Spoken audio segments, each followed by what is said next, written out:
And good morning, live from University of West Florida as our first game on schedule today. It will be the Florida-Bama Scout 19 versus Alabama Raw Dogs 17/18. Florida-Bama Scout will be the road team, while for the Raw Dogs, they will be the home team. Raw Dogs will be in their red/white pinstripe uniforms, while Florida-Bama will be in red and blue. Ready to get this one underway. I'm Dallas Renzi here this morning, and we are underway here at University of West Florida. As we take a look at the starting pitcher for the Raw Dogs, we do not have any first names, but it is number 1, Bettner, your starting pitcher for the Raw Dogs, as he will get the nod here in our first game that we have today. That one will be in for a strike. 2 umpire crew today. The last showcase series I did, we had the opposing coaches calling the balls and strikes, but we have a 2 umpire crew today calling balls and strikes, and it's a 1-1 count, as that one will be in for a strike as well. 1 ball and 2 strikes to the leadoff hitter for Florida-Bama Scout 19, number 33, Luke Vatz, with River Raymer, number 26, on deck. Just a beautiful atmosphere here today. A little bit hot, but as long as the rain is able to stray away, it should be a great day of baseball here at the University of West Florida, home of the Argonauts. So that one's going to be outside, and it will be 2 balls and 2 strikes. As we have our 2-camera look, which will show the behind-the-plate camera soon after we have a ball put in play. As this one will be sent into deep left center field. Center fielder goes all the way back, and that one's going to be up against the wall. Vatz with an extra base hit. He's thinking 3. He slips, but luckily no one's covering second base, so he'll easily stroll back over to second. But Luke Vatz with a double to begin the game here for Florida-Bama Scout. Just an excellent piece of hitting right there for Luke Vatz, the opposite starting pitcher. He will be pinch run for number 12 for Florida-Bama Scout, as they'll bring in number 26, River Raymer. Raymer will come in with a runner on second with no outs here in the top of the first. So I believe how today's schedule will work out, since we cannot have a 2 to 3 hour game unless we have rain. It should be a 5-inning game between these 2 teams, or if it surpasses an hour and 45 minutes. As the first pitch delivered will miss upstairs from Bettner. Take a look at the Raw Dogs out on the field. Peavy will be at short, Phillips in center field. Third base will be Fadala. Newman will be in right field. Owens at first. Hughes will be the designated hitter. So that one will miss outside. Butt will be catching behind the plate. West in left field. And then Johnson at second base, number 23. We'll try to give you first names as soon as we're able to get them in here. As of right now, Florida-Bama Scout was able to get us numbers, first name, and last name. Raw Dogs numbers and last name, but we're able to adapt. As Dylan Lindsay will be on deck. It will be Vatz, Raymer, Lindsay, McNeil, Ravendoe, Owen McNeil, Jackson Newton, Hunter Barber, TJ Lambert, and then finally Cam Patrick, as Bettner will have a quick conversation with his starting catcher, Buck, number 6. Decent crowd here today. A lot of the fans are over in the shade down near the field, over to the left and right side of home plate. But it's just excellent weather today. Like I said, a little bit humid, setting up this morning, but had rain showers this morning, but clear skies, and hopefully that will continue for the remainder of the day, as that will be in for a strike here to Raymer. Raymer will be playing in left field in the bottom half of this inning. Since it is technically a scrimmage, we will have both teams have different positions for all their players and have more than 9 hitters. As that one swung on a miss, and Bettner is able to get a strike number 2 here on Raymer after falling behind the count, having a quick conversation with his catcher, number 6, Buck. Vatz led off the inning with a double into left center field, as that one's upstairs, and it'll be a walk. Runners at first and second here with no outs here for Florida-Bama Scout. And welcome live here on JockJive Sports. We just saw the first out of this inning. Sorry for the delay. We had some technical difficulties, but we're ready to rock and roll here at the University of West Florida, home of the Argonauts. My name is Dallas Renzi. First and second here with 1 out. Florida-Bama Scout 19, the road team. Alabama Raw Dogs 17/18, the home team. As we are right in the middle of this top of the first inning. Couple base runners. That'll be in for a strike. Luke Vatz with a double into left center field. River Raymer will be on first after a no-out walk. Dylan Lindsay pops out on the first pitch over to the right side. Catch made by the first baseman Owens. Double steal here, and the out, no out at third. And it was not a double steal, just a steal from the runner at second, which was Vatz, or the pinch runner number 12 coming for him. So it will be runners on the corners here with one out. But glad you to be with us here on JockJive on just a beautiful day here at the University of West Florida. Hot and humid, but as long as the rain's able to stray away, we should have a great day of baseball. Multiple games on schedule, not only here, but just a couple miles away, as that one will sail, and Bettner unable to capitalize, as that one's going to be and go down as a wild pitch, moving Dylan Lindsay over to, or make that River Raymer over to second. Since we had the technical difficulties and did not realize that we were still on pre-broadcast, we will go over the starting lineup, as it'll be number 1 Bettner on the mound to start this game out for the Raw Dogs. So this one's going to be sent into center field. Now one's going to drop in for a base hit, and Florida Bama Scout will jump ahead 1-0, an RBI single for Parker McNeil. And just like that, Florida Bama Scout jumps ahead 1-0.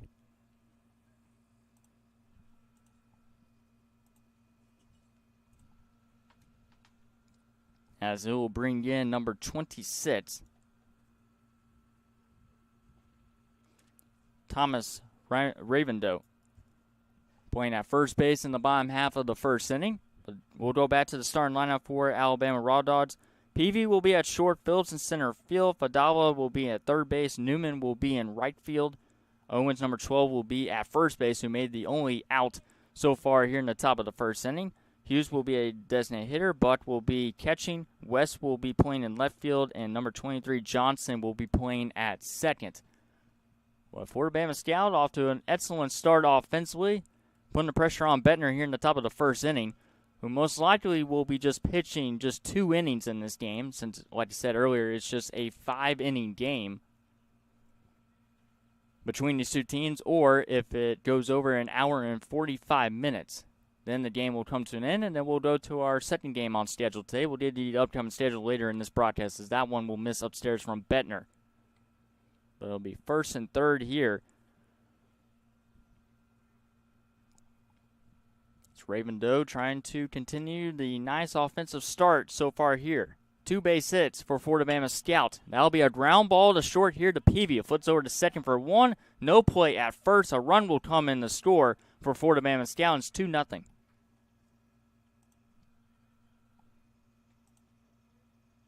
So we'll have our second out here in the top of the first inning before the Bama Scout adds on another run, as this will bring in the third baseman, number 28, Owen McNeil. As he'll come in with a runner on first here with 2 outs. We have our 2-camera look today between these two teams, as that is a big swing and a miss on the first pitch from Owen McNeil. Luke Vatz started off the inning with a leadoff double into left center field. River Raymer is able to score after earning a walk on his first plate appearance. That one will be in for a strike, and quickly up ahead 0-2 is Bettner. Dylan Lindsay pops out to the first baseman. Parker McNeil is able to drive in a run off an RBI single, and then Tomas Ravendoe with an RBI ground out. Swung on the Mestor. The first is in time. And now in the top of the first, we head to the bottom of the first, as the Alabama Raw Dogs 17/18 will come out to bat here at the University of West Florida, live on JockJive Sports.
Welcome back here to the bottom of the first inning between Florida Bama Scout and Alabama Raw Dogs 17/18. It's a 2-0 lead here for Florida Bama Scout. Very good offensive start to the game for Florida Bama. We'll see what they do on the pitcher's mound here as the first pitch delivered will be inside for ball number 1. Starting pitcher will be number 33, Luke Vatz. Luke Vatz had a leadoff double in the top of the first inning to left center field. Came around and scored the first run of the game. We'll see what he does here on the mound, as that one's going to be grounded foul down the right field line. As he'll face off against starting shortstop and leadoff hitter for the Raw Dogs, number 2, Peavy. With Phillips and Fadala to lead off here in the bottom of the first inning. The starting pitcher for Florida Bama, like I said, is Luke Vatz. Starting catcher will be Dylan Lindsay behind the plate. Number 29 will be at second, as that one misses. Here to Peavy. Parker McNeil, number 29 is Parker McNeil, trying to get the number situated here between Florida Bama Scout and Alabama Raw Dogs 17. And the pitch. It's going to be fouled off here from Peavy.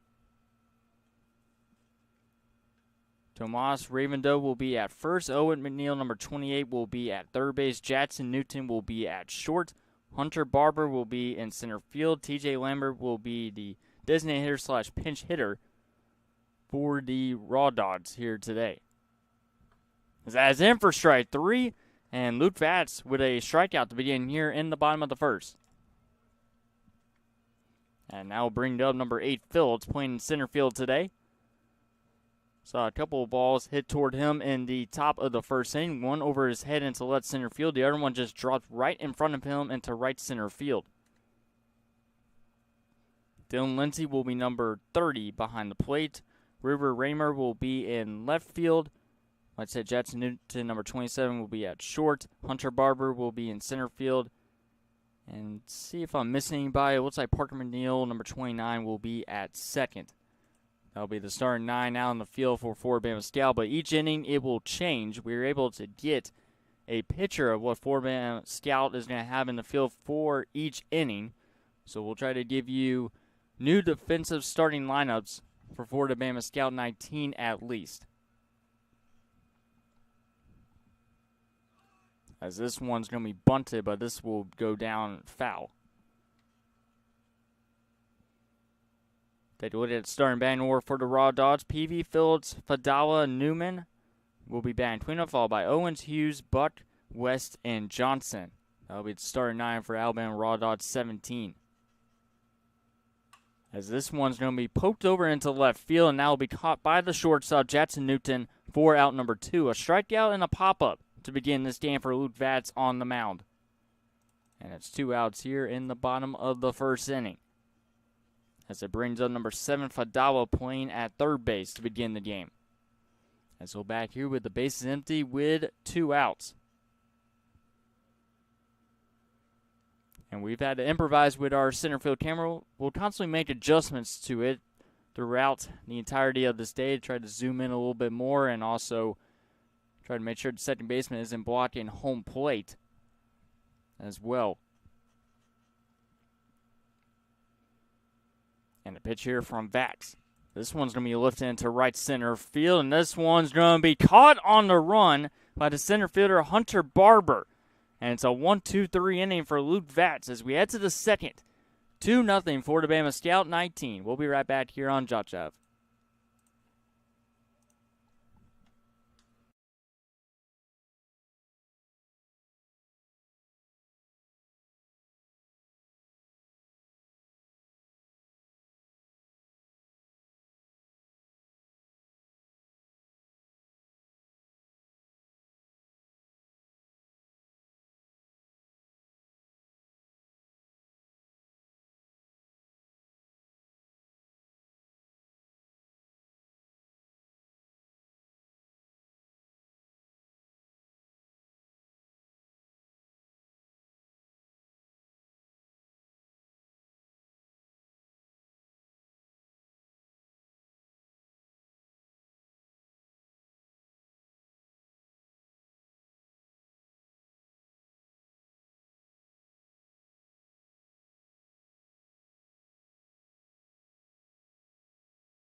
Back here for the top of the second for the Bama Scout. It will get their offense going in the top of the first inning. It will be Jackson Newton, Hunter Barber, and TJ Lambert to lead things off. First pitch, a ground ball to third, easily played by the third baseman. He'll fling over to first for out number 1. Nice play there by the third baseman, Fadala, number 7.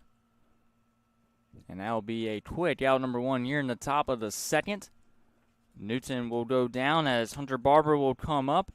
Barber made a phenomenal catch in right center field on the run to have a 1-2-3 inning for his starting pitcher, Luke Vatz. And now Barber will come in, playing in center field today. And the first pitch swung on and missed.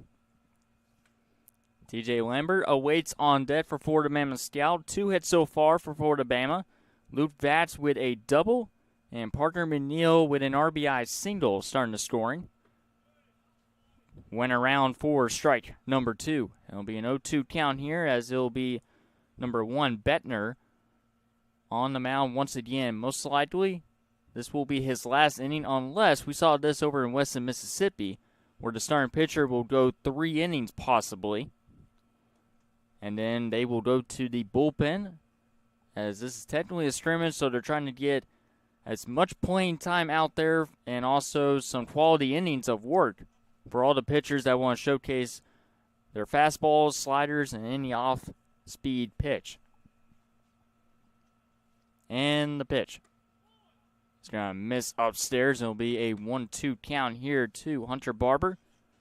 TJ Lambert on deck. Cam Patrick hoping to have an opportunity here in the top of the second for Bama Scout. Like I said, that's going to start offensively. A couple base hits, scoring 2 runs as this one's fouled out of play. Decent crowd here today. You can see on your camera screen over to the right side of home plate. Good bit of fans in the shade, and then a couple of fans up here as well, right behind home plate. That one's going to miss downstairs. A good block, however, behind the plate from number 6, Buck.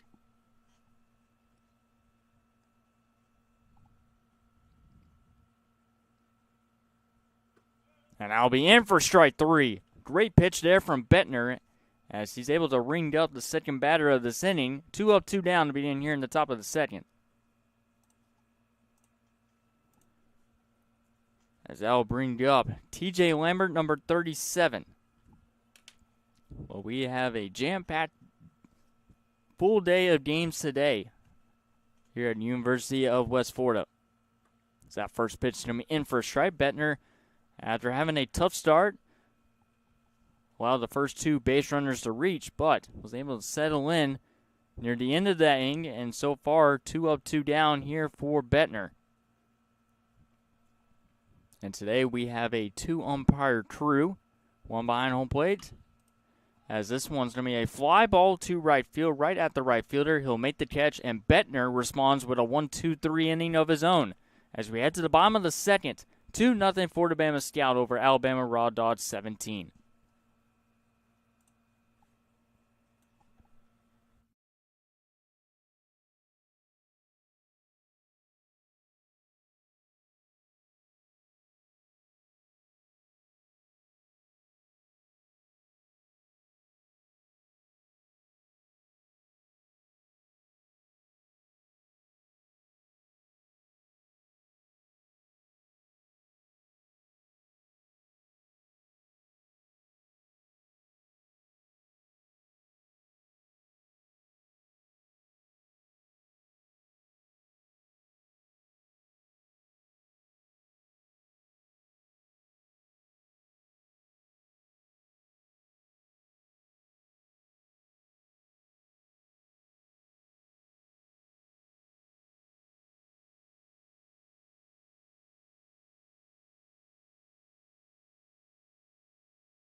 And welcome back to the University of West Florida for our first Showcase Series game of day number 1.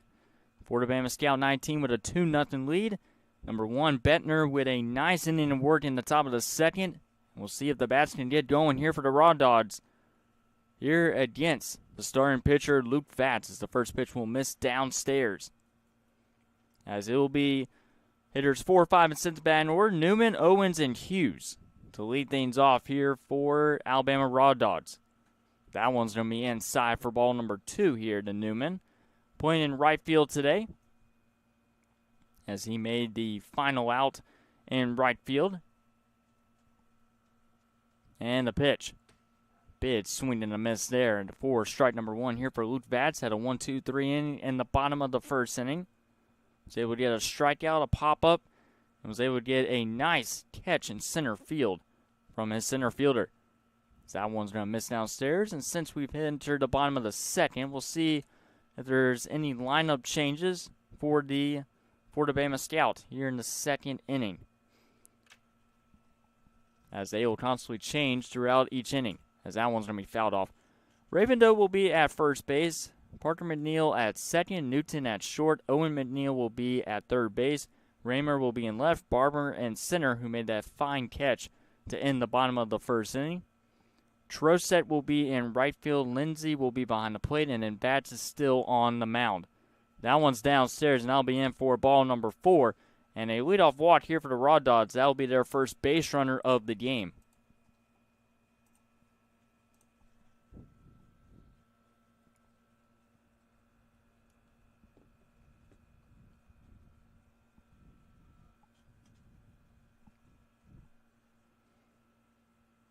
So Troset will be in right field for the Bama Scout. Leadoff walk to begin. This one will be chopped foul over to the left side. It's Newman able to get on, and now it will be number 12, Owens, playing at first base with an opportunity here. The left-handed bat will come in here. Western Mississippi, we had the coaches calling the balls and strike. So today we have the 2 umpire crew, one behind the plate and then one in the infield, to help us with all the calls, as that one's going to be upstairs. So we appreciate the umpires coming out and helping us out here in the broadcast booth, and also all the fans and spectators here today. A couple of close strike 3 calls so far. Pickoff attempt at first. That'll be in and out of the glove of the first baseman, Tomas Ravendoe.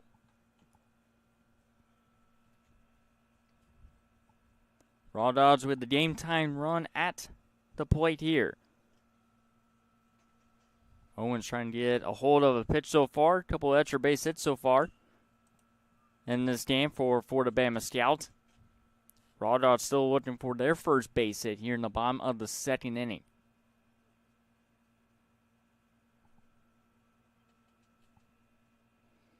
But it is a nice day of baseball here at the University of West Florida. Hopefully the rain is able to stay away here. Runner's going to go. Hit and run opportunity here, and it's going to be fumbled by the shortstop. And everyone is safe, first and second here for the Raw Dogs. Unable to handle it was Jackson Newton at shortstop. Easily could have had the play at second. Runner was going, ground ball to the shortstop, could not handle it, but luckily it did not go into deep left field, or could have had runners at third and second here for the Raw Dogs. And now that will bring up number 3, Hughes. Different inning here for the Raw Dogs. Couldn't get anything going offensively off of Vats in that first inning. And they got a couple of base runners on with no outs here, trying to knot the game up at 2 possibly, or take the lead. Hughes listed as his designated hitter. This will be his first plate appearance here against Luke Vats, who is scheduled to pitch 3 innings in this game, according to the lineup sheet. Good looking pitch there, but it misses outside. Number 6, Buck, the catcher, through the first 2 innings, is on deck.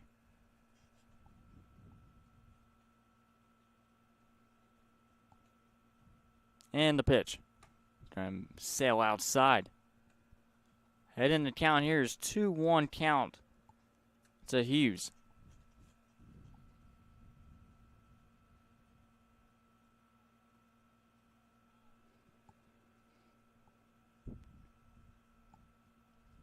And the 2-1 pitch. It's going to be fouled off behind home plate. And it'll be 2 balls and 2 strikes here to Hughes with Buck on deck. Raw Dots starting off with a leadoff walk to Newman. Owens able to reach off the E6 from Newton after Newman was taking off for second. Trying to execute the hit and run. Stepping off the mound is going to be Luke Vatz.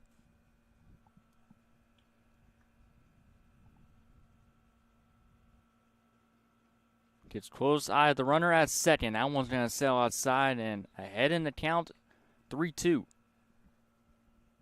believe here's the Hughes full count.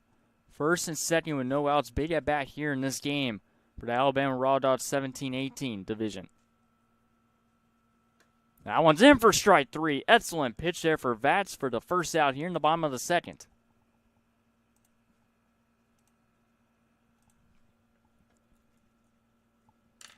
And that will bring up the opposite catcher, Buck. Runners at first and second. Newman on at second. Owens is on at first. Hughes caught looking for strike 3. And now will be up to Buck here. Florida Bama Scout would love to have a double play here in the bottom of the second to keep their 2-0 lead, with the Raw Dots threatening here in the bottom of the second. Conversation here on the mound. Luke Vatz and Dylan Lindsay, the catcher, talking things over. And Butt will head back over to home plate. Trying to drive in the first run of the game here for the Alabama Raw Dogs.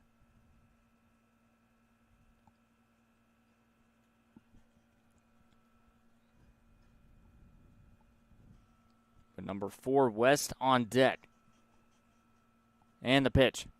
It's going to be a ground ball. Base hit to right field. Sneaks past the first baseman. The Raw Dogs are going to be sending the runner home. He will score. And it's an RBI single for number 6, Buck. And the Raw Dogs are on the board here in the bottom of the second.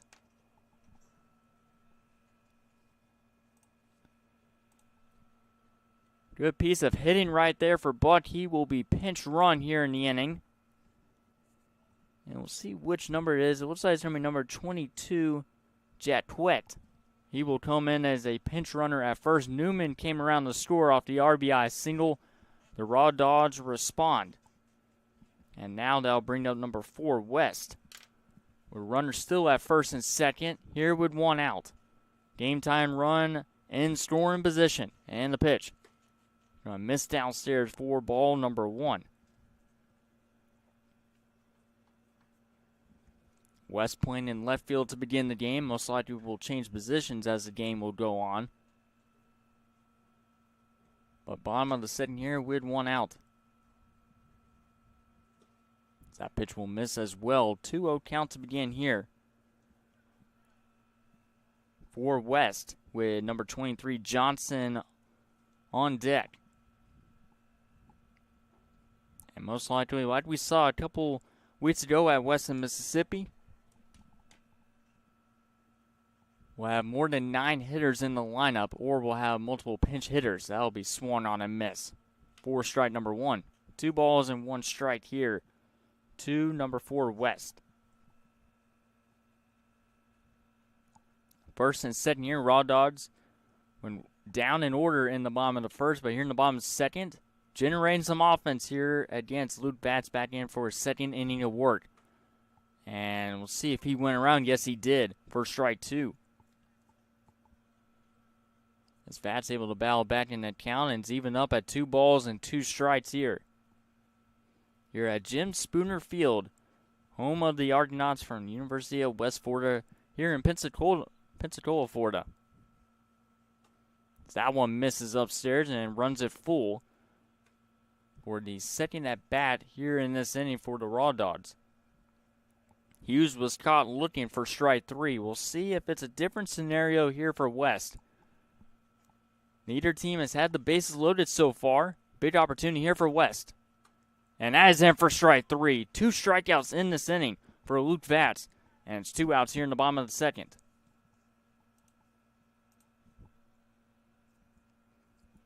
As we go to the bottom of the batting order with number 23 Johnson due up. First and second here with 2 outs.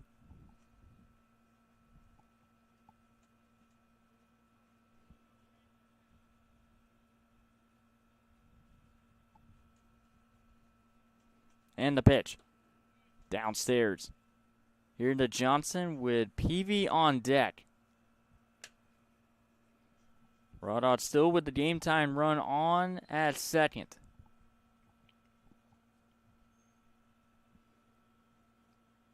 Vats delivers the pitch. Right down the middle for strike number 1 here to Johnson. Playing at second today for the Raw Dogs.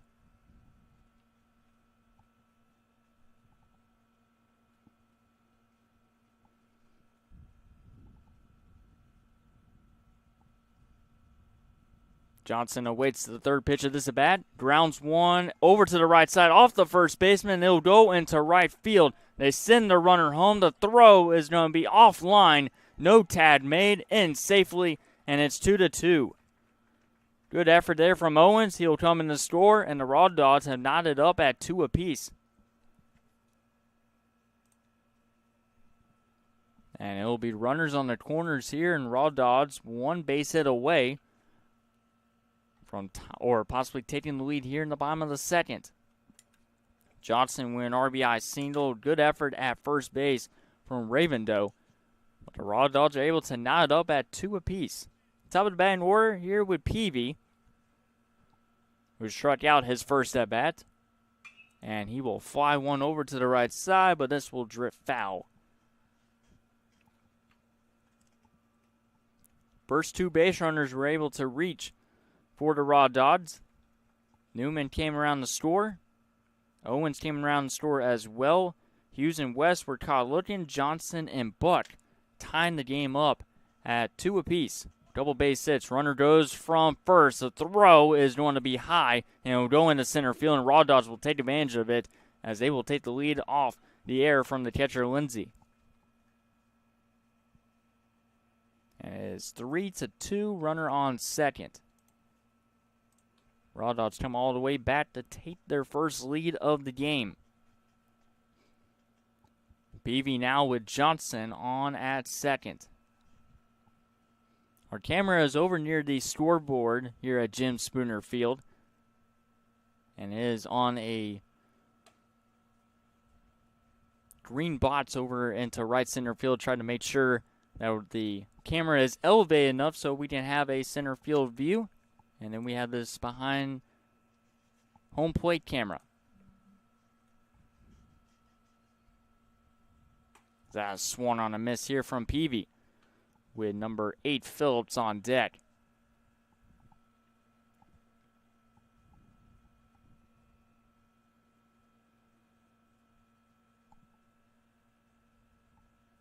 Bottom of the second, 2 outs. Raw Dogs scoring 3 unanswered runs here in the bottom of the second to take their first lead of the game.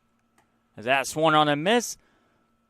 A couple of strikeouts here in this inning for Luke Vats, but it doesn't matter. The Raw Dogs take a 3-2 lead. Into the third inning we go here at UWF.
And the first 2 innings are in the books.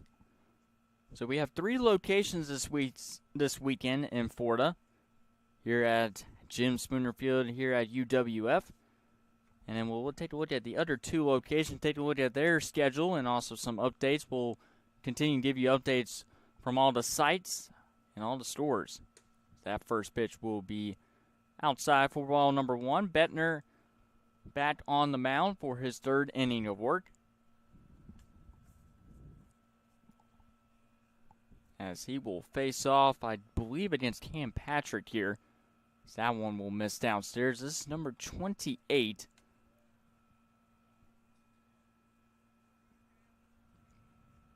Or might have 2 number 28s. We'll have to see who comes up next in the batting order. So that one's going to be fouled off. But it is Bettner back on the mound for his 3rd inning of work.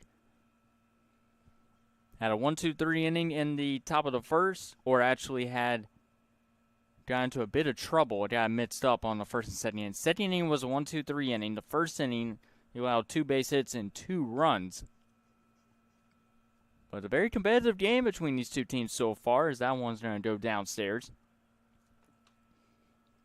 3 balls and 1 strike. So, first game here at 10 o'clock air is Florida Bama Scout 19 versus Alabama Raw Dogs 17/18U. That one's outside, and a leadoff walk to begin here for Florida Bama Scout. TJ Lambert was the last batter for Florida Bama Scout in the top of the 2nd inning. And we'll see who comes up now. It's going to be number 33, Luke Vatz. So that was Cam Patrick. Cam Patrick also has number 28 jersey number as well. Luke Vatz with a double into left center field over the center fielder Phillips, his first time up. That first pitch sails inside, almost hit Vatz. With a battle between the 2 starting pitchers, Vatz versus Bettner. Vatz won the first battle with that double. Came around and scored the first run in the game for Florida Bama Scout, but now they trail for the first time in this game here in the top of the 3rd inning. This is going to be a ground ball off of Bettner. Goes to second baseman, flips over to second for 1. A throw to first. It is in time. Double play for the Alabama Raw Dogs 17/18U. First double play of this game, and that is one way to help out your pitcher. Bettner deflected it, but it went right to his second baseman, Johnson. Flipped over to PV at short to the first baseman, Owens. And a nice double play here in the top of the 3rd to get out of that jam. And definitely kills momentum for Florida Bama Scout. And the first pitch. Going to be inside for ball number 1. So Vatz hits into the double play, and it brings up number 2 hitter River Raymer, who walked his first time up and came around the score. Base empty here with 2 outs. That one's going to be downstairs, and it's a 2-0 count here.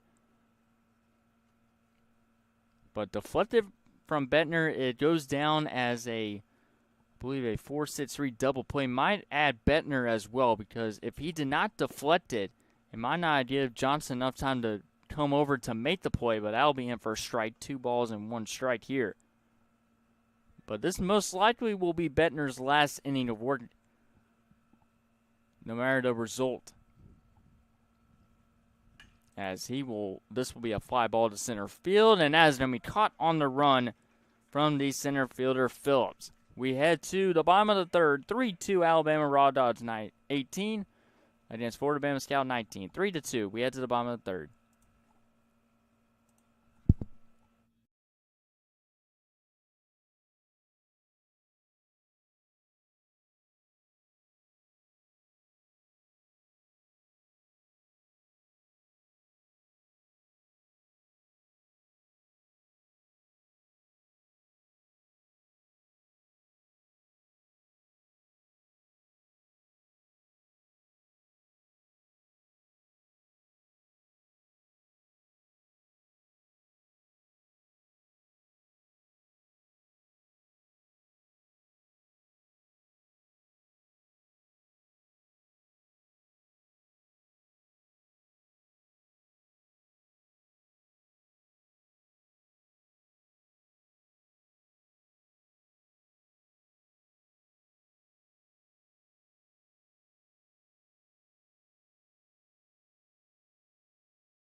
Back here for the bottom of the third as you're watching day one of the Showcase Series live at the University of West Florida in Pensacola, Florida.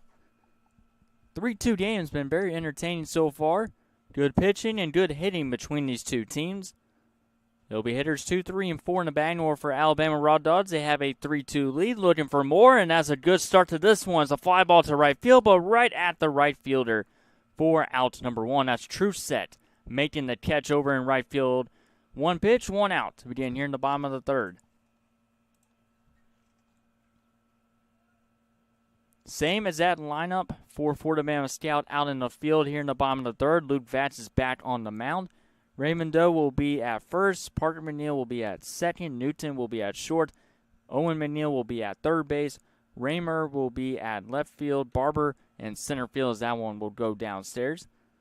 Troset will be in right, who just made that catch. And then Dylan Lindsay will be behind the plate.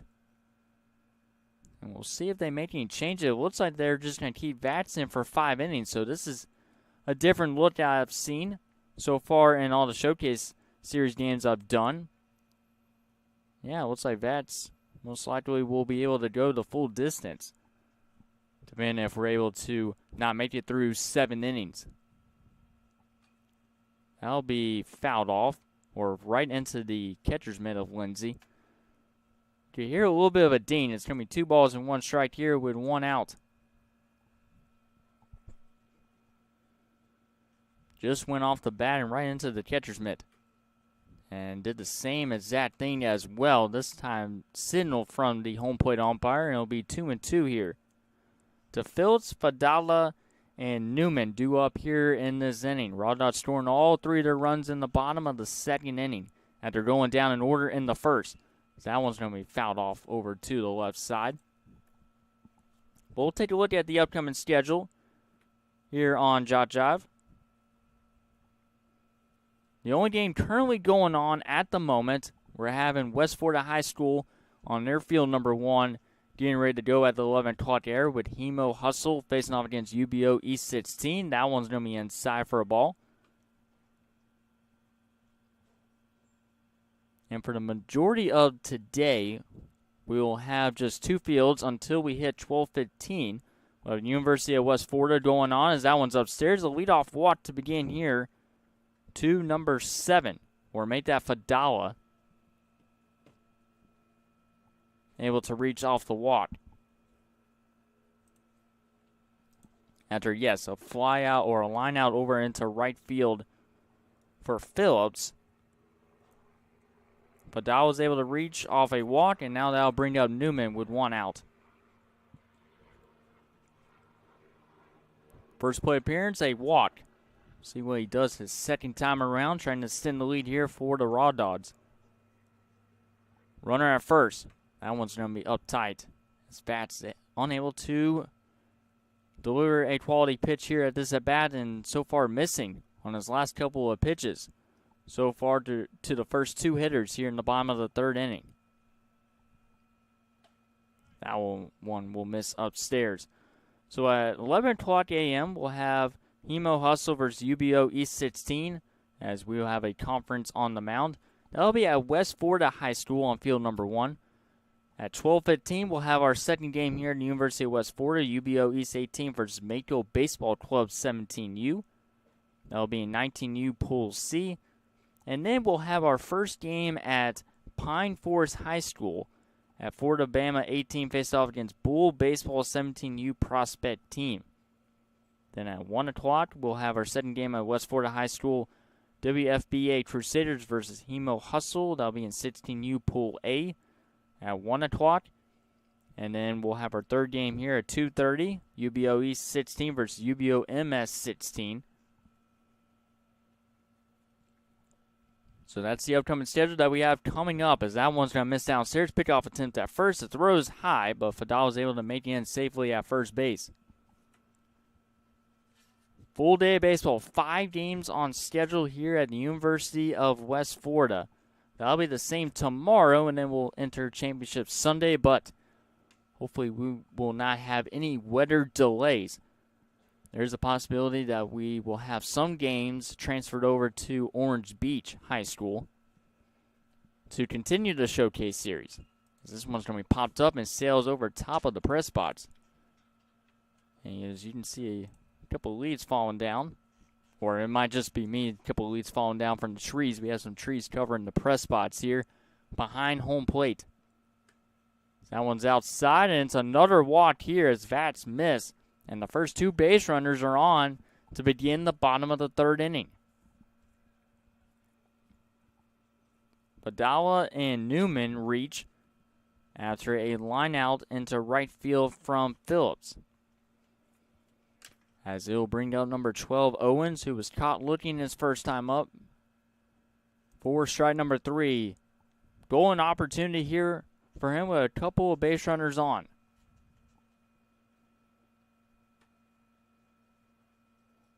It was in the bottom of the second, the first two base runners reached. Here in the bottom of the third, it was a line out on the first pitch to Phillips. Fadala and Newman were 2 walks back to back. And now it comes down to Owens here against Bats. As he will fly one over to the left side, foul territory, giving it a look, and this one will escape the field of play. It should be a great day of baseball here at the University of West Florida. Like I said, hopefully we will not have to deal with any rain, any weather delays, especially since we have a lot of equipment here at JockJive Sports here at UWF, especially the center field camera you're currently looking at, and then behind the plate as well. As this one's going to be lifted down the right field line. We'll see if it stays fair. It does, as this one's going to go all the way in the corner in right field. One run will come in the score, as it will be an RBI double for number 12, Owens. Sends the lead 4-2 here for Alabama Raw Dogs.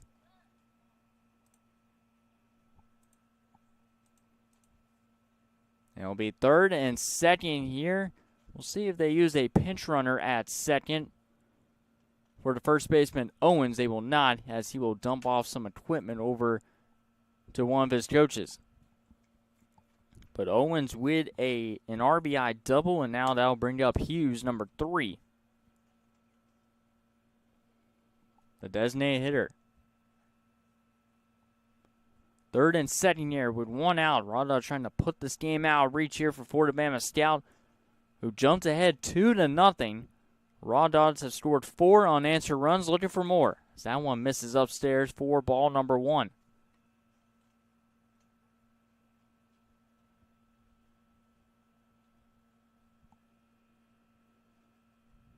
And the pitch.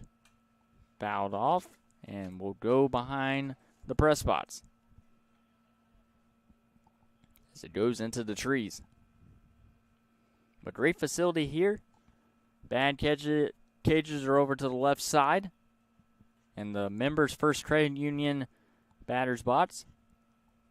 As this one's going to be a ground ball, and it will go into the dirt and then find its way into left center field. 1 run comes to score. Here comes the second. The throw is on the money for out number 2. The Raw Dogs will extend the lead, however, 5-2. But out number 2 is recorded here in the bottom of the third.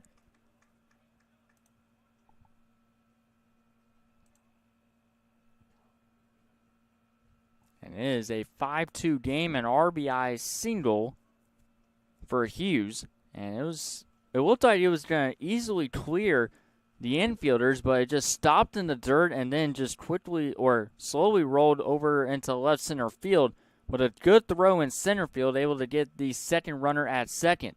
And this one's going to go into right center field, and that will be a base hit. Raw Dogs capitalizing off of Bats here in the bottom of the third. Bats about base hits. And they have runners at first and second here with 2 outs.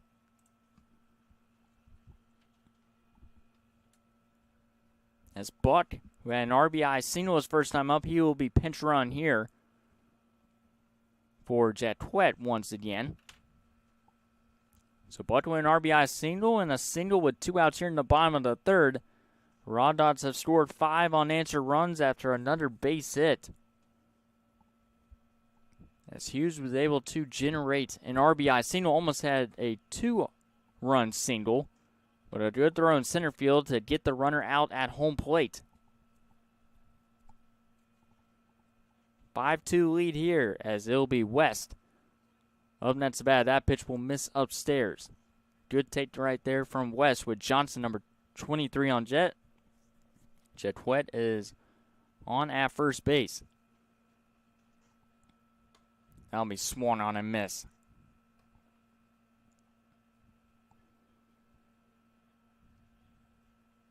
And count, I believe, is 2 balls and 2 strikes here to West. With 2 outs here in the bottom of the third. That will be swung on a miss. And a strikeout here for Vats as he gives up 2 runs here in the bottom of the third. We head to the fourth. 5-2, Alabama Raw Dots 17/18.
Top of the fourth inning.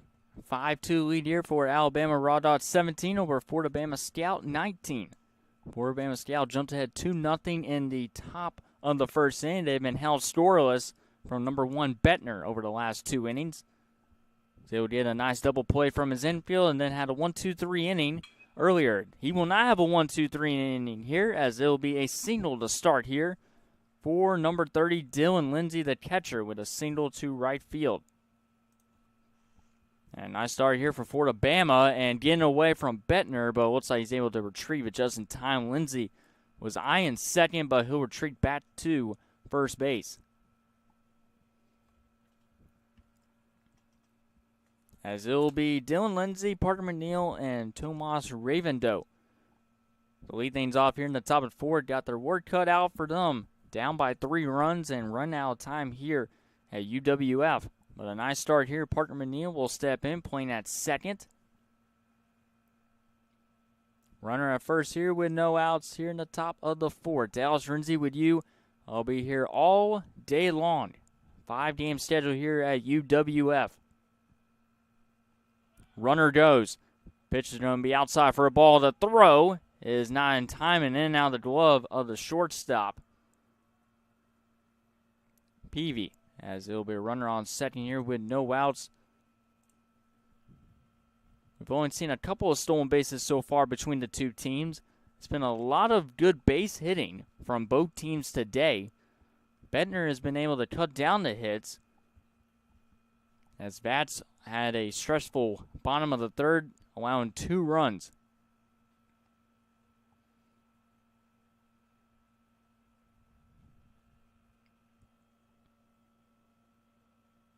Parker McNeil will step in here. That one will sail upstairs from Bettner. The Raw Dogs continue their offensive ways over the last couple of innings. They have scored the last 5 runs in this game to have a 5-2 lead against Florida Bama Scout 19. 4 more games on schedule today here at UWF, weather permitting.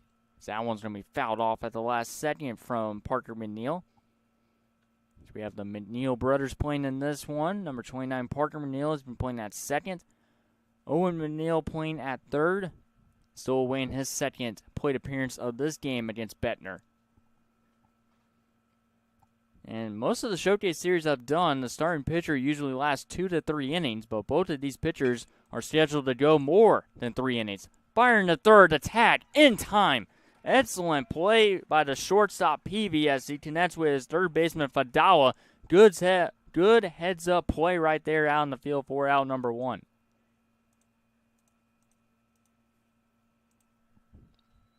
There'll be a runner on at first here for Florida Bama Scout. And the difference in this game, Raw Dogs have been phenomenal out in the field besides that top of the first. But they've kept Florida Bama Scout off the board. Just a heads-up play there from Peavy to connect with his third baseman. Able to get the tag. It was not a force out, so they had to deliver the tag. And Fadala with a good tag at third base to get the out. Parker McNeil is safe at first, but Dylan Lindsay got a little bit greedy. Already was stolen base and thought he can have third easily, but not the case. Pickoff attempt at first, not in time. Tomas Ravendo up next to bat, playing at first base, number 25.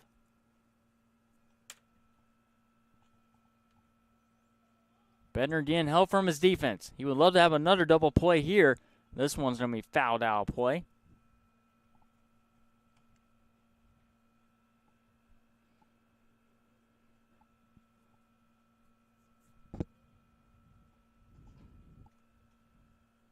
A 5-2 lead here in the top of the fourth. We are just over an hour since the beginning of this game. Swung on and miss. Filthy pitch there from Bettner for strike number 2. A filthy pitch right there from Bettner.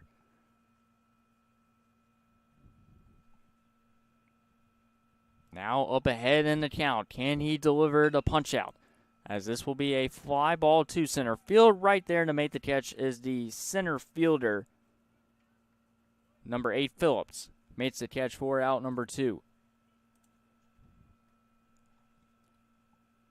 Now Bettner and out away from sending this game to the bottom of the fourth, still with a 5-2 lead.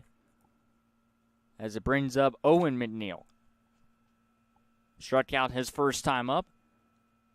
We'll see how he adjusts here on his second plate appearance of the game here at UWF. Big stage, this will be where the championship games will be set at. Swung on a miss. There from Owen McNeil against Bettner. So tomorrow we'll give you a clear outlook on what Championship Sunday will look like. That one's going to be outside.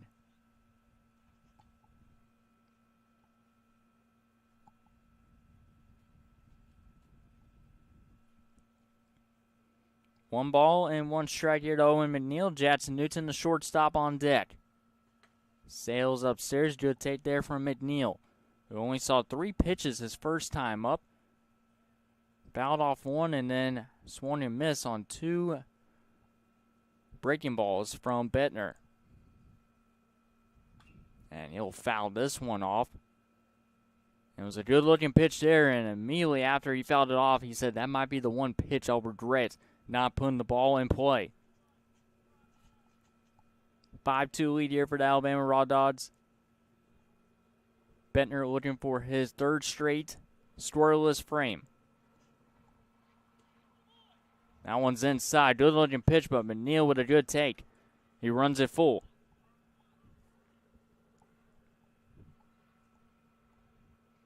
As his brother, Parker McNeil, on at first. Owen McNeil trying to keep this inning alive. 3-2 pitch. It'll be smashed foul down the right field line. And the count will remain full here to Owen McNeil with Jackson Newton. Hopes to have an opportunity to bat here in the top of the 4th inning.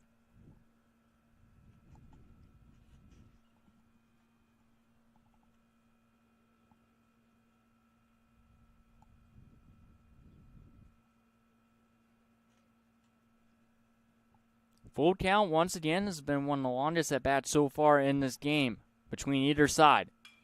And McNeil will fly one to center field to Phillips, and actually the left fielder will make the catch and keep the runner left on base at first. We head to the bottom of the fourth. It's a 5-2 lead here for Alabama. Raw Dogs 17 as they come up to bat.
Welcome back here to the bottom of the fourth as you're watching day one on the Showcase Series at the University of West Florida at Pensacola, Florida.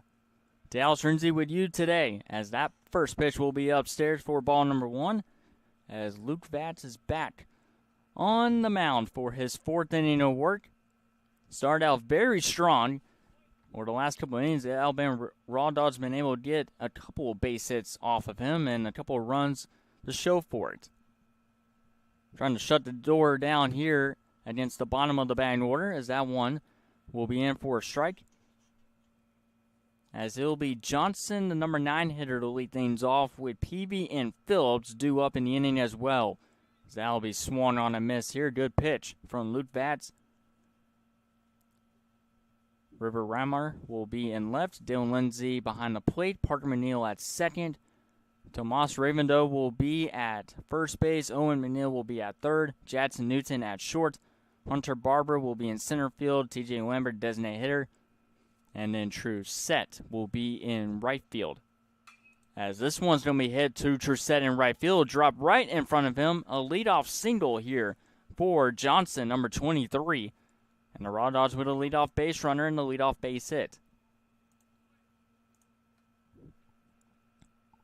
As they'll bring up the leadoff hitter, the shortstop Peavy, who made a nice defensive play in the top of the fourth with a runner going from second to third.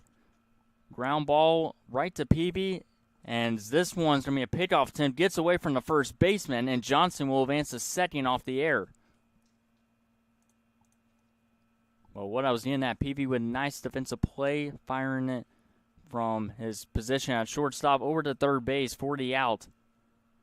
And that pickoff attempt from Luke Vatz gets away from his first baseman.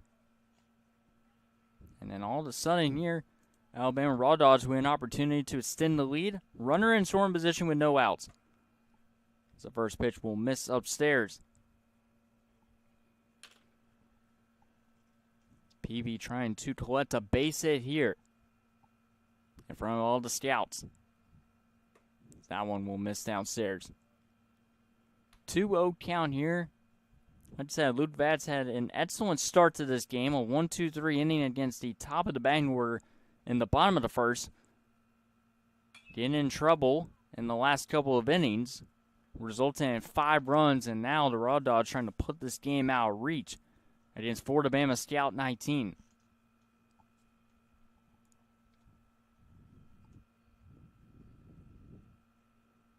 Swung on a miss from Peavy.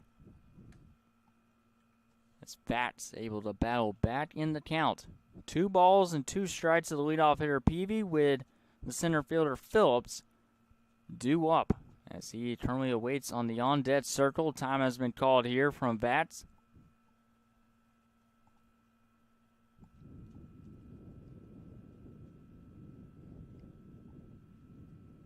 Vats taking a close look at Johnson over at second. Now 1 misses inside, and it's going to be a full count.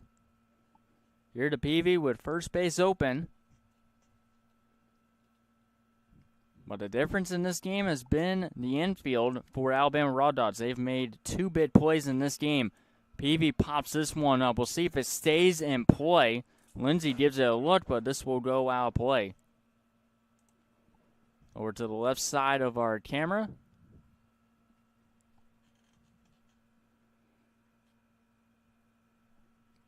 Count will remain full here to Peavy.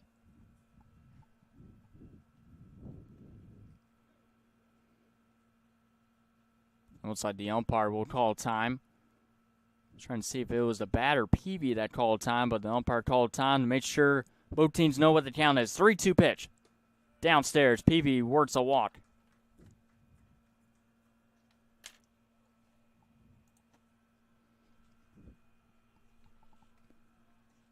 It'll be first and second here with no outs, and this will draw a mound visit here for Florida Bama Scout.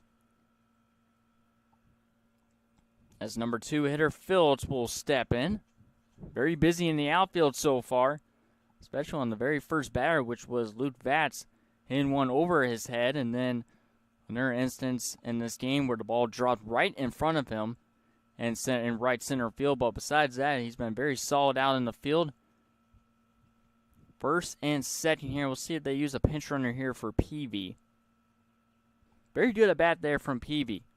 Was up in the count 2-0 and then had to battle with 2 strikes on multiple pitches. 1 inside, had to foul off a couple pitches, and then ball 4 was downstairs. Johnson moves to second. Peavy to first, and now Phillips with an opportunity here. Still no outs here in the bottom of the 4th. A leadoff single from Johnson to right field. A walk from Peavy. First and second here, Phillips trying to capitalize.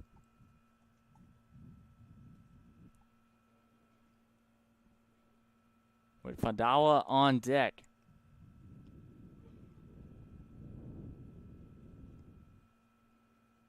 And the pitch is going to be way outside, almost hit Phillips. Runners will advance to third and second.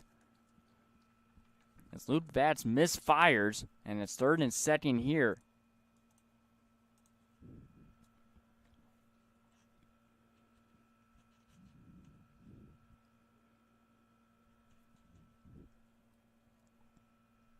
Count will start out 1-0 here to Phillips. Infield is in for Florida Bama Scout. That one's upstairs. It's 2-0. First base is open. If they elect to have the bases loaded here with no outs, where it'll be a force plate at every single base. Trying to keep this game manageable. That one misses upstairs, and it's a 3-0 count, so we'll see how aggressive Phillips will be on the 3-0 pitch coming up. Vats has missed on his last 4 pitches delivered. Can he respond? He does with a strike.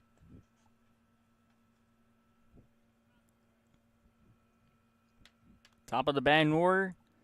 Getting on base here for Phillips.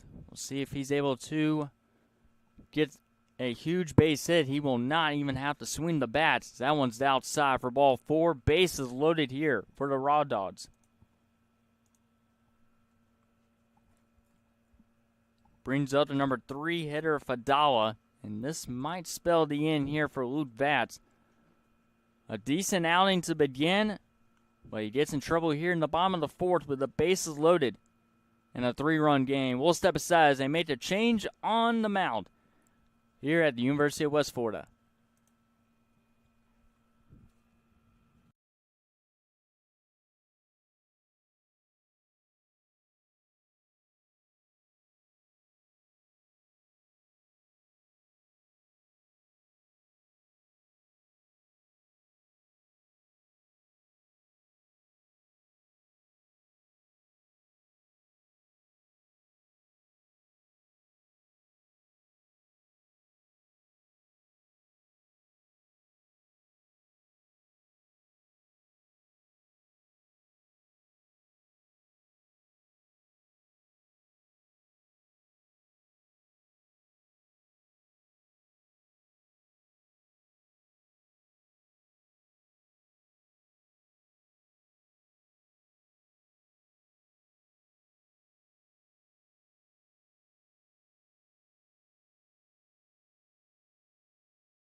Welcome back here to the bottom of the fourth inning. Tough situation, first man out of the bullpen for Florida Bama Scout. And the first pitch sent over to right field. That one's going to drop in for a base hit. The new pitcher, TJ Lambert, gives up an RBI single. And Alabama Raw Dogs extends the lead 6-2 here in the bottom of the fourth. As that will be an RBI single for Fadala, number 7. With Newman up next to bat, number 37. So Fadala with the RBI single, drives in Johnson, and it is 6-2. So the new pitcher, we believe, is number 37, TJ Lambert. He was the designated hitter to begin this game. Only one at bat so far. He will come in and try to save this game. Luke Vatz relieved after not securing a single out, as that one gets away from the catcher Lindsey. And they'll go down as another run here for Alabama Raw Dogs. They extend the lead 7-2 off the wild pitch. Runners will also advance to third and second. So 2 pitches, RBI single from Fadala, and the wild pitch scores number 2 Peavy. And the Raw Dogs have scored 7 unanswered runs to have their largest lead of the game, 5 runs. Infield is still in as that one's upstairs. And it's a 2-0 count here to Newman. A walk on his first plate appearance. Trying to capitalize here on his third plate appearance of the game. And he has not seen a single pitch in the strike zone. He's up 3-0 with first base open. Now a single out has been recorded. 2 base hits so far for the Raw Dogs here in the bottom of the fourth. As this one's going to be a fly ball to deep right field. Runners will tag at third and second, and misplaying it as is the right fielder. He'll drop in for a base hit.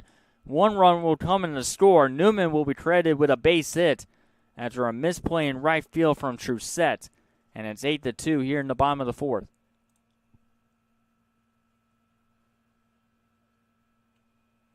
Raw Dogs will have runners at third and second.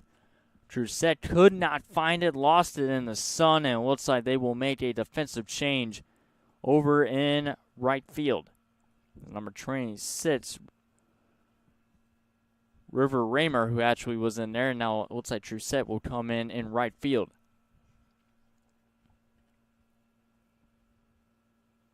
And he'll bring down number 12, Owens, with a base hit his last time up. RBI double. Lambert looking for the first out in this one.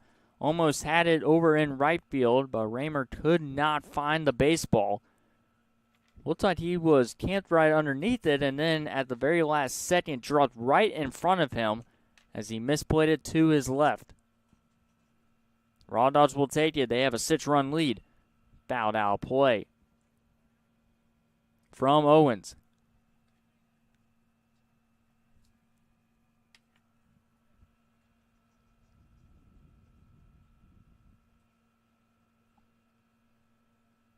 And the pitch. Upstairs.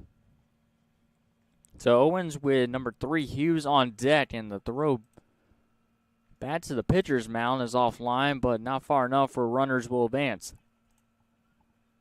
All sort of miscues so far here in this inning from both pitchers, Bats and TJ Lambert. This one's going to be sent to left field. That'll drop in for a base hit. Another run will come in the score, and it is a 9-2 lead here for the Raw Dogs. As they will have runners on the corner, still no outs recorded.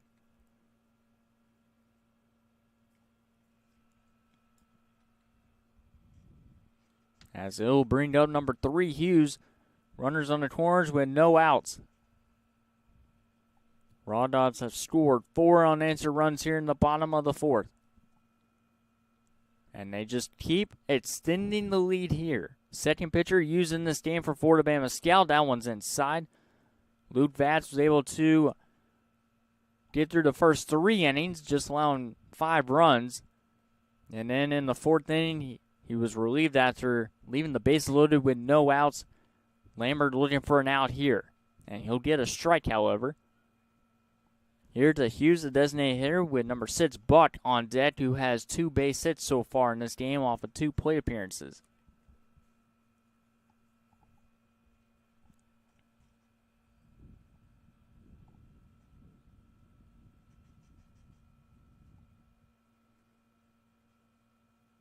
Pickoff attempt at first, low throw, but a good stab over at first base. That is Jadson Newton, who is now at first base, so a couple of lineup changes here for Florida Bama Scout. Runners on the corners here with no outs. And it's downstairs, a good take from Hughes.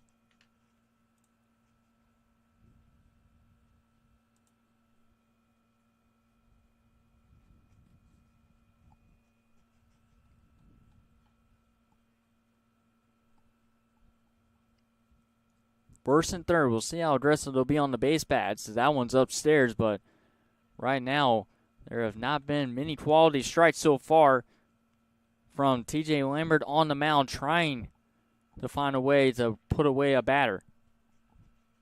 So able to get a pop-up, a fly ball to right field, but misplayed in right. Runner goes from first. That one's going to be downstairs, but it'll be in for ball number 4. Bases loaded once again here for the Raw Dogs.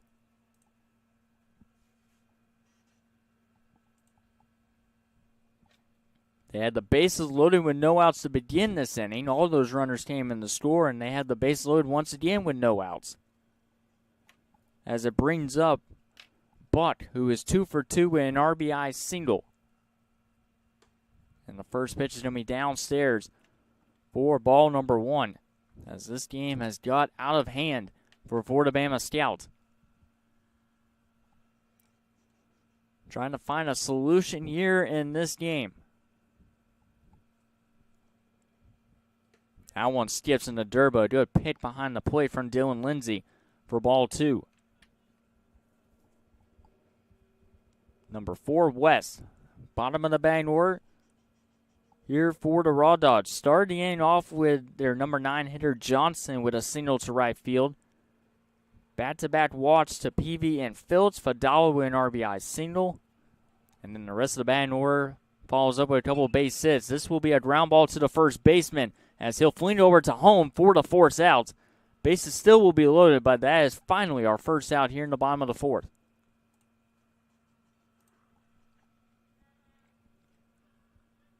And the first time retired in this game is Buck, as he will go back to the dugout. Pinch runner coming in for him. It will be Jacquette coming in.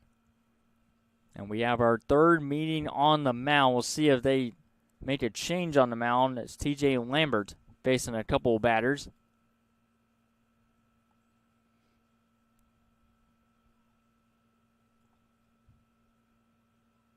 And a conversation between the head coach and the umpire, and we'll see if they're going to possibly send this game to the top of the 5th.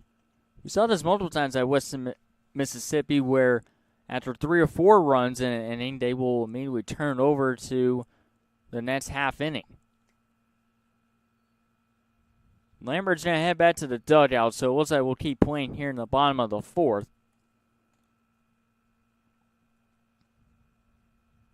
And we'll see who comes in to relieve him. We'll step aside. 9-2, Alabama Raw Dogs.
Florida Bama Scout will go to their third pitcher of this inning.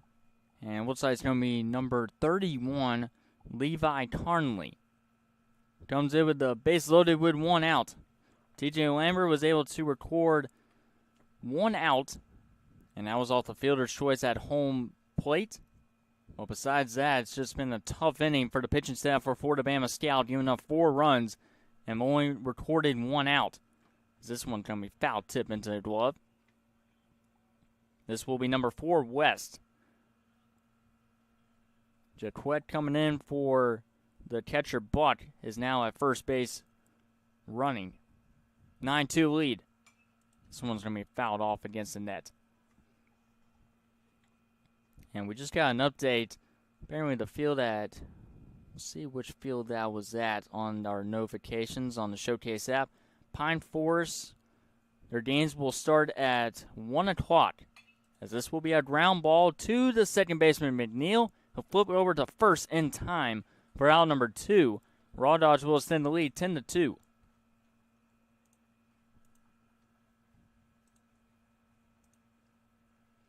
Games will be an hour and 40 minutes over at the high school, and there will be no new inning. And right now we are coming close to the conclusion of this first game. Raw Dogs with a comfortable lead. And the pitch. And for a strike, as Carnley faces his second batter of this inning. He'll be the man who started the scoring for the Raw Dogs here in this inning. Johnson, with a single to right field, came around the score. So that one's downstairs. 1 ball and 1 strike. Johnson, this will be his third at-bat of the game. A walk and a single. 2 runs scored. Third and second here with 2 outs. Downstairs and gets away from the catcher, Lindsey. Runner from second was easily going to advance, but the runner at third did not come home. Looked like it was going to be an easy read right there where he was going to come around the score, but he did not. Score remains an 8-run lead here for Florida Bama Scout 19. And that sails upstairs and almost hit Johnson. Double back over with Peavy on deck.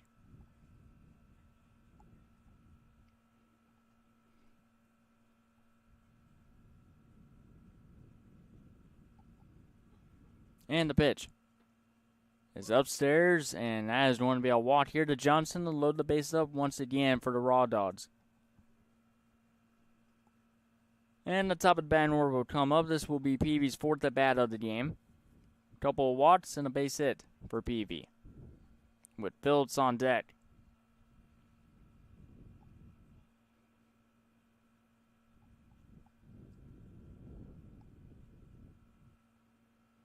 First pitch swung on a miss. Count will start out 0-1. This is the 10th batter of this inning for the Raw Dogs. Florida Bama Scout has used 3 pitchers in this inning. Starting off with Luke Batts back in for his 4th inning of work. Did not record a single out. Left the bases loaded for TJ Lambert, who faced, I believe, 5 batters. Did not record a single or record just 1 out. And now they move on to Levi Carnley. That one's downstairs, as he'll face off against the leadoff man, Peavy.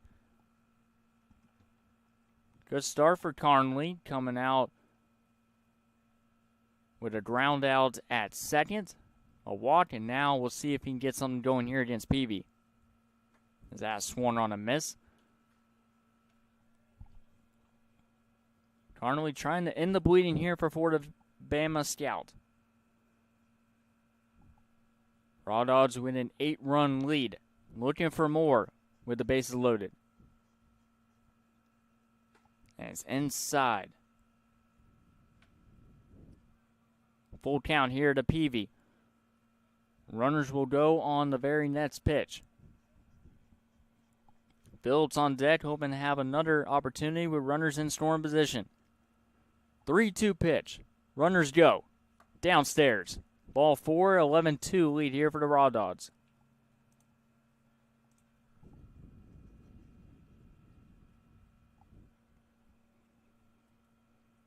That's Phillips will check back in.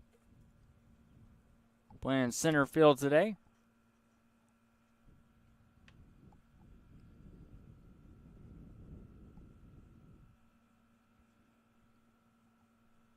Six runs have come in to score for the Raw Dogs here in the 4th inning. The first pitch will miss downstairs for ball number 1.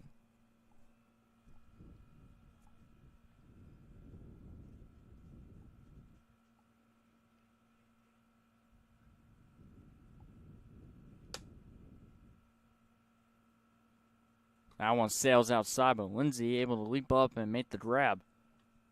2-0 count here to Phillips with Fadala on deck. Phillips will walk his last at bat.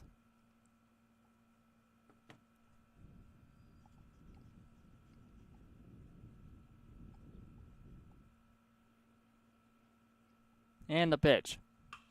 Ground ball, base hit. It'll sneak into center field. 1 run comes in to score. They'll hold the runner at third as runners will go station to station. It's 12-2. And it looks like that will possibly end the game. We'll see if that will officially do it. There might be a run rule, yes. That will be the final. Alabama Raw Dogs 17/18 with a dominating 12-2 victory in 4 innings over Florida Bama Scout 19. Florida Bama Scout jumped ahead 2-0 in the top of the first. The Raw Dogs scored the next 12 runs to win the game in 4 innings. Well, that'll do it for our first game. We will stay on the same live stream for the next 4 games that we have at schedule here on JockJive here at UWF. We'll be right back. Dal Trinzy with you for our second game here at the University of West Florida.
And welcome to day number 1 of the Showcase Series at the University of West Florida, located at Pensacola, Florida, for our second game of 5 here on day number 1 of the Showcase Series. I'm Dallas Renzi with y'all today.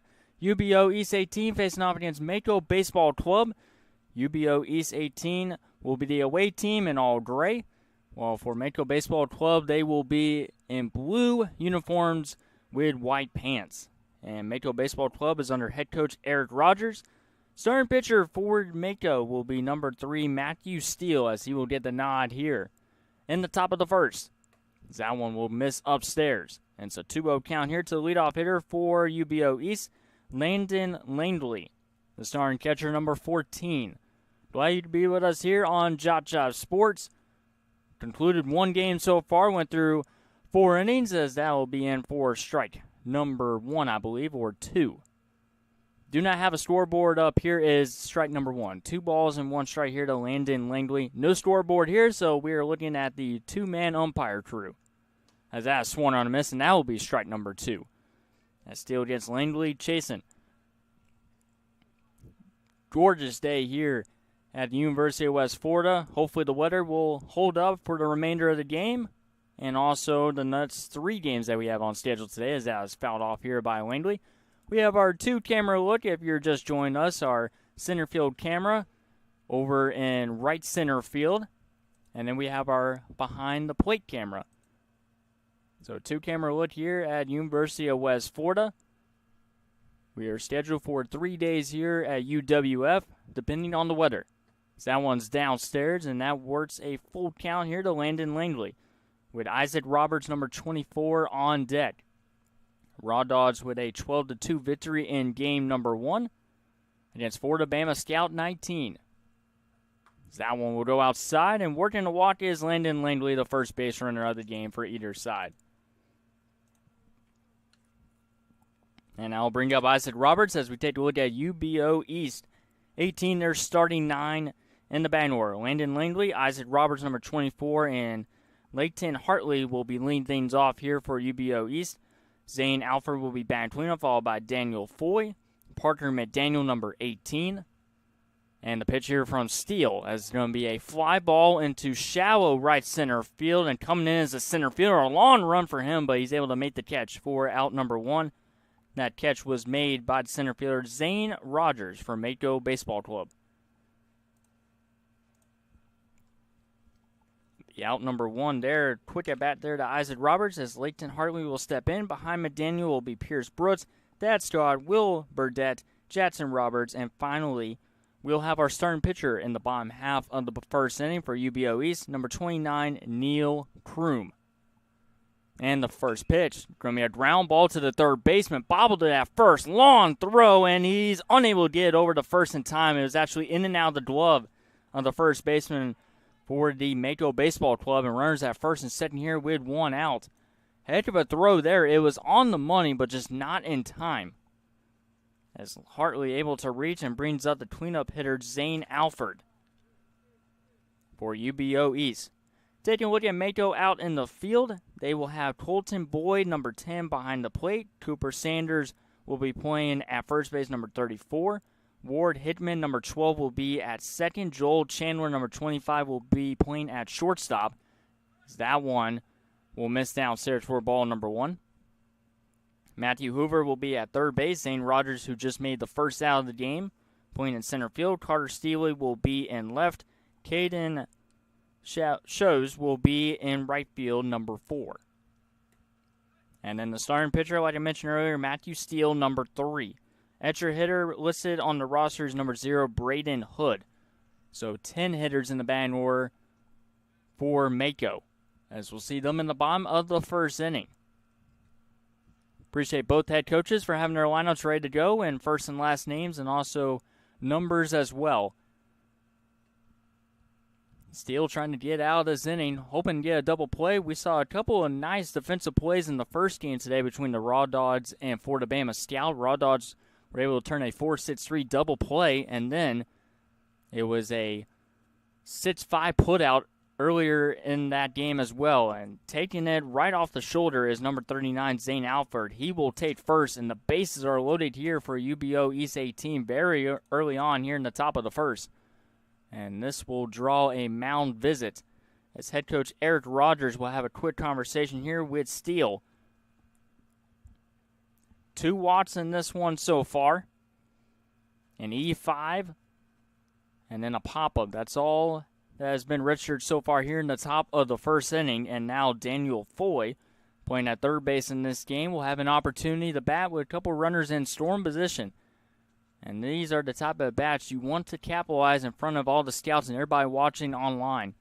As we want to thank everyone for tuning in to today's 5 games on schedule for day 1 of the Showcase Series here at the University of West Florida. Dallas Renzi with you today, home of the Argonauts.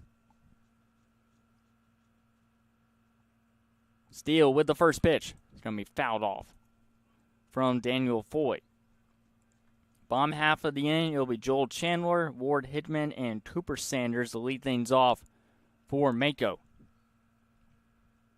Bases loaded here with 1 out. Steele needs a big double play. He'll deliver a strike, and he's up ahead in the count 0-2 to Daniel Foy with Parker McDaniel, number 18, on deck for UBO East 18. Live here at Jim Spooner Field. Chopper right back to the pitcher. Fumbles it. He'll flip over to home plate in time for the out. If he was able to get quicker to home plate, they possibly would have had a chance to get the out at first base as well, but remains no score here in the top of the first, and they get a big out number 2. Bases still remain loaded here for Parker McDaniel. Still with the right read there as he flips over to Colton Boyd in time for out number 2. Bases still loaded here for Parker McDaniel playing in center field. And the pitch. And for a strike, it's still starting to settle in here in the later stages of this top of the first. The first game we had the Raw Dogs have their starting pitcher make it through 3 complete innings.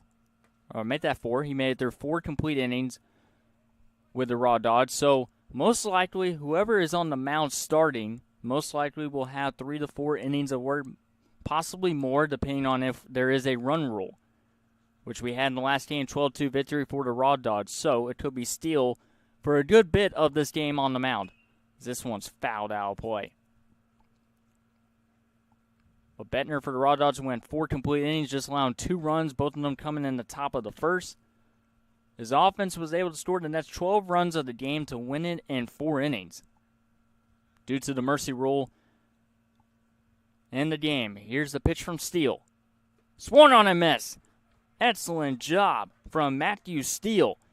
Leaves the bases loaded, gets a big strikeout as we head to the bottom of the first here on JockJive.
And welcome back here to the bottom of the first inning. Starting pitcher for UBO East 18. And the first pitch is going to be in for a strike. It will be number 29, Neil Kroon, getting the start here for UBO East. As he will face off against Joel Chandler, Ward Hidman, and Cooper Sanders to lead things off here for Mako. And this one will be hit right to the first baseman. Stumbled at first, but is able to stroll over to first base for out number 1. 2 pitches and an out here. Nice start here as Joel Chandler grounds out to first. Ward Hidman up next to bat. Take a look at the starting batting order for Mako. They will be in their blue tops with white pants. Joel Chandler, Ward Hidman, and Cooper Sanders, like I mentioned, the top 3 hitters in the batting order. As this one's going to be fouled off here by Hidman. Colton Boyd will be batting cleanup. Also catching, Matthew Hoover follows behind him. Matthew Steele, Zane Rogers, Carter Steely, Caden Shows, and then the extra hitter as the number 10 hitter will be number 0, Braden Hood. That one will sail upstairs. But base empty here with 1 out.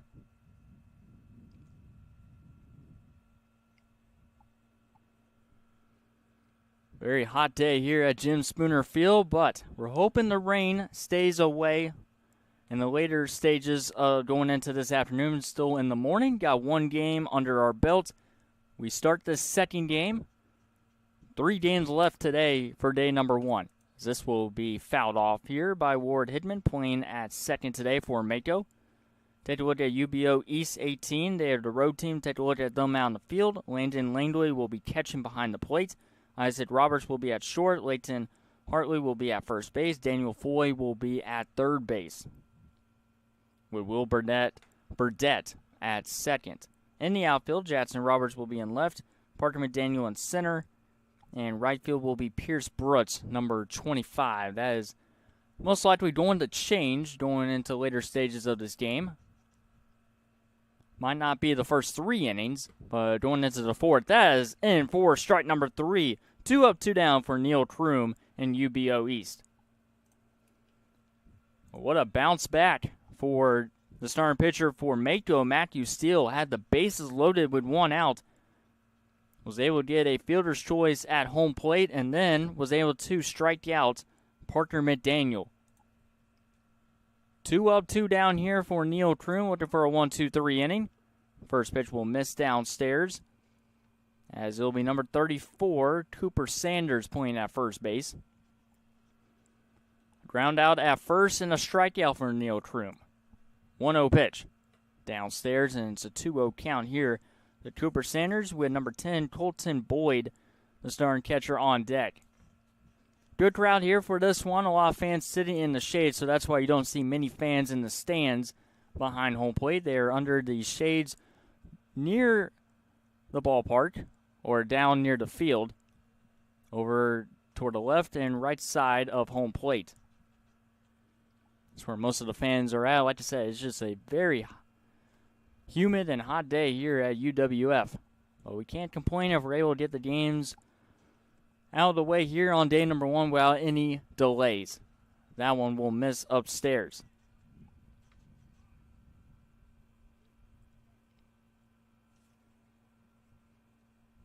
Like I said, we have 3 days of baseball here at UWF. This is not the only site in Florida that's currently in action. This one's going to be sent right at the center fielder, and he makes the catch for out number 3, as that catch was made by the center fielder, Parker McDaniel. A 1-2-3 inning for Neil Kroon as we head to the second here on JockJive.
Top of the second inning between UBO East 18 and Mako Baseball Club here at the University of West Florida, home of the Argonauts.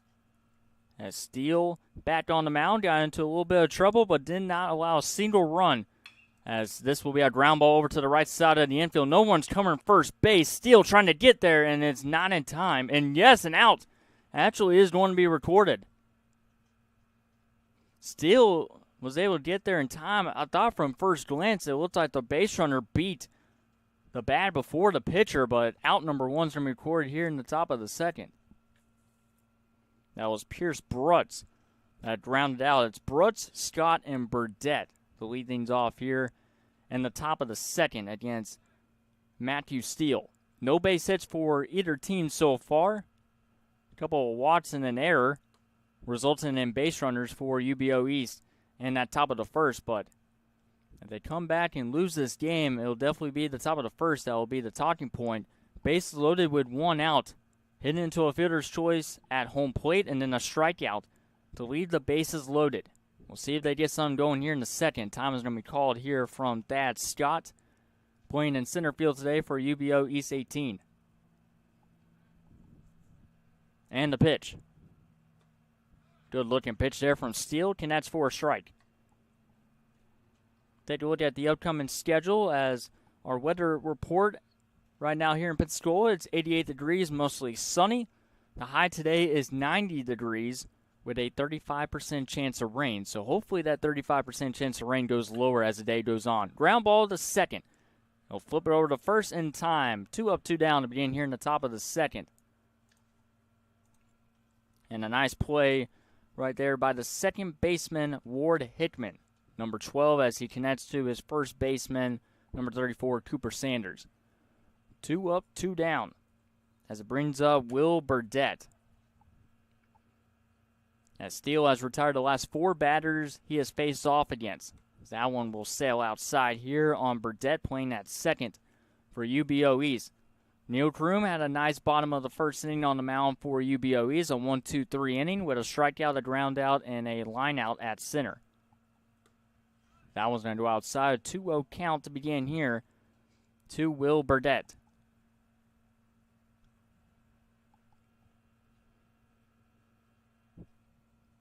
Jadson Roberts, number 32 on deck. This will be a chopper to the shortstop. Flips over to first in time. Couple of ground outs from Matthew Steele as we head to the bottom of the second. A 1-2-3 inning as Mako Baseball Club up next to bat.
Welcome back here to the bottom of the second inning between UBO East 18 and Mako Baseball Club.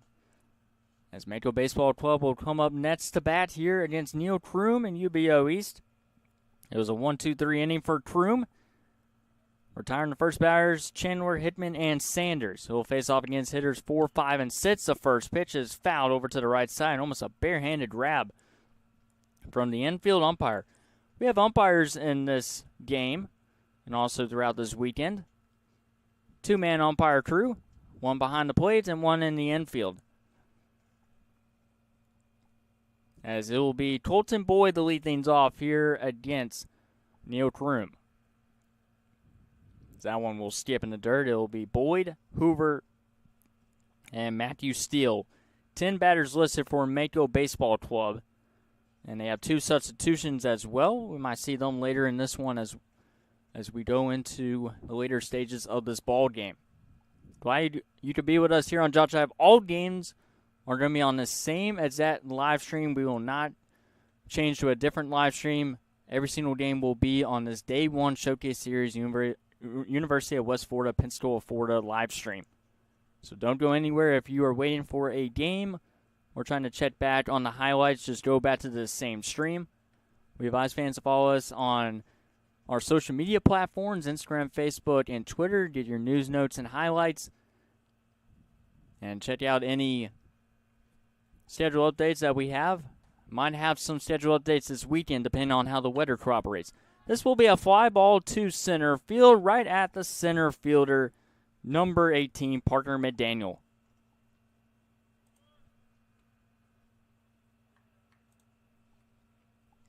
As Kroom has retired the first 4 batters he's faced off, he'll face off against the third baseman, Matthew Hoover, number 18. Parker McDaniel making his second flyout catch so far in the early goings of the second game that we have on schedule. 3 more games left here at UWF. 1 already in the books as we enter the afternoon hour. Ground ball to second. Puts over to first in time. 2 up, 2 down. A pitcher's duel so far through the first 2 innings. As Matthew Hoover grounds out to the second baseman, Will Burdette, number 22. And actually, it looks like number 24 is in for UBO East. So we'll try to see who is there at the moment. But that'll be in for a strike for Kroom. Back in for his second inning of work. We don't know how long these pitchers are going to last on the pitcher's mound. I guess it depends on what the coach has planned. Last game, Florida Bama Scout had their starting pitcher going the full distance, but he got in trouble in the 4th inning. Did not retire a single batter, left the bases loaded. And then 2 more pitchers followed right behind him until the game ended in the run rule, 12-2 Raw Dogs. So that one just missed outside. A good pitch there from Neil Kroom.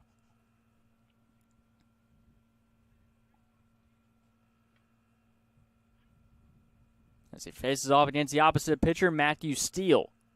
Steele swings and misses. And a strikeout for Neil Kroom. Another 1-2-3 inning as we head to the 3rd. No score between UBO East 18 and Mako Baseball Club.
Welcome back here to the top of the third, live at the University of West Florida. A pitcher's duel between Neil Kroom and Matthew Steele. Steele back in for his third inning of work, misses downstairs. He'll face off against hitters Jadson Roberts, Landon Langley, and Isaac Roberts. I had to make sure the lineup was correct before I read any further, but it is number 32, Jadson Roberts, in the batter's box right now as that pitch goes downstairs on Colton Boyd. Well, it's a pitcher's duel so far. Matthew still got in trouble in the top of the first, but the last 3.5 innings have been smooth sailing on the mound for both pitchers. Steele was able to regroup in the top of the second with a 1-2-3 inning, while Mako Baseball Club have yet to have a single base runner against Neil Kroom for UBO East. Steele already has issued 2 walks so far, trying to avoid a third. Swung on a miss there from Jadson Roberts. With Landon Langley, so it is hitters 9-1-2 in the batting order. Roberts, Langley, and Isaac Roberts. So we got a pair of brothers on UBO East roster. This one's fouled out of play. And battling back in the count here is Steele, after falling behind very early on at this at-bat. Last game we had the Menil brothers, Owen and Parker Menil, both playing in the infield for Florida Bama Scout. And this one we got the Roberts. Isaac Roberts at short, Jadson Roberts in left. Jadson Roberts bows here and barely gets a piece of this one, but fouls it off.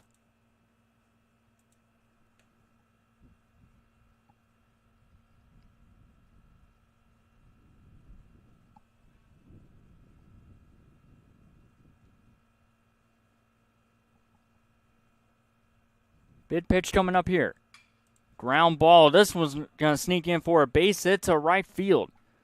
And Jadson Roberts with a base hit for UBO East, and I believe this is technically the first base hit of the game for either side. And Jadson Roberts delivers with a base hit, and we finally have some action on the base pads ever since the top of the first inning.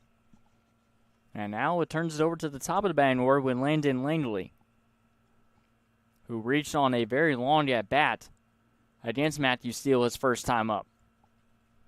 Runner on at first, no outs. And the first pitch delivered is in for a strike from Steele. After this at bat, we'll take a look at the upcoming scheduled games that we have not only here at UWF, but also at the 2 high schools. We do have some delays as well at one of the high schools I read in the first game, so hopefully they're able to get back on schedule. But we'll have to wait and see.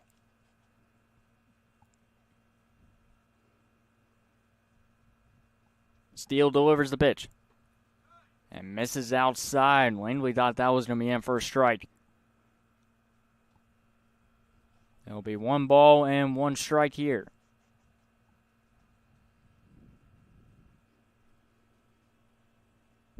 Langley looking for his first base hit, trying to get on base for his second straight at-bat. As he will foul this one out of play over to the left side and up against the trees. Good news is if there are a couple of foul balls that come above the press spots, there are trees and canopy that will block it from immediately hitting a vehicle. But there's a good bit of opportunities where a foul ball could come over the press spots and hit one of the vehicles directly, but there is canopy trying to shield the cars over behind home plate and over to the left side as well. Swung on and miss.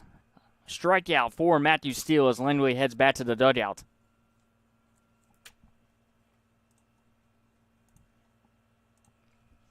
Good pitch there for Matthew Steele as Isaac Roberts will come out to bat with his brother on at first base.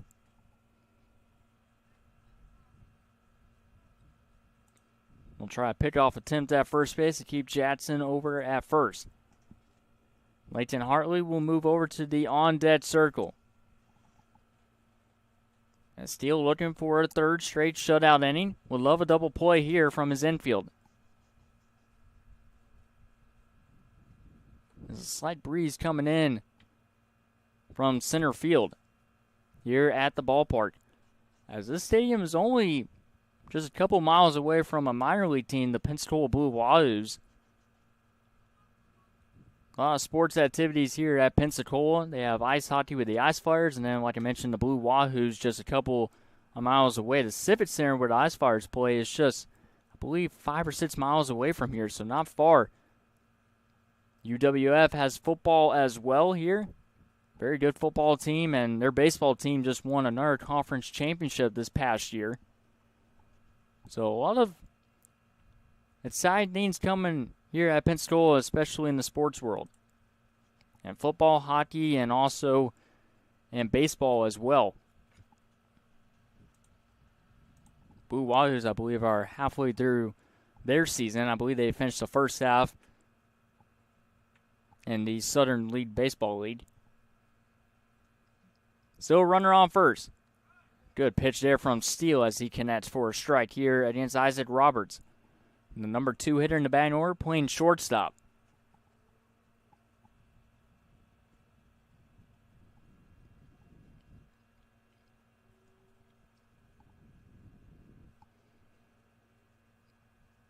Misses downstairs.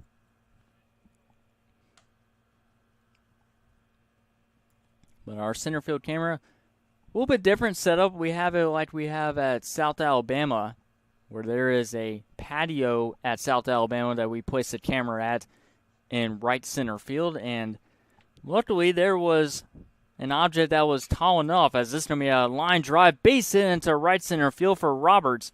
And both Jackson and Isaac Roberts with base hits here in the top of the third inning. UBO East is in business.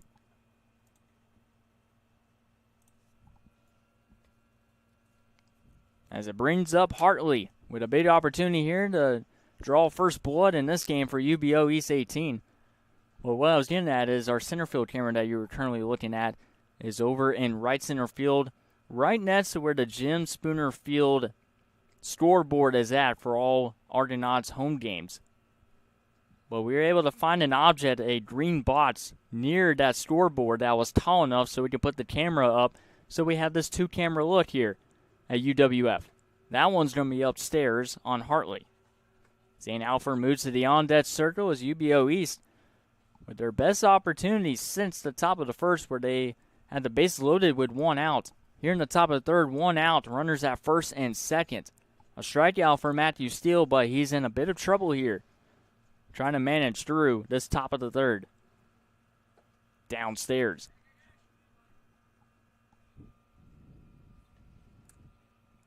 Hartley playing at first has made a couple of nice defensive plays out in the field for UBO East 18.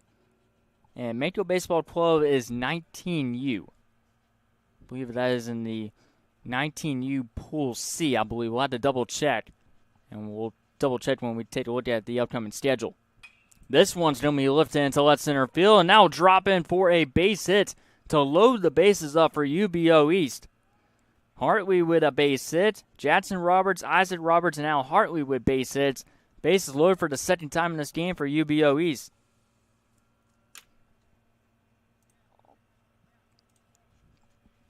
Off of 3 base hits off of Matthew Steele. And right now, a similar situation here in the top of third like we had in the first inning. And now Zane Alford with a big opportunity here. Daniel Floyd moves to the on-deck circle, but it's going to be Alford versus Steele. UBO East with a couple of base hits. Can they keep the trend going? Ground ball to short. Puts over to second for 1. The throw to first is low and gets away from the first baseman. UBO East will take the lead. And it's going to be 2-0 UBO East off the air. The out is recorded at second. With a low throw from the shortstop. Unable to be corralled by the first baseman, and this inning will continue, and UBO East will draw first blood. It'll be runner at first and second here with 2 outs. Or actually, runner at first with 2 outs. Just double-checking, we had one of the players for UBO East run to his dugout at the last second. That one's going to be outside.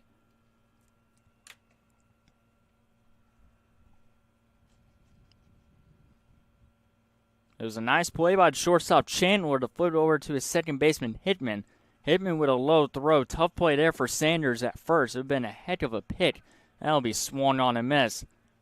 But it's 2-0 UBO East here in the top of the third inning as they capitalize off a crucial error in this game. Here in this top of the third. As Daniel Foy will step in, number 31, with Zane Alford on at first base. And he swings and misses, and Steele with his second strikeout of the inning as we head to the bottom of the third. UBO East 18 with a 2-0 lead here at UWF.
And welcome back here to the bottom of the third inning, 2-0 UBO East 18. Neil Kroom back in for his third inning of work as he has retired the first 6 batters he has faced off against.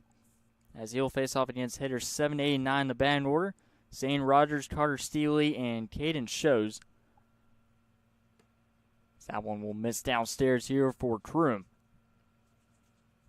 Pitchers duel so far between the two teams. Steele had the bases loaded with 1 out. Almost had a double play to end the top of the third, but a missed throw at first base as this is going to be a comebacker right to Kroom. He'll flip it over to first for out number 1.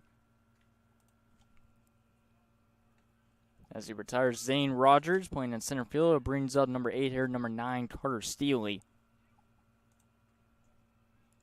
Steely playing in left field today for Mako.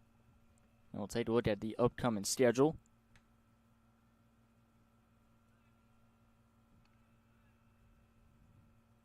As Mako looking for their first base runner and also first base hit of this game off of Neil Kroom, who has settled in quite nicely at the beginning of this game and swung on a miss. Currently going on at West Florida High School, we got WFBA Crusaders versus Hemo Hustle. That's in 16U Pool A. And then over at Pine Forest High School, we have Florida Bama 18 versus Bull Baseball 17U Prospect Team. That is 19U Pool B. And the pitch. Did he go around? Yes, he did, and that's another strikeout for Neil Kroom. 2 up, 2 down to begin here in the bottom of the third. And it brings up the right fielder, number 4, Caden Shows. But the base is empty here with 2 outs. Groom will take his time on the mound. Next game here at the University of West Florida will be UBO East 16 versus UBO MS 16. They'll be in 16U Pool A. And then at 3 o'clock at West Florida High School will be tailor-made baseball versus WFBA Crusaders and 16U Pool A. That'll be in for strike number 1 as Groom dealing strikes here in the 3rd inning. And then at Pine Forest High School at 3 o'clock, it will be Bull Baseball 17U Prospect Team versus Vision in 19U Pool B. 3 more games left here at West Forest. That one's going to be upstairs. It'll be 1 ball and 1 strike here at the Cane Shows. 10 hitters scheduled to bat here in the starting lineup for Mako Baseball Club with Braden Hood on deck, number 0, listed as the extra hitter. As this one's going to be fouled over to the right side, and this will escape the field of play.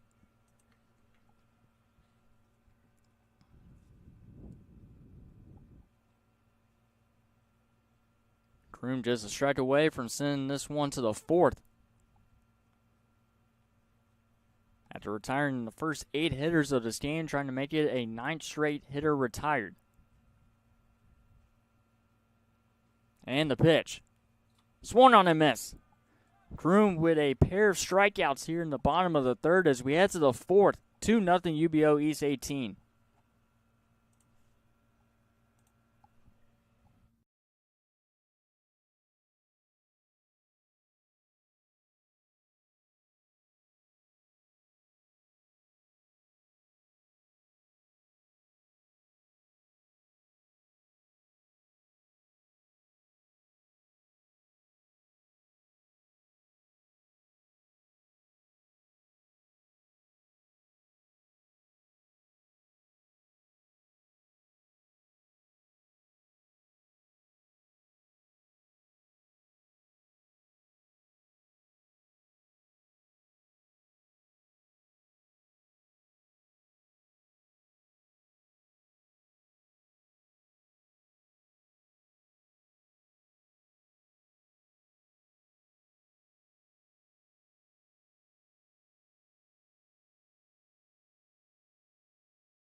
Welcome back here to the top of the 4th inning. 2-0 UBO East 18.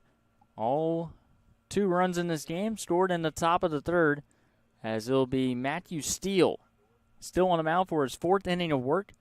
And the first pitch is going to be grounded down the left field line. This is going to be a foul ball. It'll be Parker McDaniel, Pierce Brooks, and Thad Scott to lead things off here for UBO East, trying to extend the lead off of Matthew Steele. Could have had a double play that ended the inning in the top of the 3rd inning to keep this game scoreless, but the low throw from the second baseman, Hickman, was downstairs, as this one's going to be fouled off as well over to the left side as the clouds start to come through here at University of West Florida.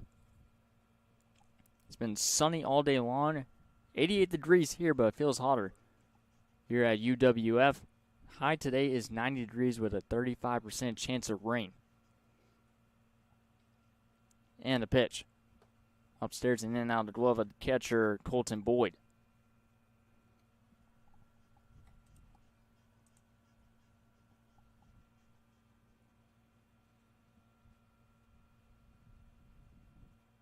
Steele trying to get a good start to this inning, and that one's fouled off at the last second.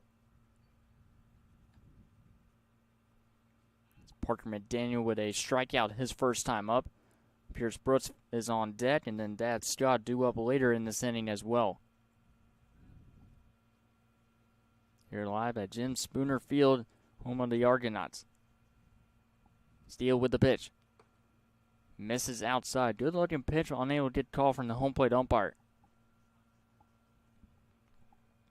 UBO East in their gray and white uniforms, while Mako Baseball Club in their blue uniforms with white pants. That swung on a miss. Pitches downstairs. No throw will be needed, as that'll be an easy tag out there from the catcher, Colton Boyd. 4 out, number 1. Steele with another strikeout so far through the first 4 innings.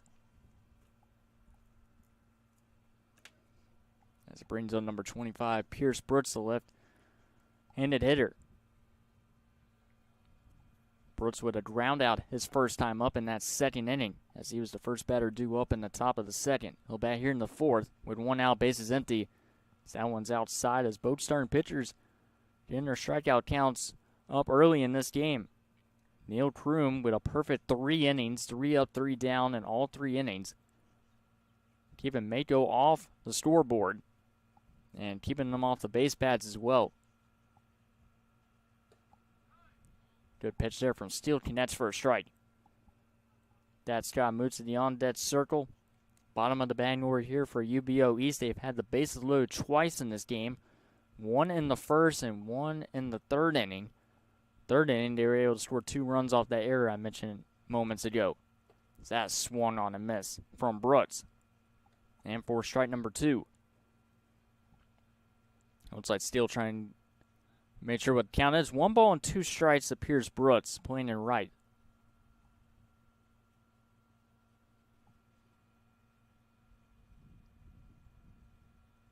And the 1-2 pitch. Misses downstairs. A good take there from Brooks. Mako will have their number 10 hitter, Braden Hood, the extra hitter, with Joel Chandler and Ward Hickman due up, trying to solve Neil Kroom. So that one skips in the dirt, and it's a full count here to Pierce Brooks.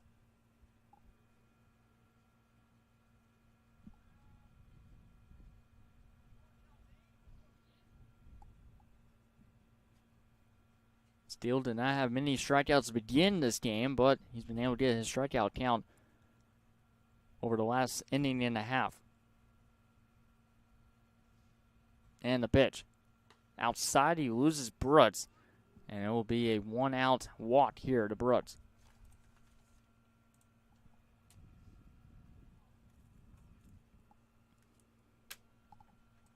Now bring up number 11, Thad Scott, playing in center field with a runner on first.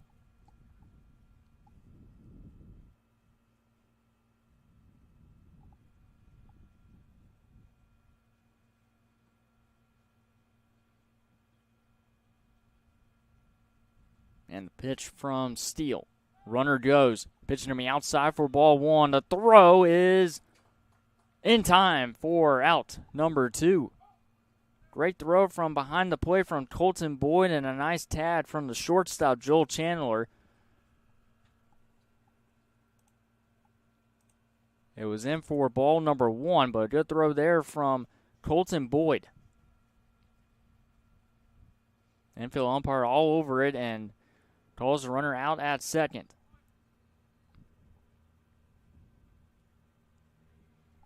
And now the base is empty here for Scott. 1-0 pitch. Swung on a miss.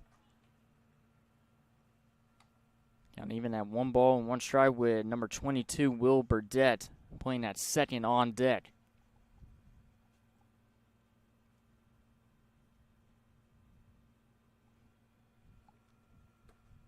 And a good pitch there from Steele. He'll bow back, and he's up in the count 1-2. This bottom of the batting order for UBO East trying to extend the lead. They would get a 1-out base runner, but caught stealing at second. Colton Boyd with a nice throw to his shortstop. That one's outside as the entire infield is heading to the dugout. But just misses, and it's even up at 2 balls and 2 strikes.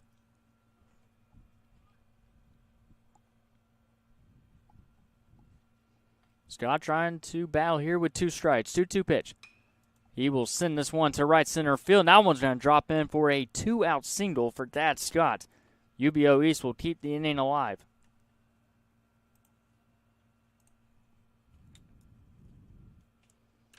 Now bring up Will Burdett. His second plate appearance of the game. First time up. Flew out to center field.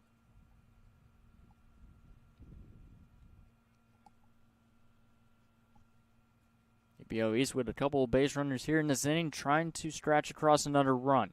Steele delivers a first pitch strike here to Burdett. Jackson Roberts moves to the on-deck circle.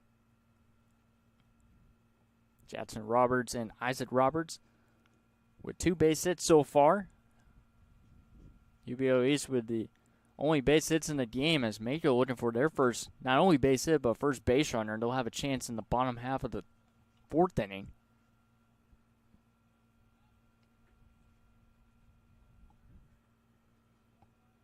Burdett looking for his first base hit. Hartley also with a base hit in this game as well. I believe it totals up to 5-6 base hits for UBO East. Well, they've only scratched across 2 runs. That one swung on a miss.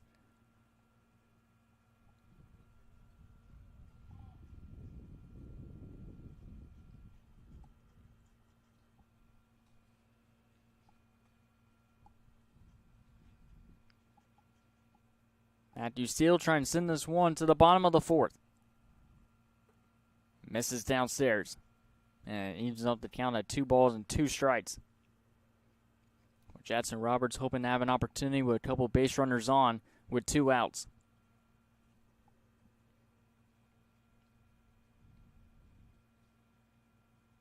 Couple of strikeouts for Matthew Steele in this inning. He would love to have another one here.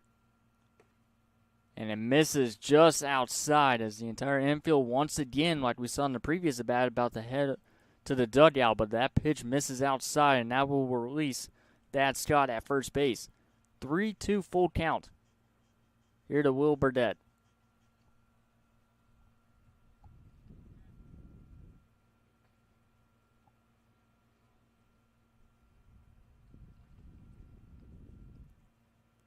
Scott on the run. Ground ball too short, and it's going to be misplayed by the shortstop. Everyone's safe, first and second with 2 outs off the east sits.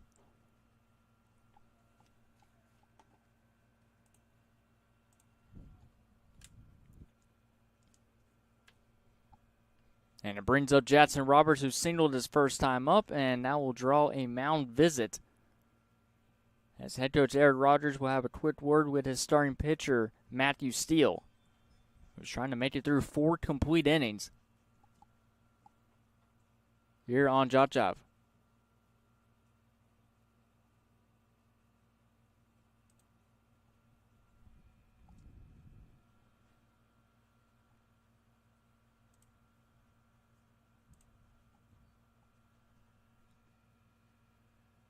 And we'll see if we're going to have a pitch and change here for Mako. And it looks like we are, or actually no, they're signaling back to the dugout.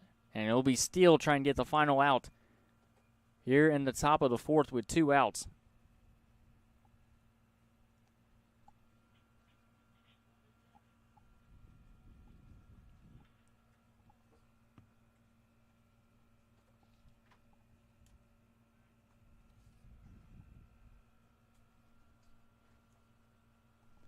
And the first pitch fouled off.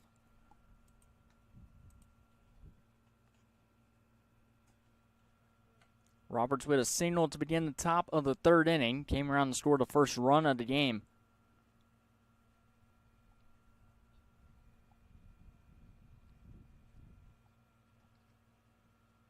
Count will start out 0-1 here to Roberts with Landon Langley on deck. Struck out his last time up. Roberts looking for a 2-for-2 game. He's got a couple of base runners on here with 2 outs. And the pitch. Outside for ball 1.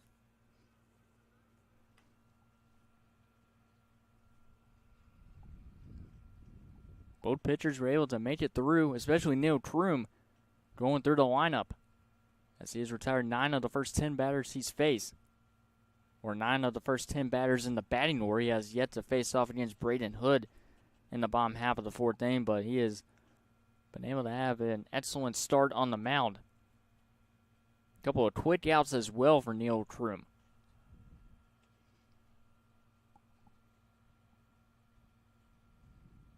That one's outside. Pickoff attempt at first. That gets away from the first baseman and down the right field line. It will not advance the runner at first, but the runner at second will go to third. Runners on the corners here with 2 outs.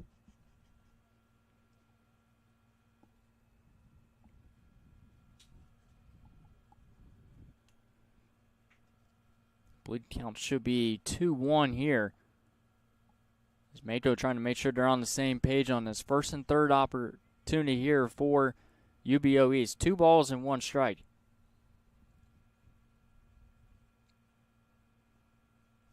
Still taking a long look at the runner at first.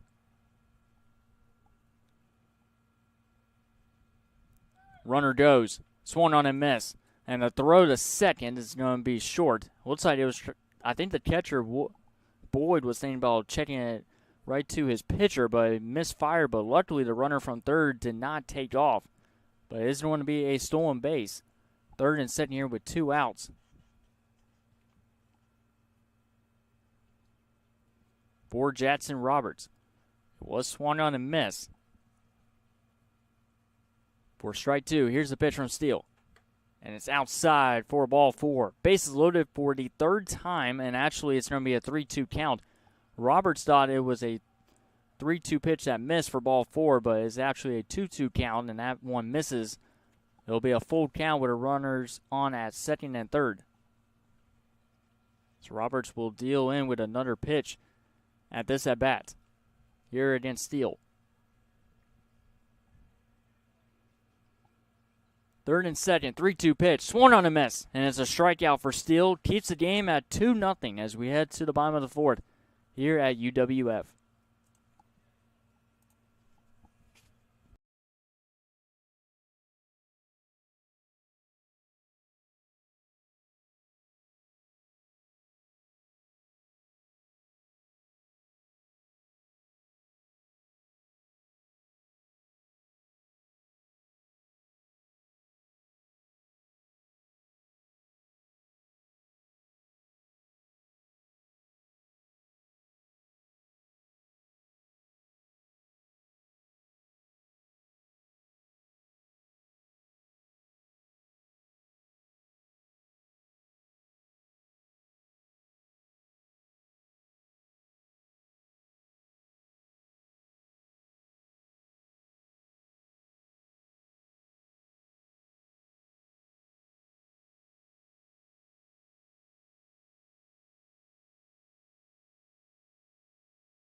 Back here for the bottom of the 4th inning.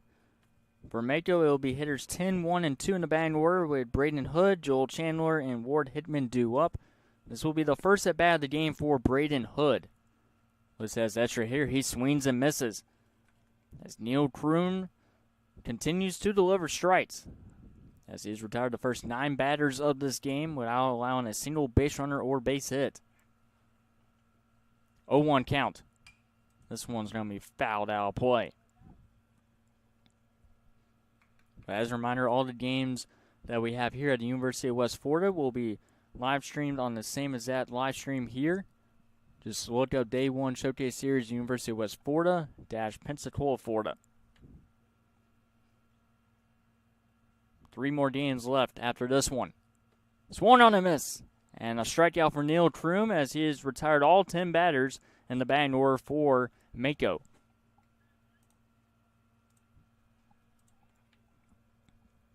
And I'll bring up Joel Chandler. Playing at short today, number 25, Ward Hidman moves to the on-deck circle. 3 pitches and a strikeout for Neil Kroom, who is bulldozing through this lineup through the first wave. Now we'll see the second time around, Mako's able to make some adjustments. So that one will go downstairs for ball number 1.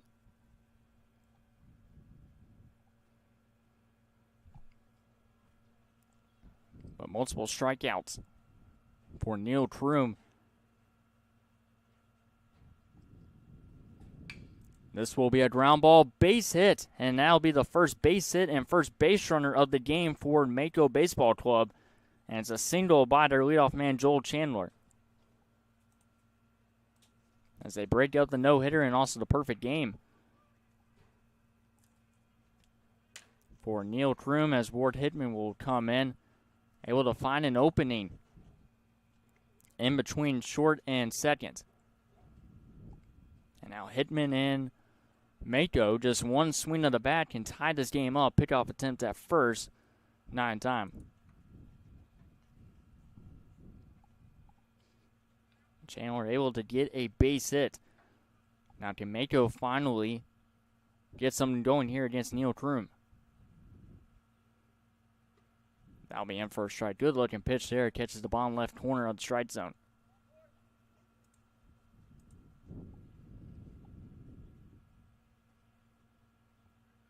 And time's going to be called here from Kroom. He'll exchange baseballs with his catcher.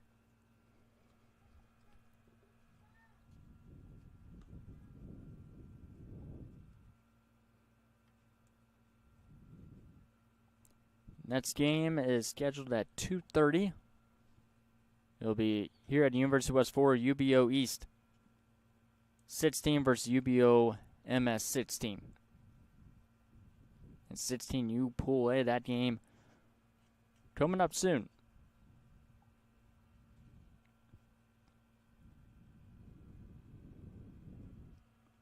That one's going to be swung on a miss there from Hickman. At 4:45, we'll have Southern Crush Outs and UBO MS 18 and 19U Pool C. And then to close out the day, we will have Extreme Scout 19 versus Excel Rays and 19U Pool A to close out this one.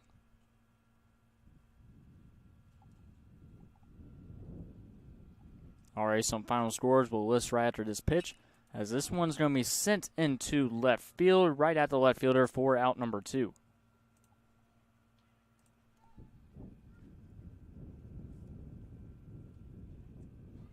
As Edmund flies out to left field, brings up Cooper Sanders. Runner on first with 2 outs.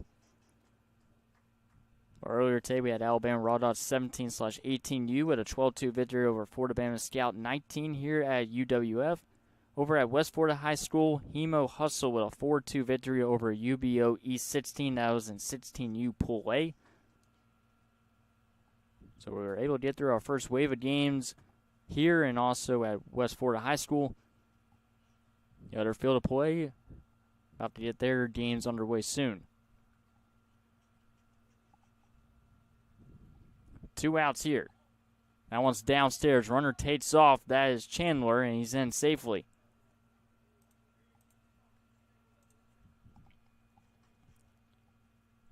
Our first look of seeing Neil Kroom with runners in scoring position in this game. Like I mentioned earlier, just 1, 2, 3 throughout the batting order the first 3 innings here in the 4th.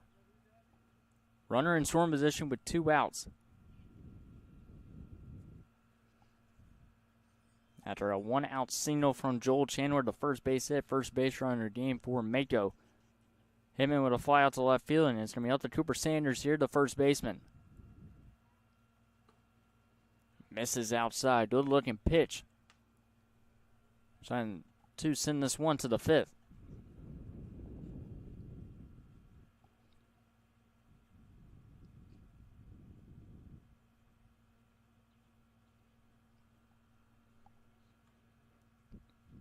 Groom keeping a close eye to the runner at second.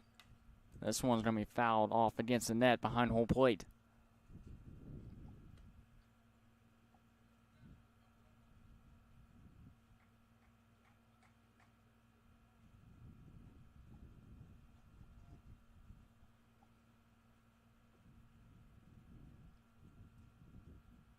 And the pitch. Misses upstairs. It's 3 balls and 1 strike. Kroom is also yet to walk a batter as well. He's been ahead of all these hitters all day long. And now a 3-1 hitters count here to Cooper Sanders with Colton Boyd, number 10, on deck. This one's going to be skied in the air. Foul territory over to the left side, and this one is going to be caught right in front of the fans over to the left side of home plate for out number 3. And UBO East will head to the 5th inning with a 2-0 lead. Only 1 base hit for Mako through the first 4 innings. We head to the 5th, 2-0.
We are through the first 4 innings of this one. Top of the batting order here for UBO East 18, Landon Langley, Isaac Roberts, and Leighton Hartley to lead things off.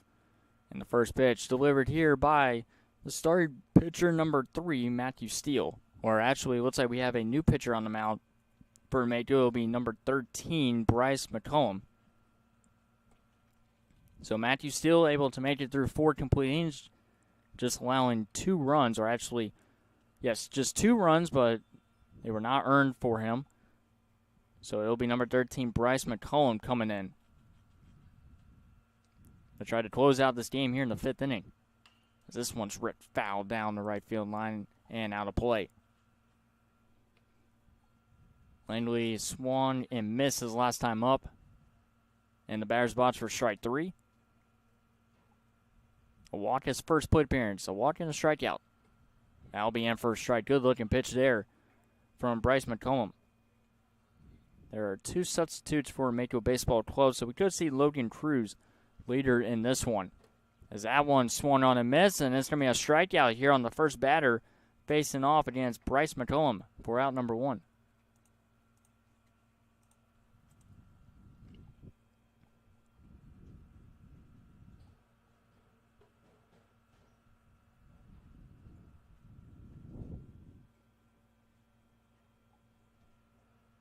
And the first pitch is going to be outside, as they'll bring up Isaac Roberts, starting shortstop with the bases empty here with 1 out. Roberts with a base hit his last time up. Came around to score the second run of the game in the top of the 3rd inning. Also have a substitution as Braden Hood has now been moved over to second base, replacing Ward Hittman. So Braden Hood now out in the field for Mako Baseball Club. 2-0 game. Going to be downstairs, and it'll be a quick walk here to Roberts, as he will take first base, as it brings up Hartley. Lane Hartley playing at first base today for UBO East, as he will fly one down the right field line. This one's going to drop in for a base hit over into right field. Extra base hit here, and the throw is going to be offline, and it is going to be a double for Hartley, his second hit of the game. Runners at third and second here with 1 out, and the pressure is definitely on McCollum and the pitching staff for Mako.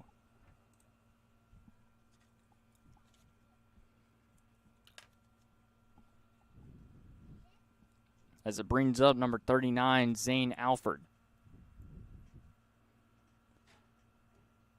Alford almost hit into a double play, which would have ended the inning in the top of the 3rd, keeping it scoreless, but now he'll bat here with 1 out. Runners at 3rd and 2nd. All 3 at bats, he has had traffic on the base pads. Looking for a big extra base hit to try to put this game out of reach for Mako. And he will foul this one off.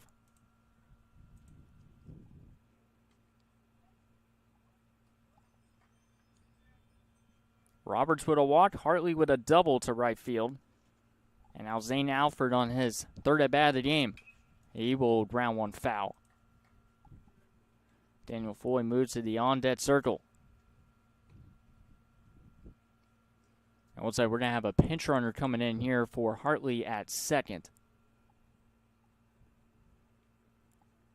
And looks like that's going to be number 32, Jetson Roberts, coming in as a pinch runner at second base. That one's going to be downstairs on Alford. UBO East has had the bases loaded 3 times in this game, only scoring 2 runs. That's downstairs, and McCollum losing control of the strike zone here in the 5th inning. His first inning of work after replacing Matthew Steele, who pitched 4 innings. That one swung on and missed. And a strikeout here from McCollum. Big out number 2 here in the top of the 5th.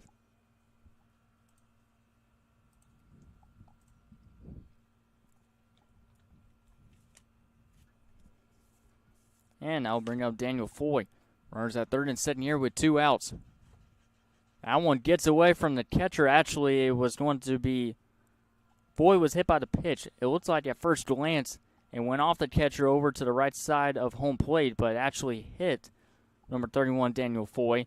Bases loaded here with 2 outs.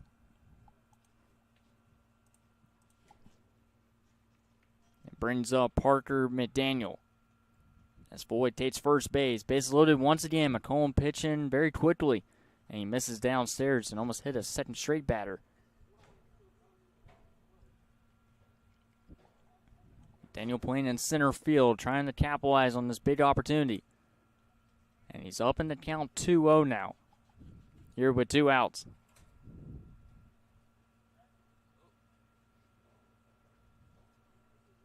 And the pitch. Swung on a miss for strike 1.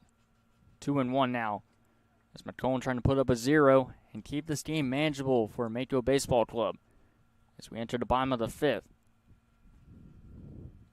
Downstairs gets away from the catcher. Roberts coming home. He will score, and it's 3-0.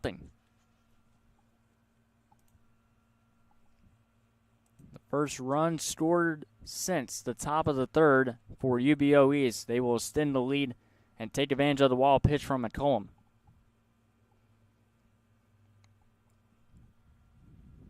And McDaniel up in the count 3-1. 3-1 pitch. Connects for a strike. 3-2.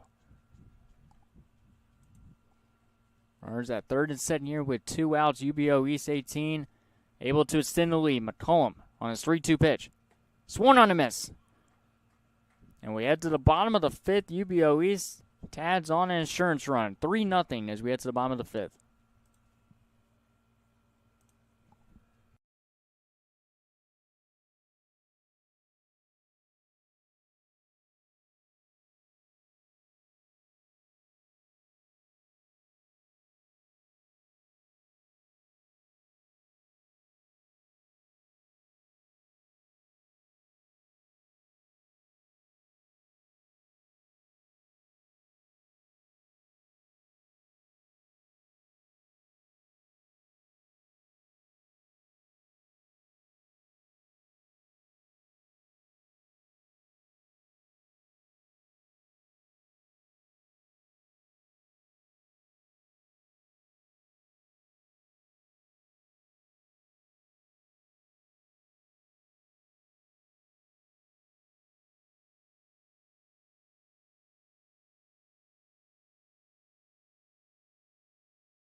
Welcome back here to the bottom of the 5th inning. Only 1 base hit for Mako Baseball Club through the first 4 innings. New pitcher on the mound here for UBO East. The first pitch will miss upstairs for ball number 1. Now on the mound for UBO East will be number 25, Pierce Brooks. He was in right field at the beginning of the game. He is now on the pitcher's mound. And he misses upstairs for a 2-0 count. As it will be hitters 4, 5, and 6 for Mako Baseball Club. So that one's going to miss upstairs as well. Colton Boyd, Matthew Hoover, and Matthew Steele due up here in this inning for Mako Baseball Club. Trailing now 3-0. After UBO East was able to tag on a run off a wild pitch with the bases loaded. Mako trying to find its way on the scoreboard here. That one misses upstairs, and that is going to be the first walk of the game issued by the pitching staff for UBO East in this game.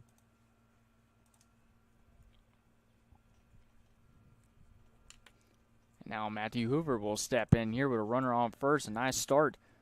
The first leadoff base runner on for the game for Mako. They had a 1-out single from Joel Chandler, who eventually stole second as well, but was left stranded.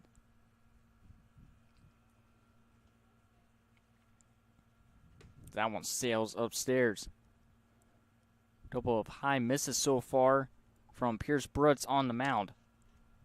Sails in for his first inning of work after Neil Kroom, number 29, with 4 dominant innings. Like I said, just 1 base hit allowed retired the first 10 batters he faced. As that one gets away from the catcher, and moving on to second is Boyd. It was until Joel Chandler, the 11th batter, crew face off. It was able to find his way on with a single into left center field. Hitman with a flyout, and Sanders with a pop-up right in front of the fans over to the left side of home plate. Messing downstairs is Brutz. Boyd with a leadoff walk. Benson second off a wild pitch. Trying to score here. That one's upstairs. Bat-to-back walks issued from Brutz. And for the first time in this game, Mako has multiple base runners on.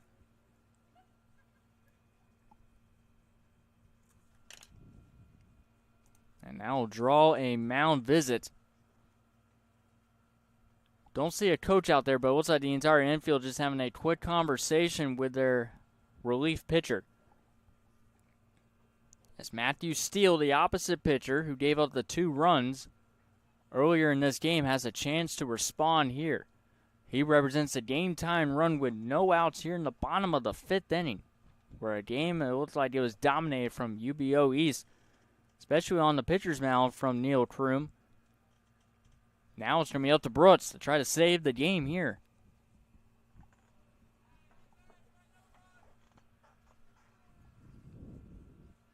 First and second with no outs here in the bottom of the 5th. And it's downstairs, gets away from the catcher. Runners will easily advance to third and second off the wild pitch. Second wild pitch of this inning from Brutz. And now a base hit. Not only will drive in the runner from third, but possibly the runner from second. Matthew Steele with a golden opportunity here.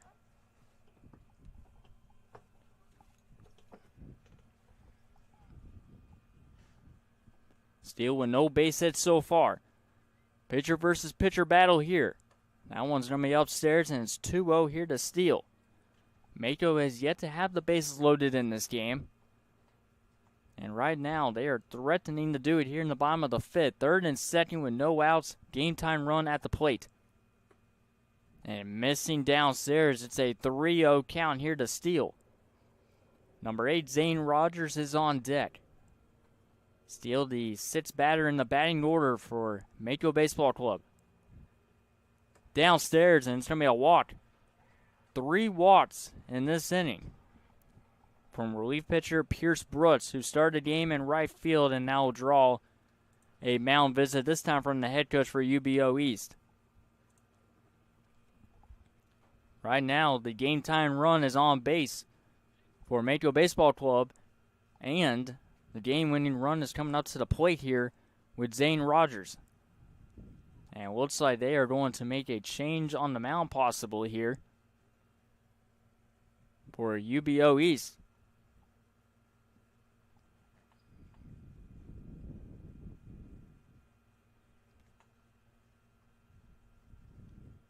And I'll do it here for Pierce Brutz.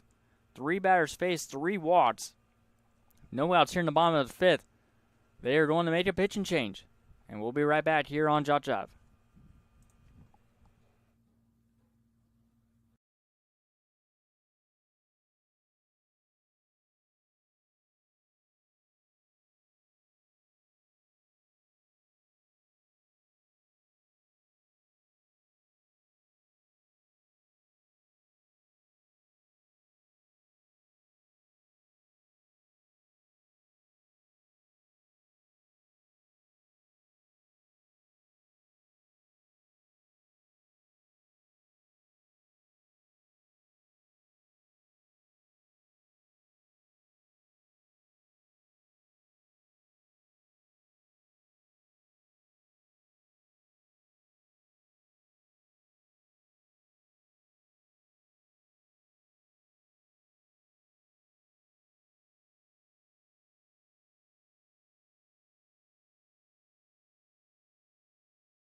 And welcome back here to the bottom of the 5th inning, as it will be number 39, Zane Alford, on the mound, trying to keep this game 3-0, or at least give UBO East the lead going into the 6th inning, as that'll be in for a strike.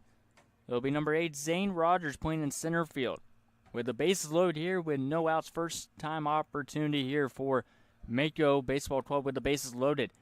And quickly behind 0-2, here is Rogers with Carter Steele on deck.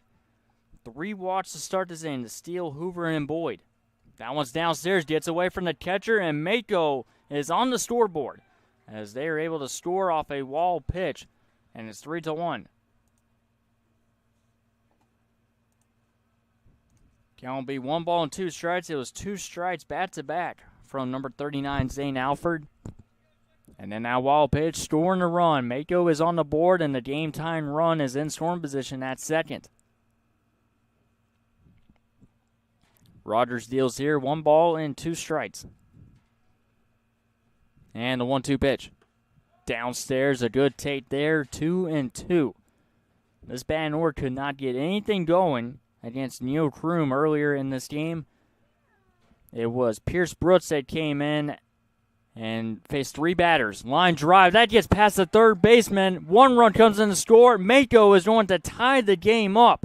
Throw to second is offline. Rogers will head to third, and he slides in safely to tie the game at 3.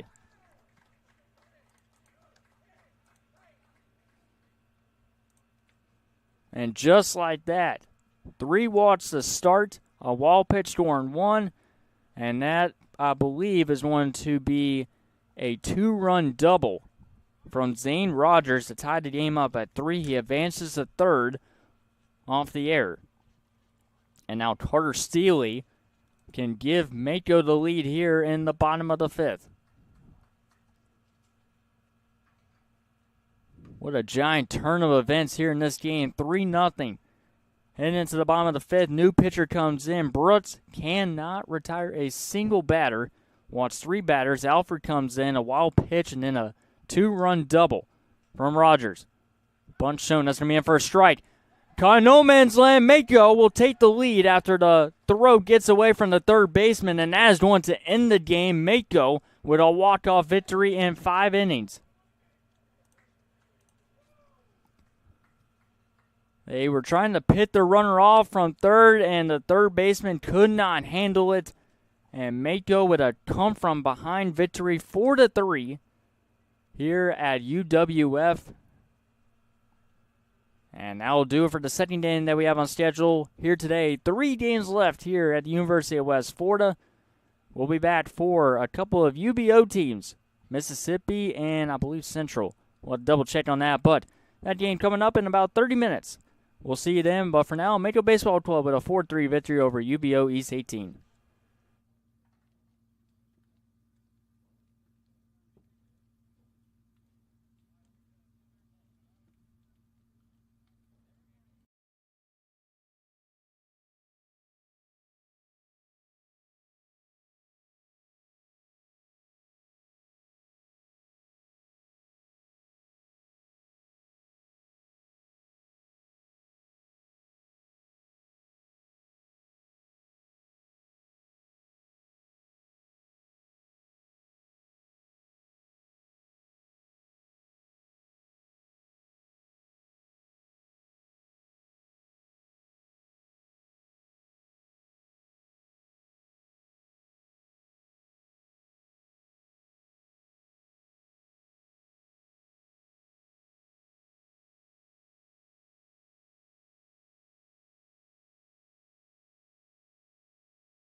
And welcome back to the University of West Florida. Dallas Renzi with you today as we have our third of 5 games today. UBO East 16, they will be in all black with white pants versus UBO Mississippi 16, as they will be in gray and red uniforms with gray pants. As we're about to get this third game underway, 2 games in the books. This game and then 2 more to go here at the University of West Florida. As we're about to see our first pitch of this one. And it'll be swung on a miss for strike number 1. Starting pitcher for UBO Mississippi 16 will be number 25, Kendall Blevins, as he will get the nod here against UBO East 16. So that one will be connected in for a strike. An 0-2 count here to the leadoff hitter, Bobby Lupula, number 4, playing at second. Take a look at the starting batting order for UBO East in just a moment. And the pitch.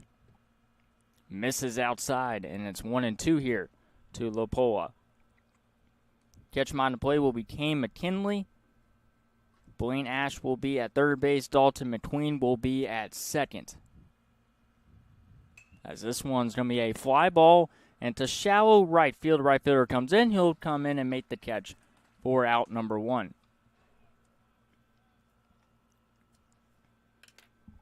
That catch made by number 35, Burnett. Elijah Jamar will be in left field. Extra hitter will be Don Jabia for UBO Mississippi. Bradson Stones will be in center field. Carson Harris will be at first base. Chase Stones will be at shortstop. So that first delivered is in for a strike. After this pitch, we'll take a look at UBO East, their roster starting 9. Behind count 0-2. Bobby Lupula, Jordan Hawkins, and Nathan Deaton will be leading things off here in the top of the first inning. And then it'll be Daniel Pope, Logan Coffey, Weston Graves. So that one will miss downstairs. Keelan Beasley, Landon Attaway, William Kelly, and then finally as the extra hitter, number 3, Caleb Johnson.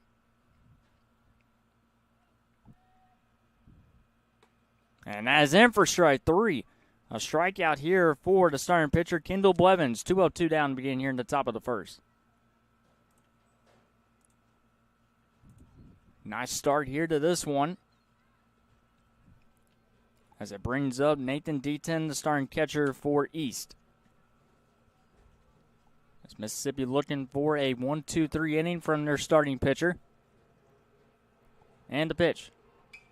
It's going to be a fly ball to left field, right at the left fielder. He is cammed underneath to make the catch for out number 3. That catch is made by Elijah Jamar over in left field, number 23. 1-2-3 inning for Blevins. We head to the bottom of the first. No score between East and Mississippi.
Welcome back here to the bottom of the first inning between Mississippi and East and UBO 16 division.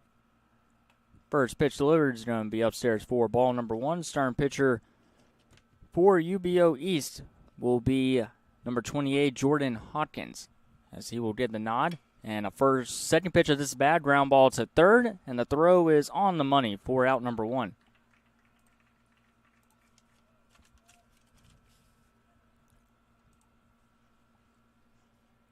As Al retired, the leadoff hitter, number 1, Chase Sones, as it'll bring up the opposite catcher, number 18, Kane McKinley. Take a look at who's down the field for East. Bobby Lupola will be at second. Nathan Deaton will be catching behind the plate, as this one's going to be sent over to the right side. Foul ground, and now be caught by the first baseman, William Kelly, number 13, with the grab. 2 up, 2 down very quickly on 3 pitches here in the bottom of the first inning. Blaine Ash will be at third. Dalton McQueen will be at second. Or actually, that's for Mississippi. Looking over at East's roster, Daniel Pope will be at short. Bobby Upula will be at second. Landon Attaway will be at third, as that is in for a strike. William Kelly, who just made that catch and fouled ground over to the right side of the bag, is over at first base. Caleb Johnson will be the extra hitter. In the outfield, Logan Coffey in left. Weston Graves will be in center field. That one sails upstairs, and Keelan Beasley will be in right field for East, with Jordan Hawkins, number 28, on the mound. And the pitch sails outside. Sones and McKinley retired, as it brings up number 35, Burnett, playing in right field to begin the game for Mississippi. And he swings and misses.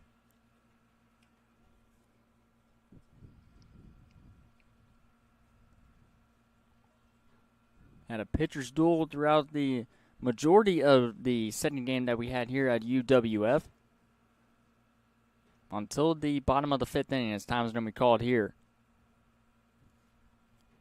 from the home plate umpire. And it looks like he's having to make sure the batter and the pitcher are both on the same page.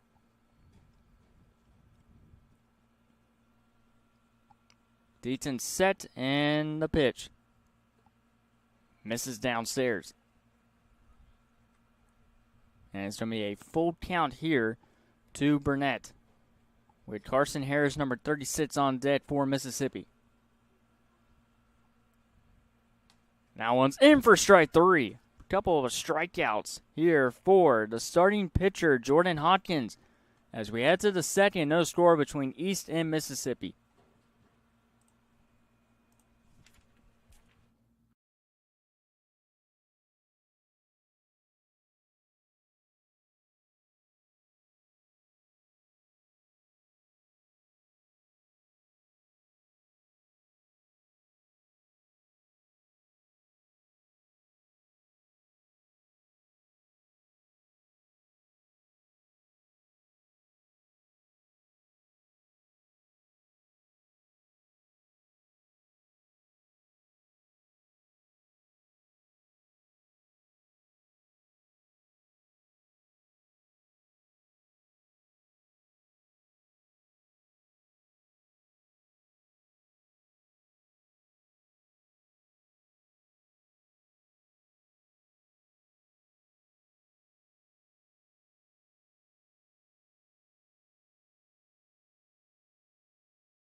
Welcome live here at the University of West Florida for our third game of 5 that we have on schedule here at Jim Spooner Field, home of the Argonauts.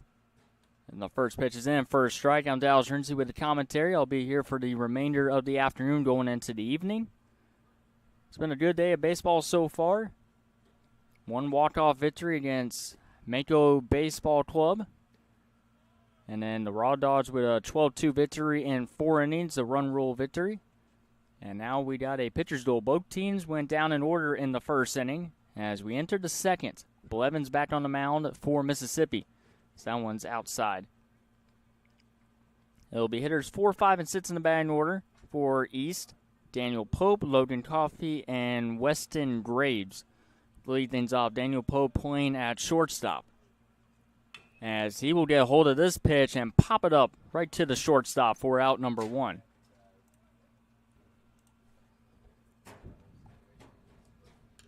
As that is a catch made from the shortstop, Chase Sones, number 1. And for our third straight game, we have a pair of brothers on the same team. We had the McNeils earlier this morning with Fort Alabama.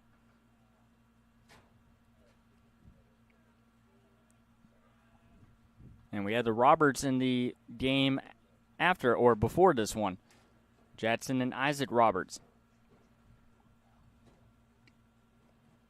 That swung on and missed here as Logan Coffey battles in. And he's behind count 0-2. Blevins putting it all over in the strike zone so far in the early goings here in the top of the second. Pitchers duel so far. Which team can get their first base hit? And it swung on and missed. And they'll be in back-to-back strikeouts.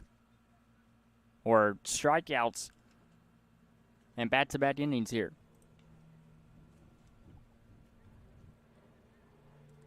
Daniel Pope with a pop out at short. A strikeout to Logan Coffey. Blevins has struck out 2 of the last 3 batters he's faced. And that first pitch will be inside to Weston Graves, number 17. Playing at center.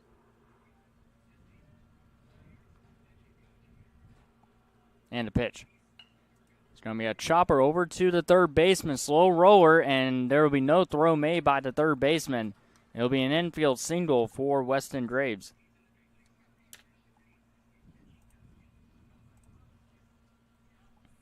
First base runner of the game for either team and belongs to East, UBO East 16. They face off against UBO Mississippi 16. 3 sites in action this afternoon. One here at Jim Spooner Field. As that swung on and missed from Keelan Beasley. And 2 high schools. West Florida High School got in action about an hour after we got the first game underway here at UWF. We'll give you score updates from the other ones as soon as this half inning's over. Bottom of the second, we'll take a look at the previous score so far in our showcase series, day number 1. We'll be back here tomorrow and then Championship Sunday, depending on how the weather will be, if it'll be here at UWF or at Orange Beach. Fly ball over to the left side, down the left field line. That's going to be a foul ball from Beasley. So he'll head back over to the batter's box with Landon Attaway on deck for UBO East. Mississippi will have Harris, Ash, and McQueen to lead things off in the bottom half of the second. A 2-out infield single keeps the inning alive here. That one misses downstairs. Weston Graves with the first base hit of the game for either team. Daniel Pope had a pop out to short and then a strikeout.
Bottom of the second inning. First pitch going to be swung on a miss for strike number 1.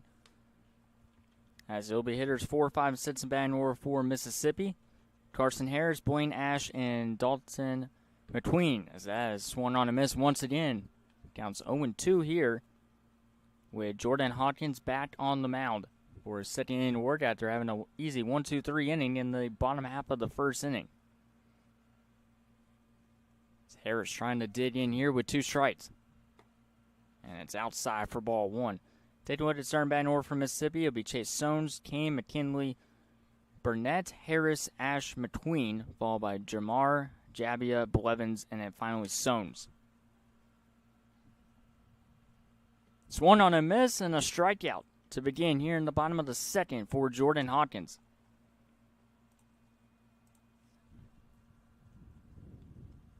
As he has retired the first 4 batters he's faced, and now will bring up Blaine Ash, number 15, playing at third base today. And as I said, we will take a look at the upcoming schedule and also some score updates from earlier this morning. That one's inside. The kickoff this morning at 10 o'clock, we had Alabama Raw Dogs 17/18U defeat Florida Bama Scout 19 by a final score of 12-2 in 4 innings. That's upstairs.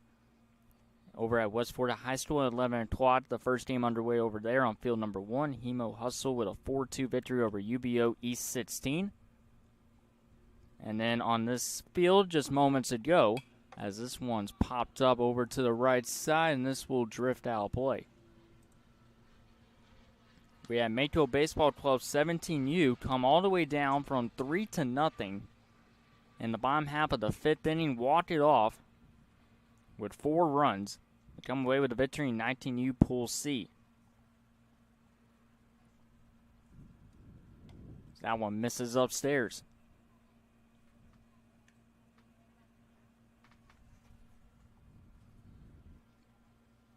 And currently got some games underway. WFBA Crusaders facing off against Hemo Hustle at West Florida High School. So that one is downstairs, and that'll be a walk here with 1 out for Mississippi.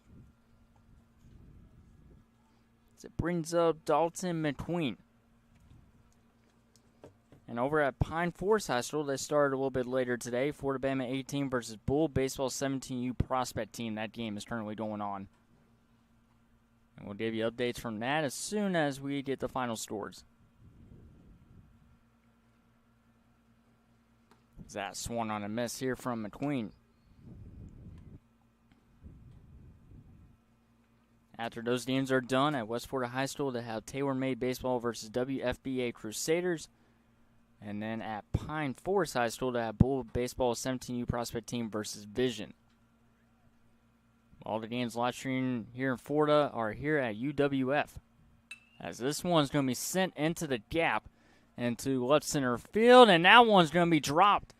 Miscommunication between the left fielder and center fielder for East, and they're unable to come away with an easy out over in the outfield. First and second here with 1 out.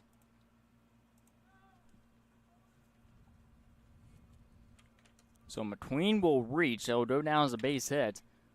As Jamar, number 23, up next bat, runners at first and second. As Mississippi trying to get on the scoreboard and draw first blood here.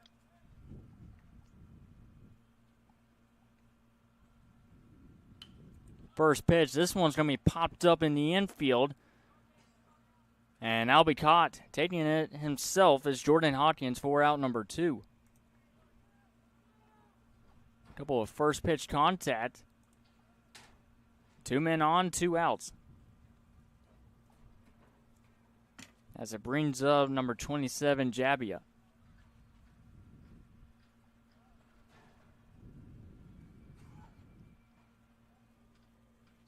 With Kendall Blevins, number 25, on deck.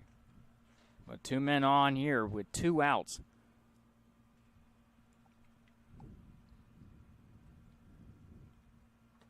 And it's in for a strike.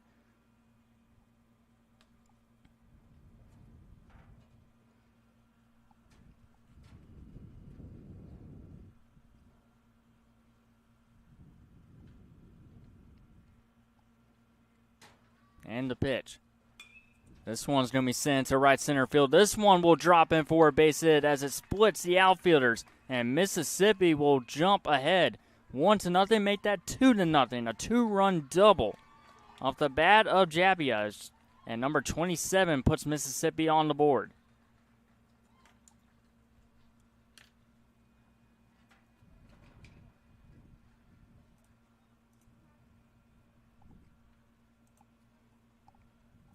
Our first extra base hit of this game, and it belongs to Jabbia. Listed as the extra hitter, and now bring up the opposite pitcher, Blevins, with Jabbia on at second.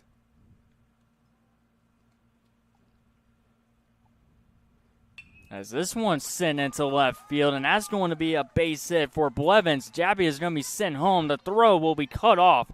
RBI single for Kendall Blevins. Extends the lead 3-0 for Mississippi.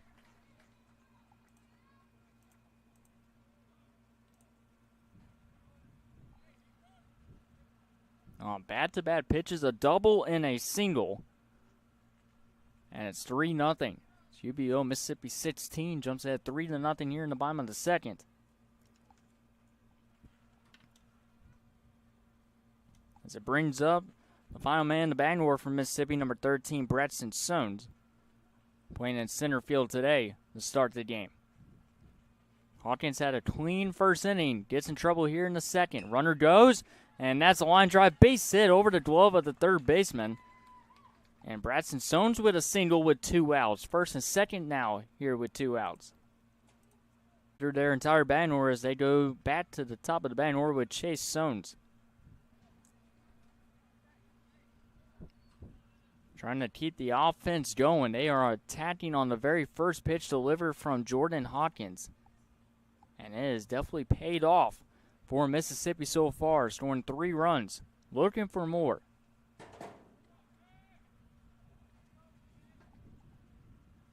As this one is another first pitch contact. This goes into left center field, and that's going to be caught from the center fielder, Weston Graves, for out number 3. Mississippi jumps ahead 3-0 as we head to the third here on JockJive.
First 2 innings are in the books as we begin the top of the third. 3-0 Mississippi in the lead. As the first pitch is going to be inside for ball number 1. Bottom of the batting order here, as it'll be Landon Attaway, William Kelly, and Caleb Johnson facing off here against Kendall Blevins. Now Connect for a strike.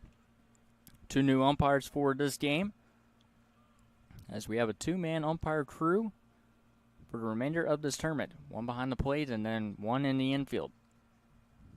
As this one popped up in the air right at the second baseman for out number 1.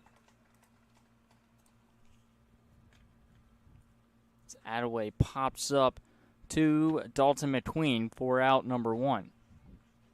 And brings up William Kelly, the first baseman.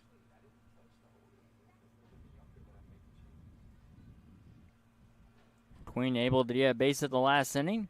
Comes away with a pop-up catch now. Good looking pitch there. Turns in for a strike. Caleb Johnson, that's your hitter number 3, is on deck. So that one's going to be fouled off.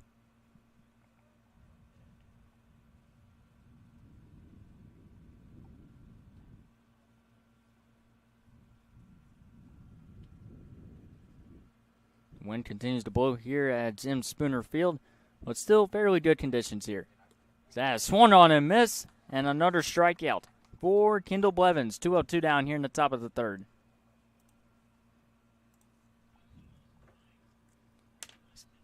As Caleb Johnson will step in now. Final batter in the batting order. First time up here against Kendall Blevins.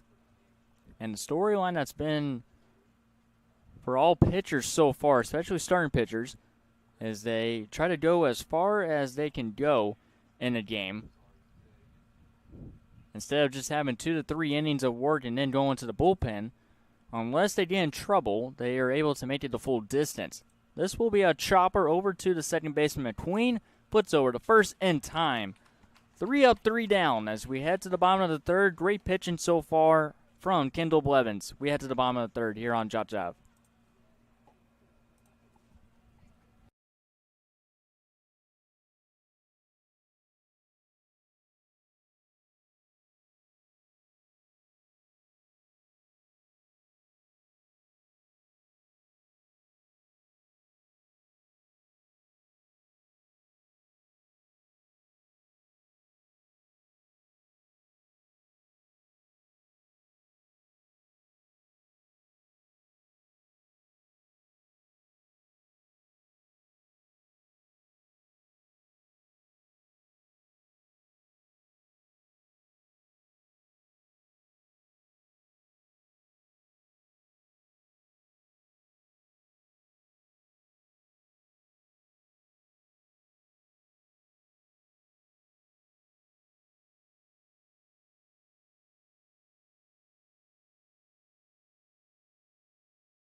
Bottom of the third inning, Mississippi trying to extend the lead, as this will be fouled off to begin this at-bat.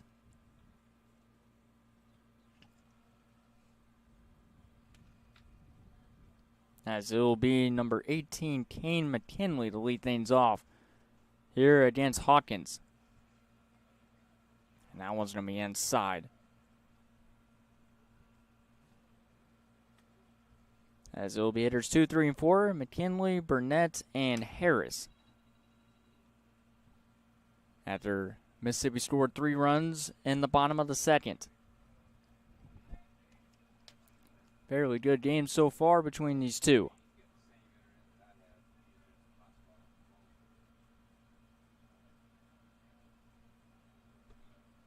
That'll be in for a strike. Good looking pitch there. UBO Mississippi 16 in red and gray.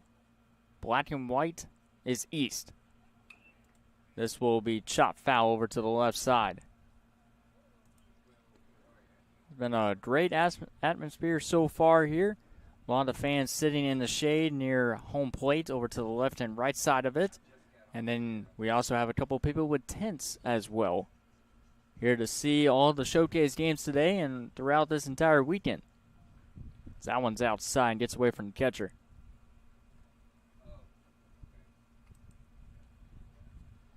Well, like I said, the wind continues to pick up here at UWF. There's a lot.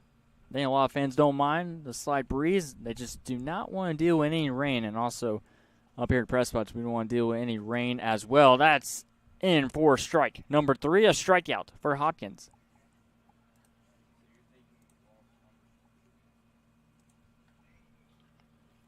So McKinley caught looking, and Burnett will come up. Starting the game in right field. They're in the bottom of the third. UBO Mississippi 16 on their way with a 3-0 victory, but we saw earlier today UBO East, as this one's popped up, and this will go up against the press box or just right over it. As you can see in our center field camera, there are multiple trees behind the press box and behind the stands. And then right behind it is the bathrooms and the parking lot. As you can see, a bunch of kids chasing after the foul ball. So that one's going to be downstairs. On Burnett with Carson Harris on deck.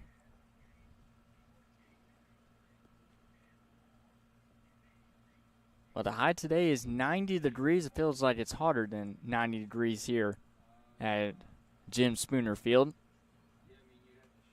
As that'll be in for a strike. Hawkins settling in here in the third inning. Giving up a couple of base hits.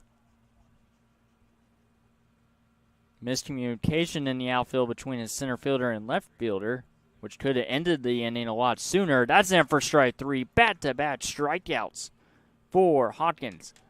2 up, 2 down here in the bottom of the third.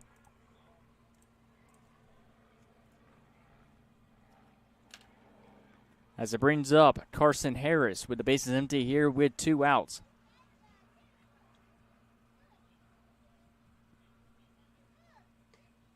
And the first pitch is going to be inside for ball 1. Blaine Ash moves to the on-deck circle.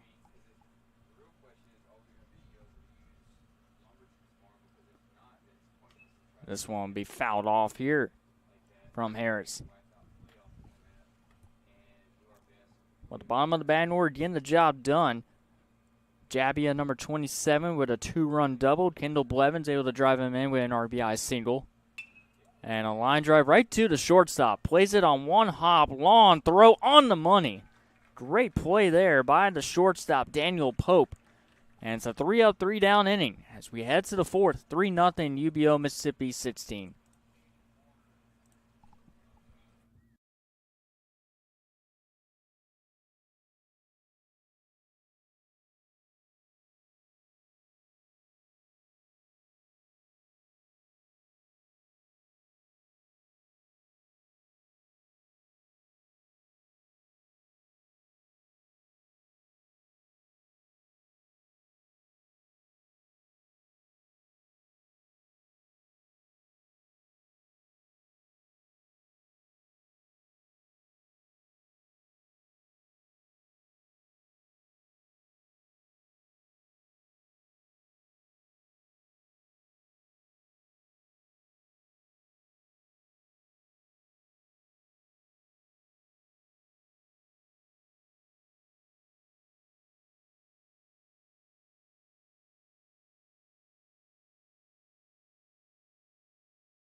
We entered the top of the 4th inning.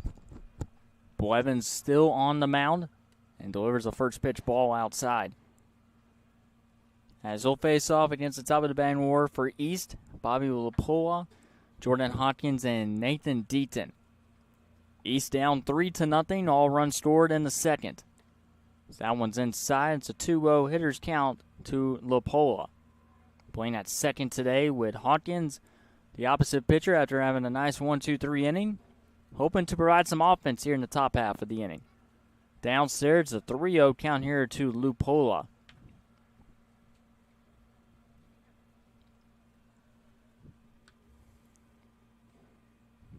The hitters 1, 2, and 3 in the batting order. Trying to get something going here against Kendall Blevins, who has been phenomenal so far on the mound through the first 3 innings. Loses Lapola on 4 pitches. It'll be a leadoff walk.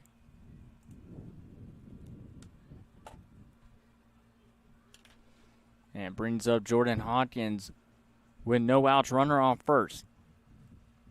What we saw earlier today, a 3-0 lead was not enough, as Mako Baseball Club came back 3-0 after being dominated on the pitching or in the batter's box all day long, as that one's going to be fouled out of play.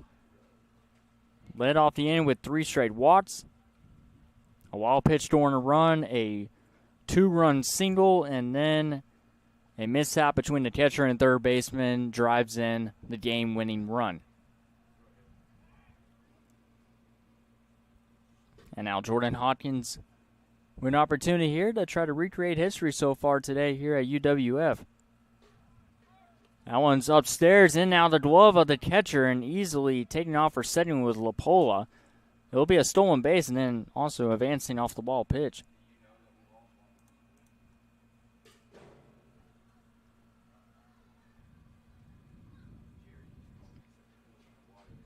Blevins losing control of the strike zone here early. Lapola saw 4 pitches, able to reach on first, and now steals for second. Hawkins swings and misses. Big cut there. Swinging for the fences. No home runs so far today here at UWF. Big dimensions here at the University of West Florida. Runner on second. And swung on and miss. And a strikeout here for Blevins. He's done that multiple times so far in his first couple of innings. And he gets one there. Big out here in the top of the 4th. As he strikes out the opposite pitcher, Hawkins. Now Nathan Deaton, the catcher, will step in, number 20. With Daniel Pope moving to the on-deck circle. As that pitch will miss downstairs.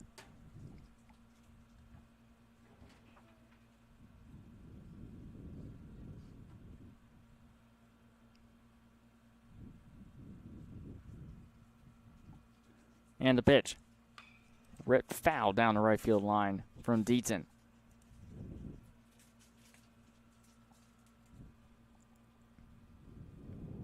Daniel Pope with a base hit earlier in this game. Deaton looking for his first year.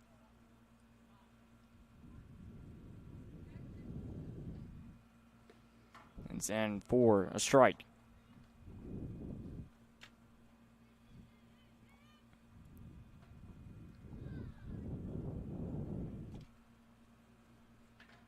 And the pitch. Fouled off. That'll be strike 2 to Deaton.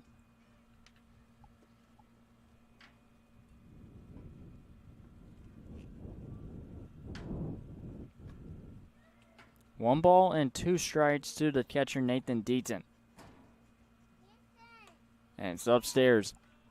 Mississippi scoring their 3 runs in the second. Bottom of the batting order, getting the job done. Javia and Blevins providing offense. Blevins with 3 shutout innings so far. This one is trouble at first glance, but it's going to be a fly ball to left field, right at the left fielder. And Pope will step in. We're runner on second with 2 outs. Pope, like I said earlier, with an in single earlier. Actually, that was Weston Graves with that infield single. Pope ground out his first time up. Graves with the infield single against Blevins. That'll be in for a strike. Blevins looking for a fourth straight shutout inning. He's had a little bit of traffic, but for the most part, he's been able to get out jams and almost hit. And actually, it did hit Daniel Pope. Multiple runners on here for East. First and second with 2 outs. As it brings up Logan Coffey. Starting left fielder with first and second, 2 outs, top of the fourth.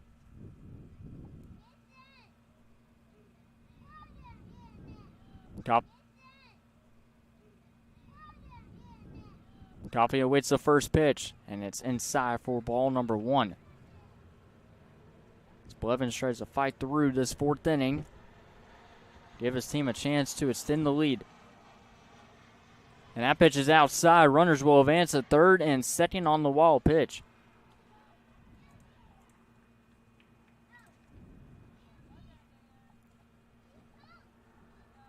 Game time run at the plate. Well, if you're UBO East, a base hit will definitely do here to try to cut the deficit.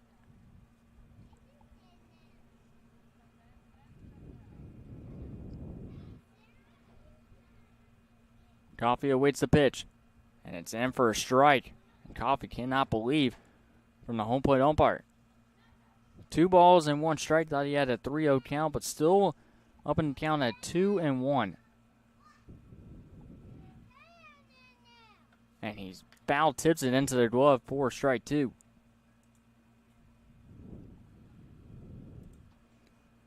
And Coffey thought that was strike 3 as well. But it's 2-2, even up. As Blevins bows back. Can Coffey readjust? 2-2 pitch. And did that hit Coffey? It did not. And it's a full count.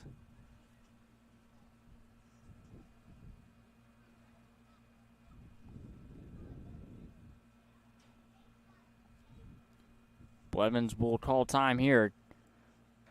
Third and second with 2 outs. East trying to get on the board. Coffey pitches downstairs, and now will be ball 4 to load the bases up for UBO East 16.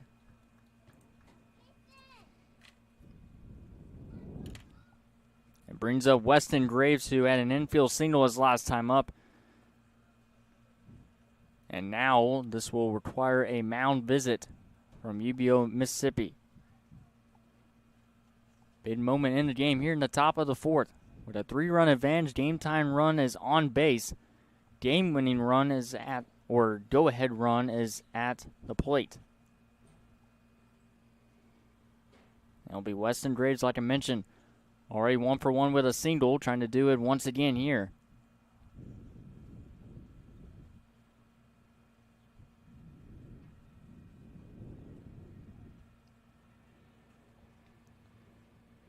Lapola with a leadoff walk to start. Hawkins with a strikeout. Deaton able to reach. Logan Coffey with a 2-out walk.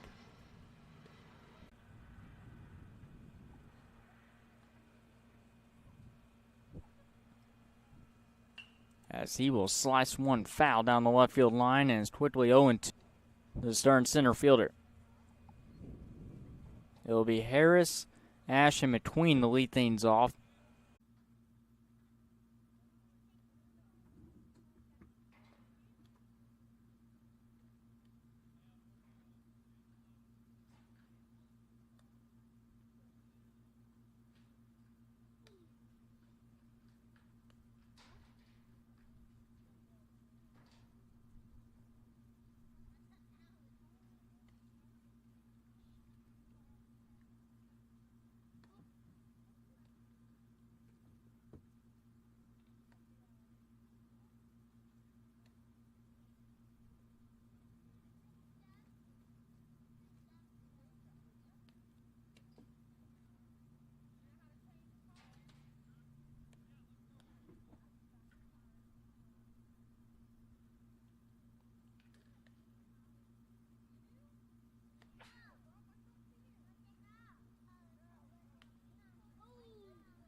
And welcome back here at top of the fifth. We apologize for the internet loss that we had here at UWF. I believe we got that situated here. Quick recap from the bottom of the fourth inning. We had a pickoff attempt at second, and it was successful. So that was the first out while we were trying to get the internet back and going, as that's going to be in for a strike here from number 25, Kendall Blevins. And we also had a pop-up from Elijah Jamar, I believe. We'll try to get that confirmed as well. We were trying to get the internet back and rolling here on JockJive Sports. We do apologize for the internet problems. We've been dealing with that for a good bit so far this afternoon, especially as soon as it turned noon. This one will go outside. Well, it should be ready to go. Good to go here on JockJive Sports. 3-0 lead here for UBO, Mississippi. This will be a ground ball over to the second baseman. He'll stroll over, and a low throw, but a good pick at first base for out number one.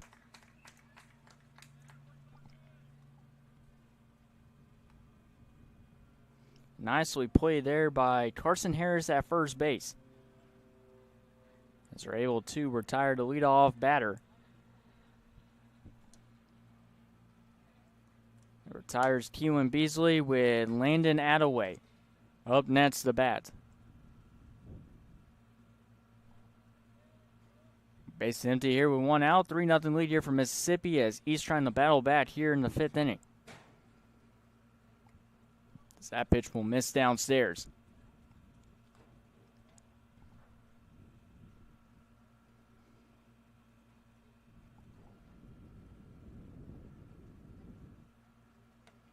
That one will go upstairs.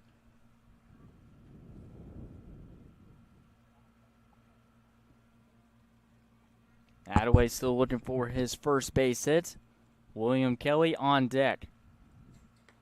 Blevins had to deal with the bases loaded the last half inning and was able to get a big strikeout to end it and keep it at a 3-0 lead for UBO Mississippi. It's been a pitcher's duel between these two teams, between Hopkins and Blevins. Blevins with a lot more success as this one's popped up over to the right side and out of play.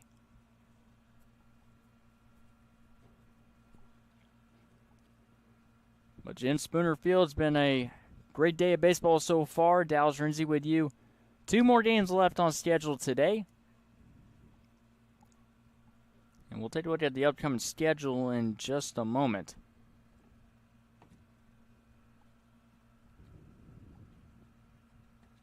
And that's going to be in and out of the glove. 3 sites on location so far today.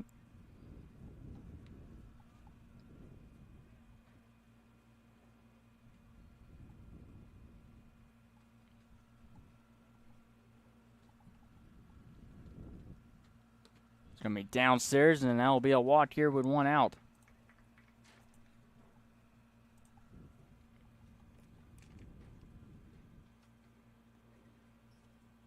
Attaway reaches.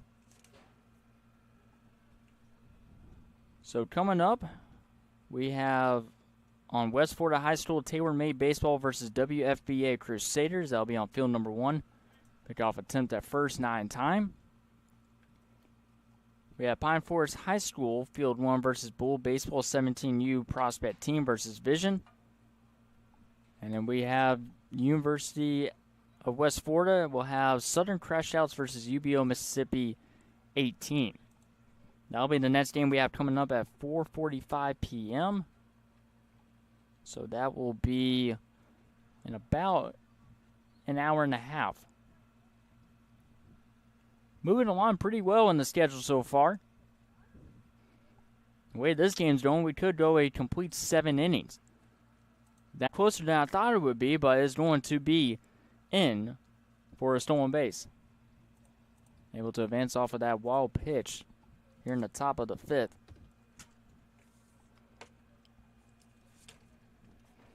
Both teams staying with the same starting pitchers they had to begin this game.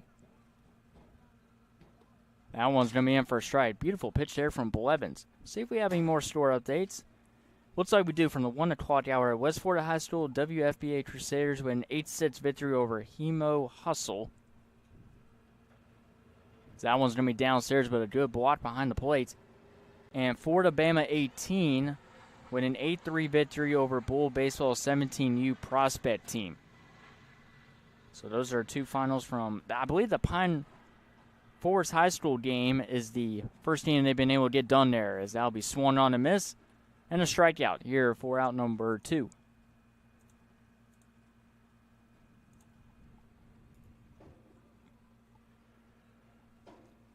William Kelly down on strikes as it brings up Caleb Johnson, the extra hitter.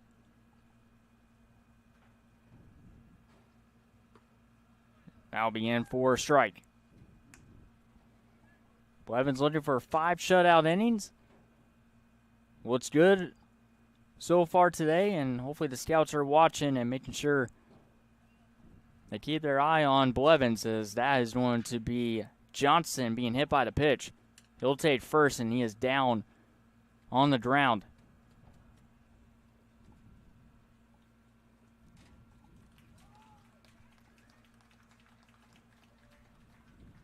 Johnson's going to head to first. A little bit of a jog. Looks like he's okay after being hit by that pitch. Taking a little bit of a stroll around first base pad. And another pitcher's mound visit here. We'll see how much longer Kendall Blevins will remain on the mound.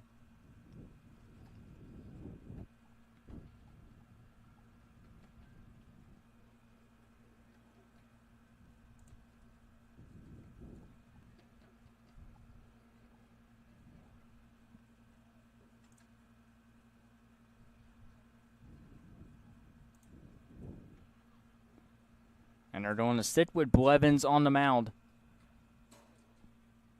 With the top of the batting order coming up here with Bobby Lapola, as he represents the game time run here in the top of the 5th.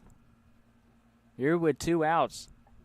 We have yet to have a game go past the 5th inning today, but the way this game's gone, we most likely will make it to the 6th inning.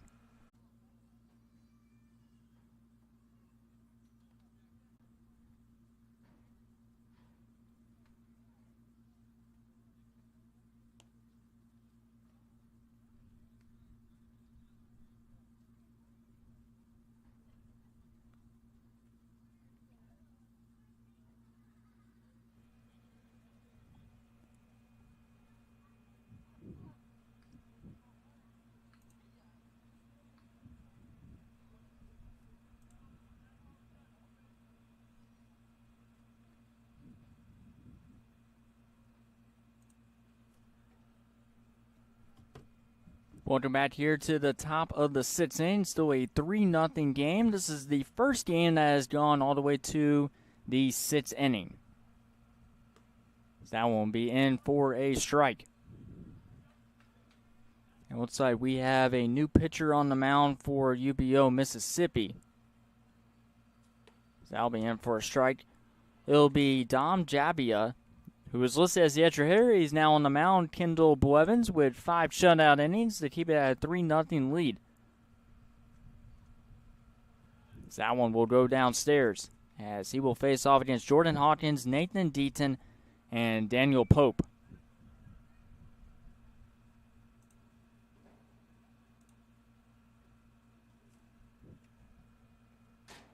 So that one will miss upstairs.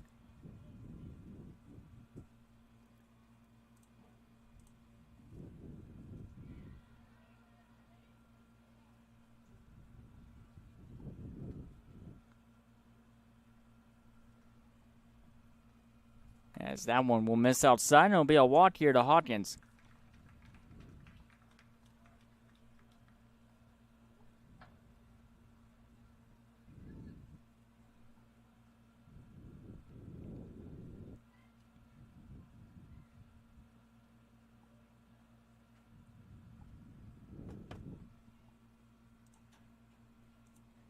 So a runner on first here with no outs. Jabia loses the leadoff hitter. And this one will be skied over to the left side in foul territory, and this will drift out of play. Up against the netting over where all the fans are at in the stands.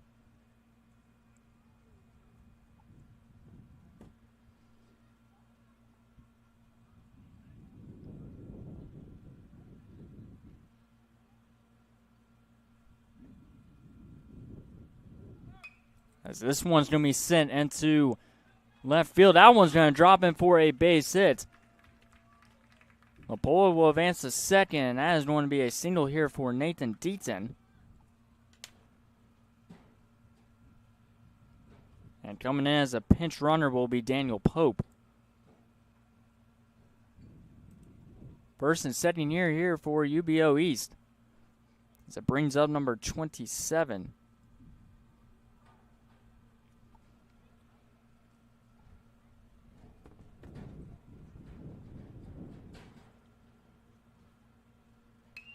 First pitch popped up in the air, shallow center field, and there to make the catch for out. Number 1 here in the top of the 6th.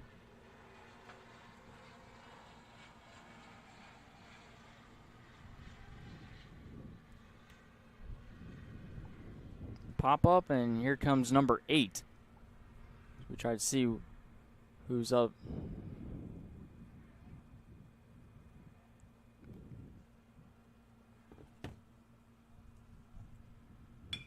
First pitch, a ground ball to second. They could turn 2. They will not get 1. Safe at first base. Bases loaded here for UBO East.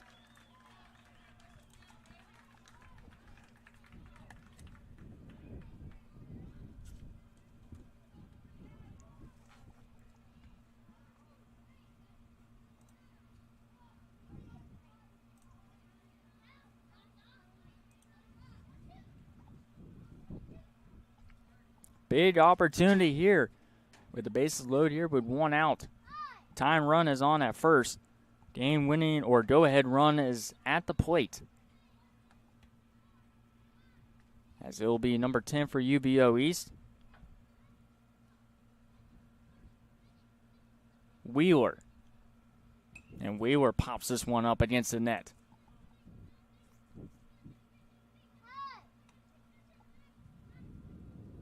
Wheeler, a third baseman / utility player, graduating in 2025. Bases loaded here with 1 out. And that one's downstairs. Could have had a chance for a double play, which would have ended the inning, but a fumble by the second baseman, Dalton McQueen. That one's upstairs. And we've seen this a couple times so far today. The starting pitcher cruising through the first couple of innings, and then they go to the bullpen, and the fresh arm cannot find the strike zone and has cost some games so far. That's a base-loaded walk to give UBO East 16 their first run of the game. And it's 3-1 here with 1 out. UBO East 16 under head coach Jacob Barlow. And he is going to have a conversation here with Jabia with 1 out.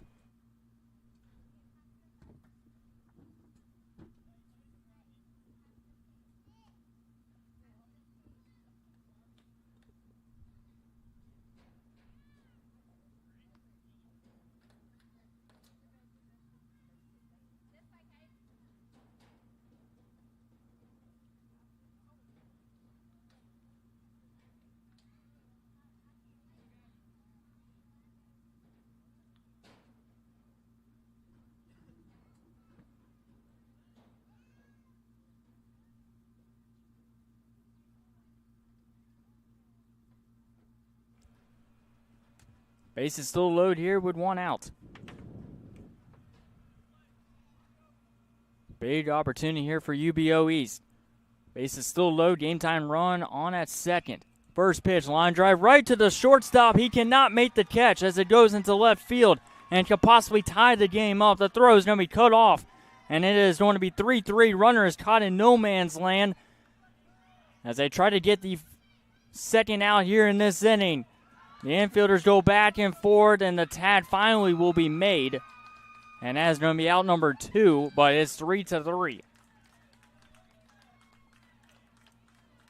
A base hit to tie the game up. 3-3 here in the top of the 6th.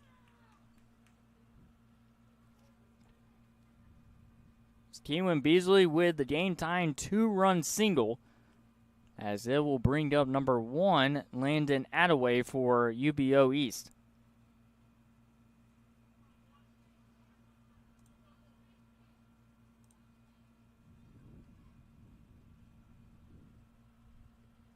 That pitch is going to get away from the catcher, and moving on to third and hobbling a little bit over there is Beasley.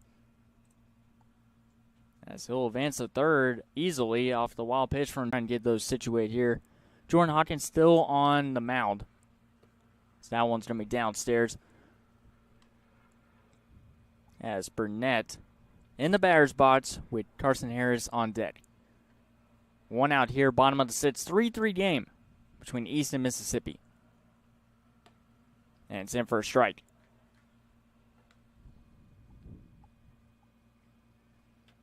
Hawkins in for his sixth inning of work.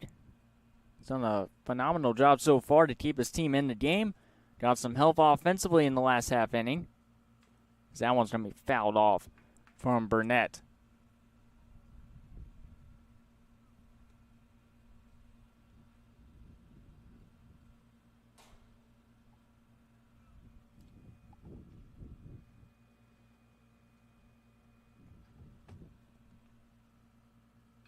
As that is going to be fouled off.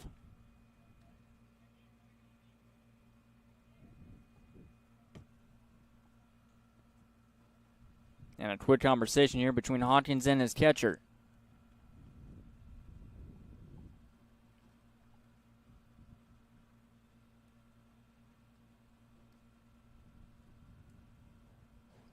Good fun game here in this third game of 5. We have 2 more games remaining here at UWF. Hopefully we will not have any internet problems moving forward. And no rain. Beautiful weather today. Slight breeze here today at the ballpark. Well, besides that, it's been pretty decent weather. And swung on a miss. Strikeout for Hawkins. 2-0-2 down here in the bottom of the 6th.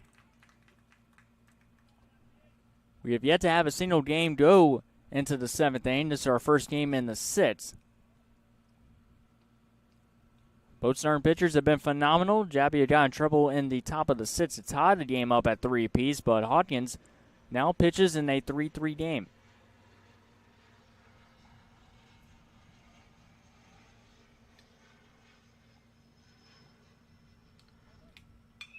First pitch, ground ball over to the left side, and that's in now the glove of the shortstop. It's going to be a tough play either way, but it's going to be a 2-out single here for Mississippi.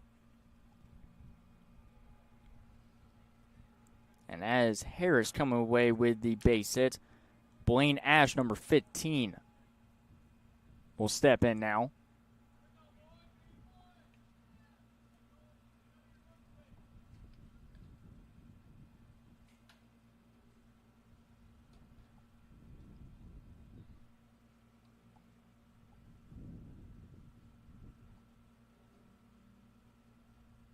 And the first pitch from Hawkins. First pitch contact in. This goes into right field. That will be caught. And we are heading to the 7th. 3-3 between East and Mississippi.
Top of the 7th. Jabbia back on the mound here for UBO Mississippi 16. First pitch going to be grounded foul. It'll be William Cayley and Caleb Johnson to lead things off here for UBO East.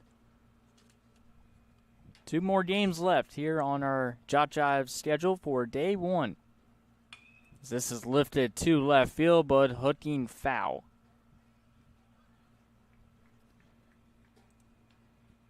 As you're watching day 1 of the Showcase Series, University of West Florida, located in Pensacola, Florida. Dallas Renzi with you today. We apologize for the internet problems that we've had here in this 3rd game. We've been pretty spotless through the first 2 games and then had that problem halfway through this game, but hopefully we have it situated moving forward.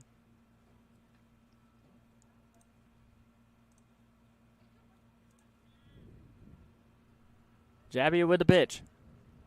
Swung on a miss. A strikeout to open up the top of the 7th.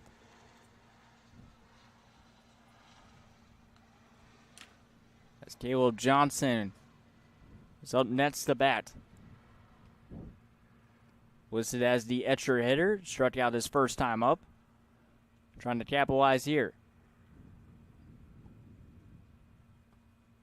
And the first pitch delivered in for a strike. Bobby Lupola on deck. Top of the batting order due up. That one's downstairs. A good take there from Johnson. 3 runs for UBO Mississippi came in the bottom of the 2nd. UBO East scoring in the 5th inning to knot it up at 3 apiece. And we're just looking for that 1 run to finish this game out.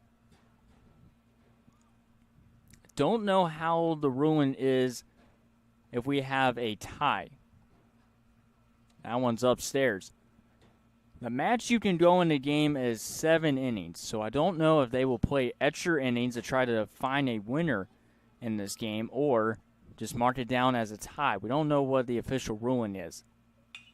This one's laced into left center field. That's going to drop in for a base hit. And thanking for second, Jackson is in. Double with 1 out.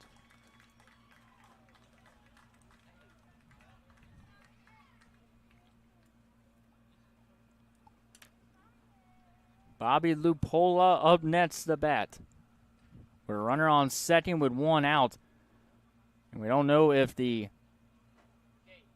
is going to be a walk-off or not.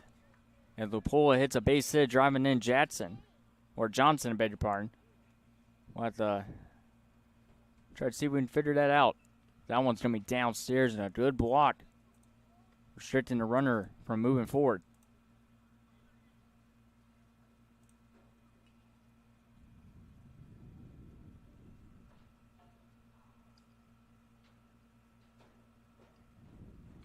That's going to be fouled off.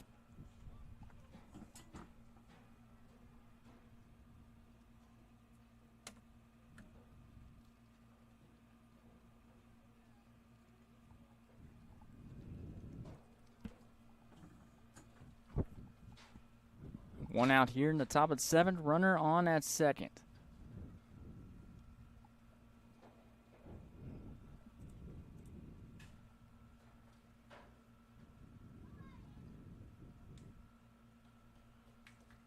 And it looks like a balk is going to be called. And that will move Johnson over to third.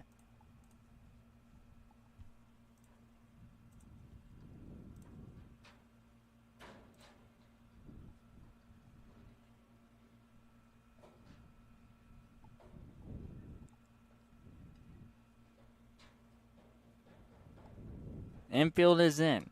That's going to be in for a strike.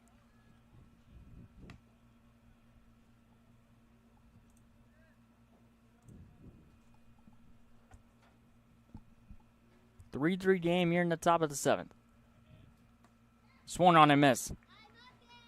And a strikeout here with 2 outs. And that throw gets away from the pitcher, but luckily the runner on third was not paying attention. Mississippi catches a break there.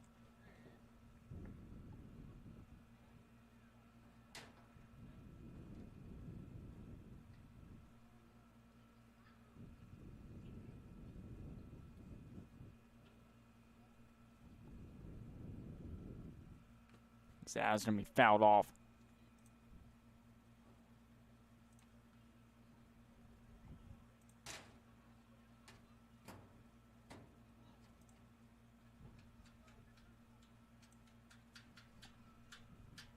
And the pitch.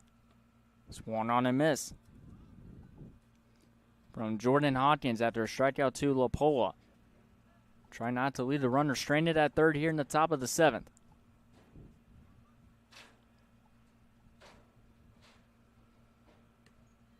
And that one is going to miss downstairs. Jabbia trying to make it through his second inning of work here in the 7th inning. And a 3-3 game.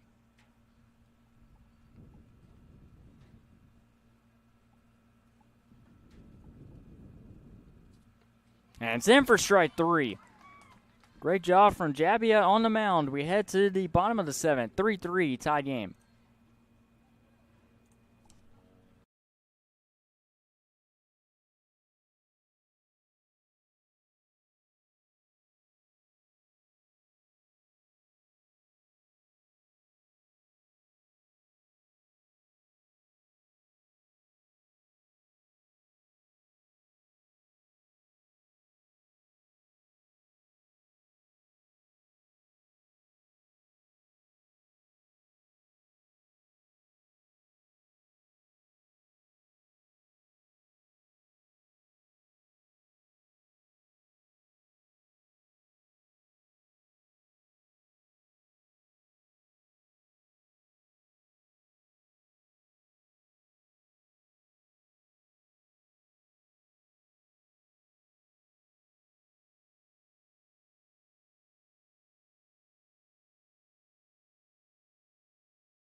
Quarterback bottom of the 7th inning. Bunt shown here. And it'll be fouled off.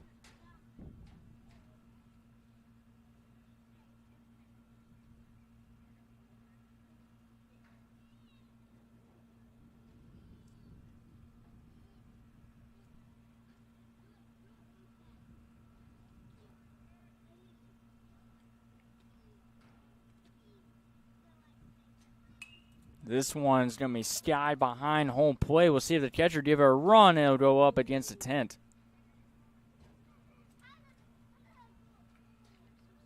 And now on the mound is going to be number 3 for UBO East.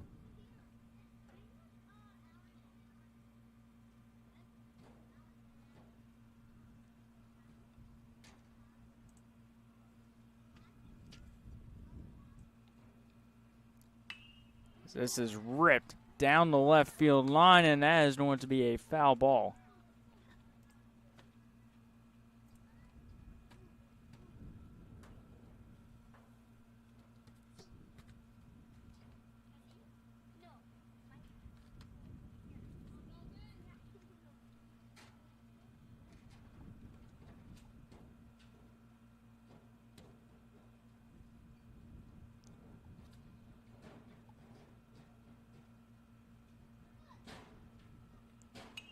This one's going to be popped up.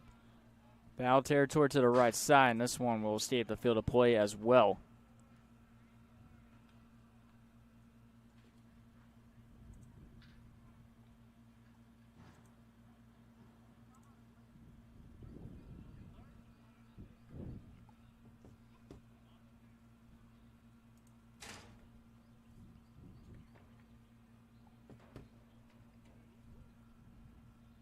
That pitch misses downstairs. Good looking pitch. So we try to figure out UBO East, who their new pitcher is. Trying to look at the lineup. It looks like Caleb Johnson, who was the extra hitter earlier in this game, is now on.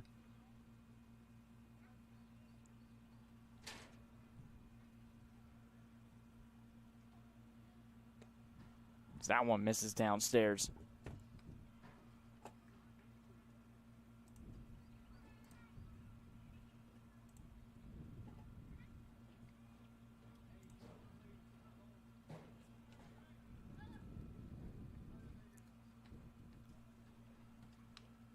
Just getting a piece of that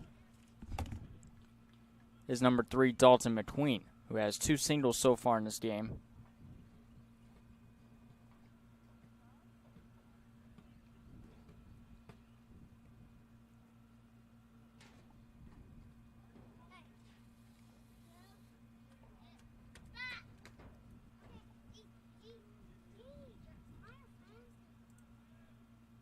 And the pitch.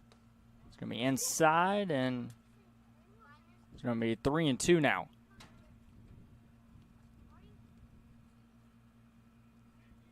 Full count. Don't know if this game will require extra innings or not, as this will be a ground ball off the end of the bat to the second baseman. He'll flip it over to first in time for out number 1. Now, we're in a bullpen game. Yes, that one swung on and missed.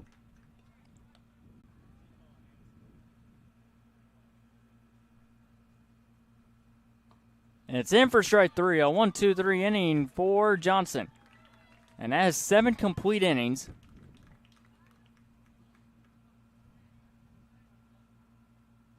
And that will do it. We are going to end in a 3-3 tie between UBO East 16 and UBO Mississippi 16. 3-3 is your final here on JockJive. And we will keep it on here. Don't go anywhere. We'll be back for the final 2 games here at UWF.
gets windy here, so it scares up the internet. So I'm hardly going on here. Oh, I keep telling my boss, I'm like, hey, I keep trying to move the thing around. Right now, I don't have problems. I mean, it's been streaming for a good 36 minutes. So, no, it's been good weather. It's just, you know, hot. Sort of.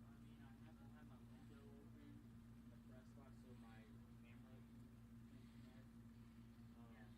So I wouldn't mind if I did stuff like that. Maybe a tour drive and then have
And we are back here for game number 4 of 5 that we have here at University of West Florida, home of the Argonauts.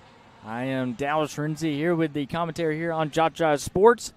It's been a great day of baseball so far, as I'll be in for a strike, and we are underway here. UBO Mississippi 18 versus Southern Crashouts.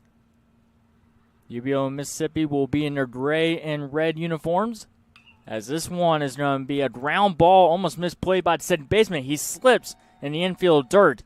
It'll be an infield single to start this one off here in the top of the first. That'll be a single by number 2, Justin Stottsill. And it brings up Liam McGee at number 28.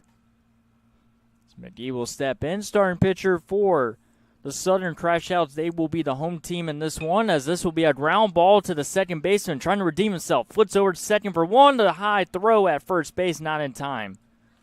But they will get the force out at second. 2 pitches and 2 balls put in play, one for a fielder's choice, the other one for an infield single, 1 out. As that will bring in Zoil Jamar.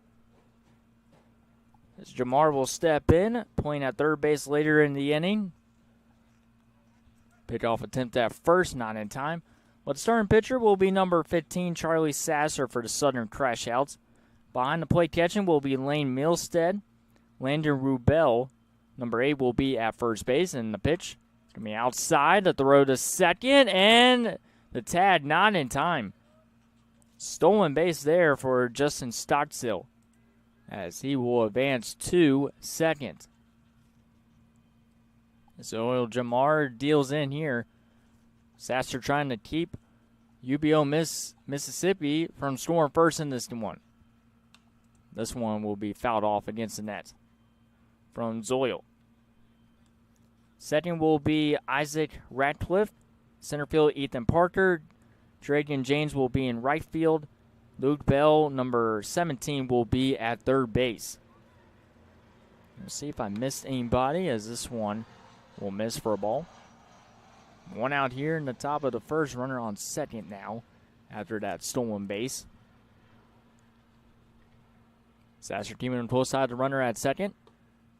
Good looking pitch there, but misses downstairs. Well, we have one more game left here for day number 1 of the Showcase Series here at the University of West Florida. We are located in Pensacola, Florida. As this one's going to be a fly ball to right field. Coming in as the right fielder. He cannot get there in time. It drops it right in front of him. Runner will advance to third. Runners on the corners here. With 1 out, the tag not in time. But that'll be a base hit for Zoil. And it brings up Turner Pugh, number 12. Runners on the corners here with 1 out. It's been a beautiful day of baseball, like I mentioned. We have our 2-camera look today. The center field camera you were currently looking at, and then behind the plate camera. So a 2-camera look. We've had to improvise on where to put the center field camera. So that pitch is going to be outside, and easy stolen base there for Zoil. Runners at third and second here with 1 out. We've only had one game go the full distance of 7 innings before the time expired. A 7-inning game that ended in a 3-3 tie, which I didn't know that in Showcase Series you can tie, so I found out very quickly. I thought we were going to play extra innings, but that game ended at its regular scheduled time slot. And we're starting this game a little bit earlier. It's supposed to start at 4:45, but we're starting just 4 minutes before the start time. This one's going to be popped up in the infield. Sasser calls off his infielders, and he'll make the catch for out number 2. But cannot complain about the weather. Just a little bit hot, but as long as we don't have any rain showers, should be totally fine for the remainder of this technically doubleheader that we have remain here at University of West Florida, home of the Argonauts. Third and second with 2 outs. That one's going to be outside. After Turner Pugh pops it up, it'll be Rayleigh Thomas, number 34. So there will be a couple of lineup changes for UBO Mississippi when we go around the second time in the batting order. So we'll make sure that we're aware of some of the pinch hitters and position changes. Swung on a miss from Rayleigh Thomas. Don't know what the weather forecast will be tomorrow. Hopefully we'll be back here at UWF to make sure that we are able to get through the bulk of the games throughout this weekend. It's a 3-day tournament. So that one's going to be downstairs.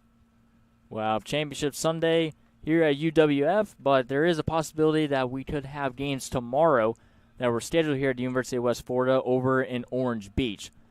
So we'll keep you updated on any scheduled developments. Chopper to second. Throw to first is going to be offline. The tag, however, is in time. And it keeps the game scoreless. Charlie Sasser had to deal with runners at third and second and got some nice fielding from his second baseman, Isaac Radcliffe. We head to the bottom of the first. No score.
Bottom of the first inning.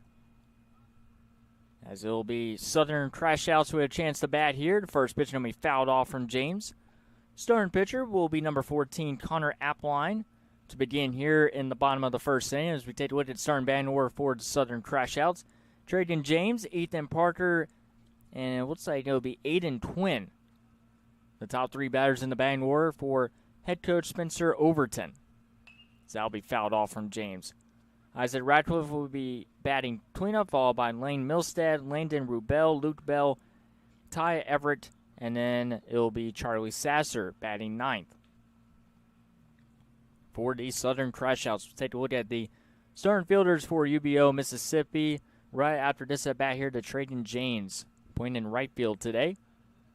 The second baseman, Isaac Radcliffe, was extremely busy in that top of the first inning. Bit of traffic for Mississippi, but unable to get any runs in that top of the first. This will be a chopper over to the shortstop. Plays it nicely. Throw to first is on the money for out number one. And we have our first out here in the bottom of the first. Take a look at who's out in the field for Mississippi. They will have Justin Stockstill in left field. Liam McGee will be at short. Zoyo Jamar will be at third base. Turner Pugh will be the designated hitter to begin the game. Rayleigh Thomas at first. Mason Bayless will be catching behind the plate. Ryan Rylan Thomas will be playing in right field for UBO Mississippi. So that one's going to be downstairs. Maddox Mayo will be at second. Parker Helton will be in center field. And then, like I said earlier, Connor Appleline will be the starting pitcher for Mississippi. 1 out, bases empty here in the bottom of the first. So that one's going to be outside. As it will be number 4, Ethan Parker, the starting center fielder, up next to bat. We appreciate everyone tuning in to JockJive Sports all day long, as that is swung on and miss. Good pitch there from Appleline. Hope to see you tomorrow as well with a full dose of games going into the championship. This will be this Sunday, June 30th. That one misses upstairs. Good take right there from Ethan Parker with Aiden Quinn, number 2 on deck. Had a good crowd this morning. Decent crowd here for the later stages of this 5 games we have on schedule today. That'll be a walk here to Parker. As that'll bring up Aiden Quinn, playing at shortstop to begin the game. Apologize for the internet issues we had earlier today. Hopefully we will not have anything pushing back our live streaming moving forward, and hopefully no rain later in the forecast as well, as that's a pickoff attempt at first base from the catcher.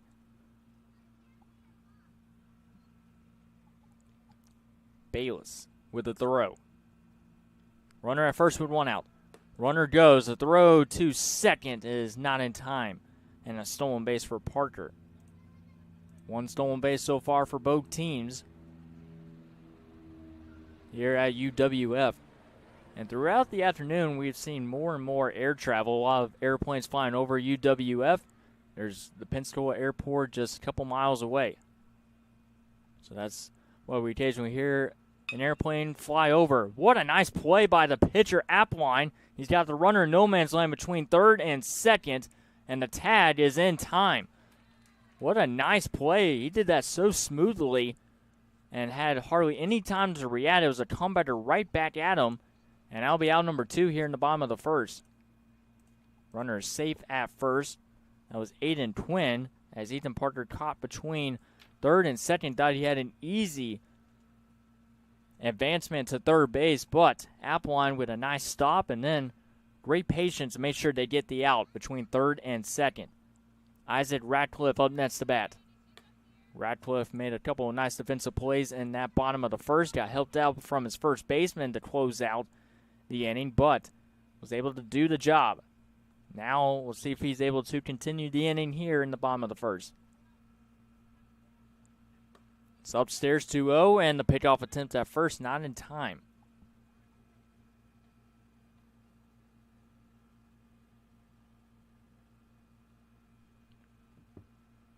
We've seen some nice defensive plays today. We've also seen some nice extra base hits as well offensively.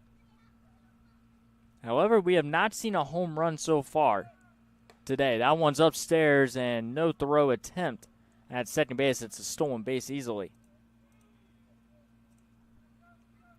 Aiden Quinn advances to second. Ratcliffe up ahead in the count.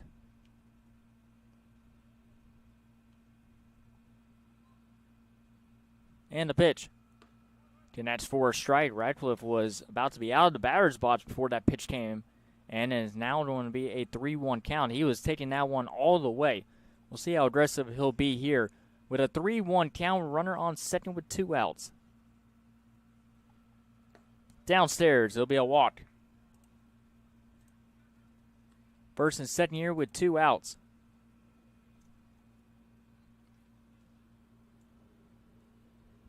As Ratcliffe will reach, and it'll be Lane Milstad up next to bat. As another airplane goes over Jim Spooner Field.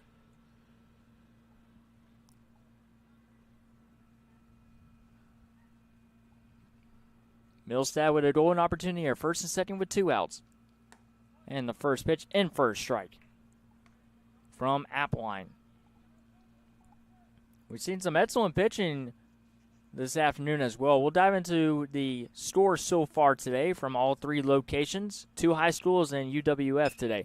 This will be a fly ball to right field and a nice diving catch in right field from Rylan Thomas to close out the first inning. We head to the second, no score.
Welcome back here to the top of the second inning. No score between Mississippi and Southern Crashouts, as it will be Rayleigh Thomas, Mason Bayless, and Rylan Thomas, who just made that phenomenal catch in right field, due up and lean off here in the inning against the starting pitcher number 15, Charlie Sasser. So a common theme today is the starting pitcher has gone more than 3 innings than the last showcase series I went to. That was in Weston, Mississippi about a month ago, where they went 2 to 3 innings and then they went to the bullpen. But it's until the pitcher gets in trouble where they make a change on the mound. So that's why we've seen almost all of the starting pitchers go the distance of 4 to 5 innings, or possibly less, depending if they got in trouble like we had earlier in the game or earlier today with the Raw Dogs and Florida Bama Scout 19. You can go back and watch those games on JockJive on demand. Check out any of our previous games. As this one's going to be popped up over to the left side, foul territory and out of play. As Thomas just got underneath it. 5 batters were faced in that bottom of the first. Appline able to make some outstanding plays out in the field and good pitching. And great defense over in right field. Most likely we'll see some changes out in the field later in this game between the two teams, but for right now, we'll stick with the intended 9 out in the field.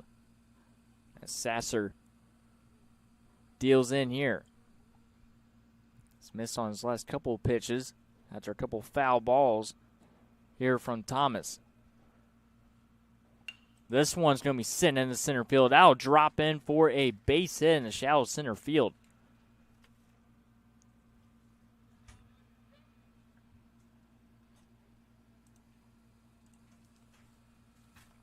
And make that a single for Mason Bayless with Rylan Thomas up next to bat, pointing right. So it'll be a runner on first here with no outs in the top of the second.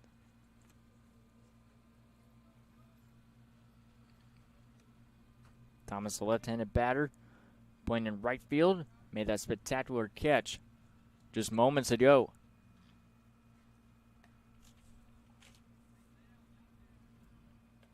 So Bayless, Thomas, and Mayo are the ones that will be leading off in this inning.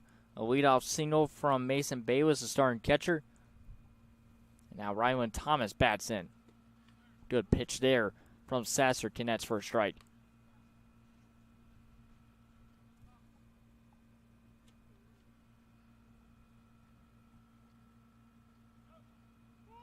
And a balk has been called from Sasser.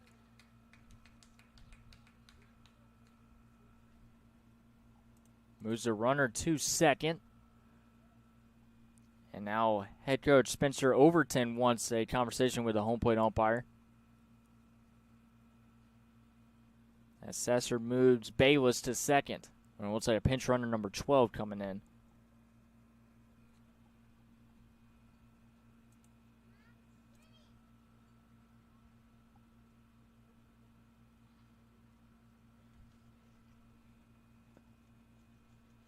UBO Mississippi had runners at third and second with 1 out, but were unable to cash in. We'll see what they do here in the second inning. Bunt here from Thomas. Sasser roams over and fires the first in time for out number 1.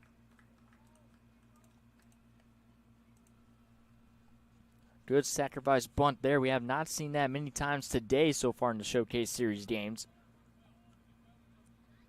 Rylan Thomas with an excellent sacrifice bunt, and now sets up Maddox Mayo with a chance to give Mississippi the lead. That pitch will sail upstairs for ball number 1 here in the second inning. Both teams with a couple base runners, but unable to cash in any runs. We'll see if that changes here in the second. And the pitch from Sasser downstairs.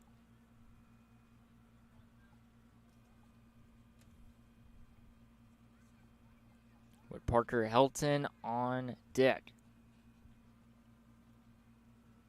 Mayo has the go-ahead run at third. And that pitch is going to be inside.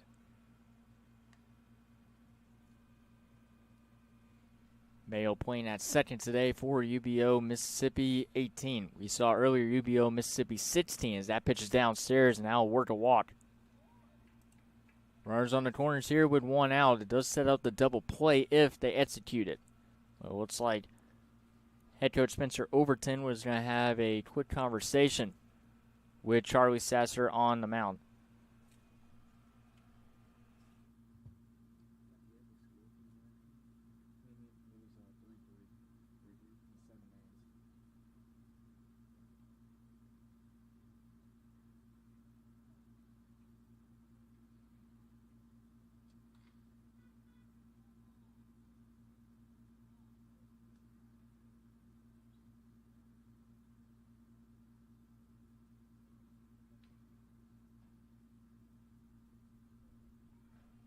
As they break off from the pitcher's mound, take a look at our final scores from earlier today.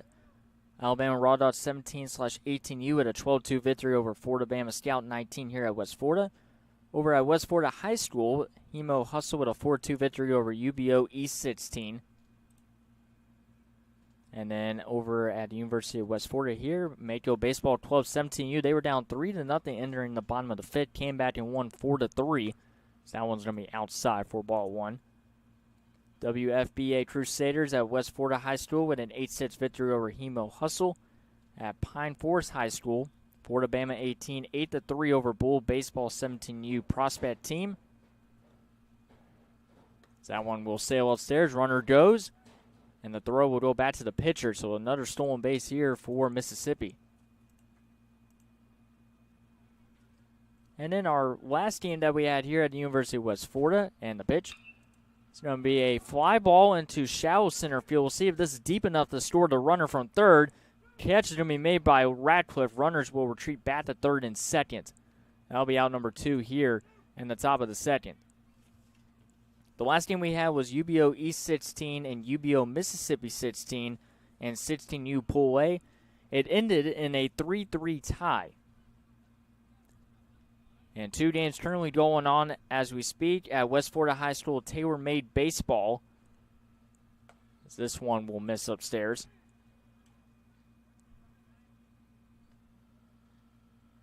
As it will be number 2 coming in. After Mayo pops up.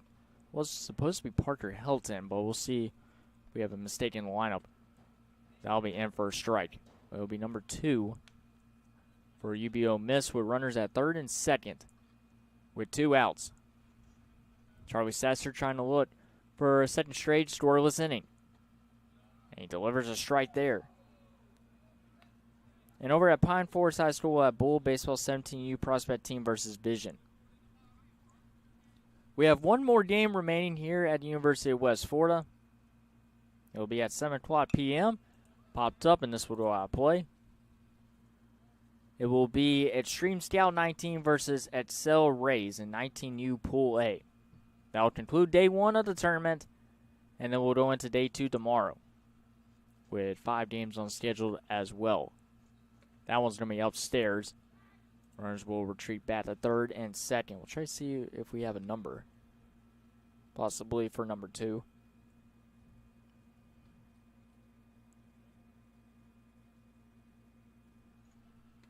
That one's inside and it actually hits number 2, and he'll take first base with 2 outs. Justin Stockstill. So it is the top of the batting order, so I do apologize for that. So it is the top of the batting order with Justin Stockstill, so that will bring out Liam McGee. Liam McGee will step in here with 2 outs. Bases loaded. We've seen this multiple times so far throughout the morning and afternoon. First pitch popped up in the infield over to the right side. Radcliffe made the last out. He'll make the last out of the top of the second. Leads the bases loaded. Excellent work here by Charlie Sasser. We head to the bottom of the second. No score.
Welcome back, bottom of the second inning.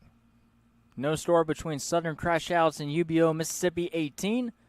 The home team up next to bat. With the Crashouts, it'll be hitters 6, 7, and 8 in the batting order. With number 8, Landon Rubel, the starting first baseman, to lead things off. The first pitch is going to sail upstairs. Rubel, Luke Bell, and Ty Everett due up here in this one.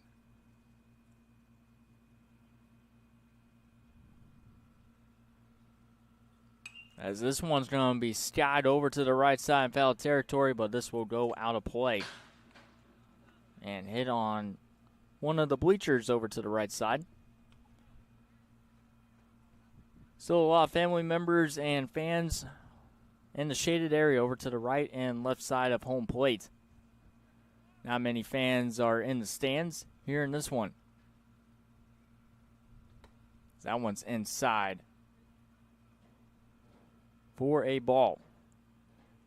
Rubel playing at third, or at first base. Luke Bell, who is on deck right now, number 17, is playing at third, and then Ty Everett, number 3, playing in left field, due up in this inning for the Crashouts in their blue uniforms. So this one's going to be upstairs.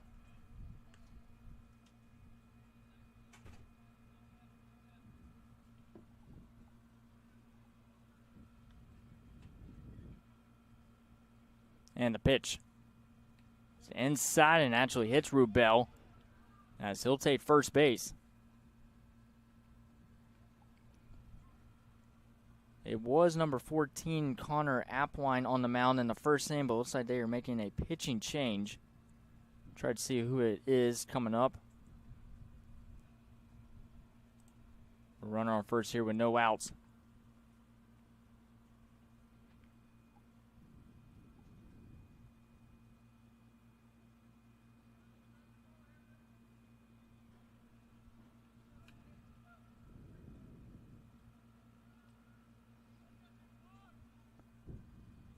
So I'll bring up Luke Bell here with a runner on first. And the first pitch misses upstairs for ball number 1. So this is the first time today where a team makes an immediate change on the mound. Usually the starter goes about 3 to 4 innings, but they are making a change with Mississippi. Swung on a miss. Runner takes off for second. The tag, there will be no tag as the throw is to the left of the second base pad. Stolen base.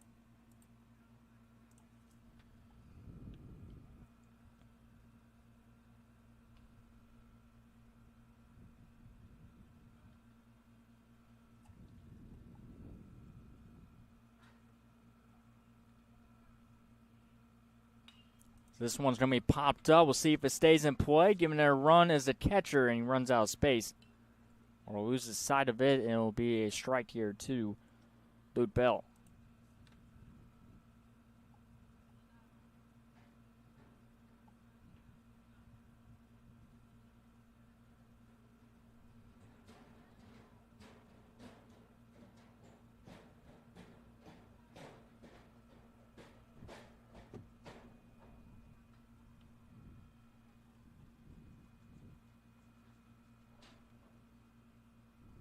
And the pitch. Upstairs, and a very good take right there.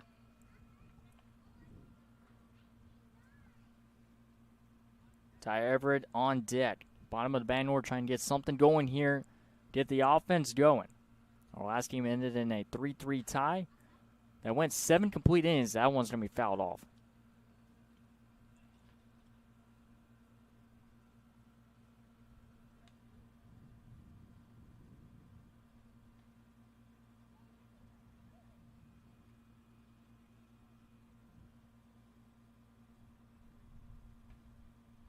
Braxton Carter, now the new pitcher for Mississippi. That pitch is downstairs, and an easy advancement for Landon Rubel as he'll advance to third with no outs here in the bottom of the second.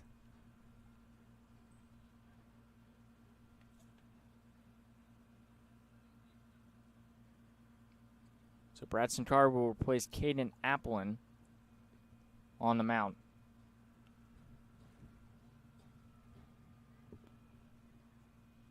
Guard with a couple of wild pitches and trying to find strike zone here. He's been able to get a couple foul balls, but this one's going to be put in play to second, and this will score the run, and everyone is safe. A bobble at second from the second baseman, Maddox Mayo, and it's 1-0 Southern Crashouts.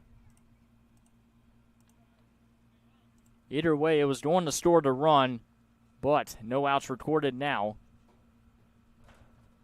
as it will be Ty Everett up next to bat. Playing in left field, runner on first, no outs, 1-0 Southern Crashouts, as they're able to score a run off the E4.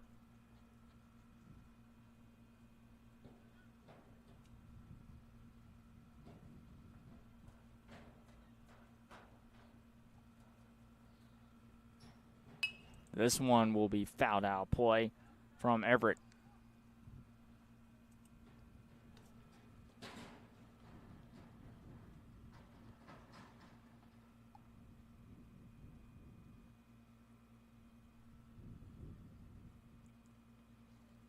Well, the final game we'll have here at the University of West Florida will be a Stream Scout 19 versus Edsel Rays. Runner's going to go. That pitch is going to be in for a strike, and the tag is not going to be in time, and another stolen base. Southern Crashouts taking advantage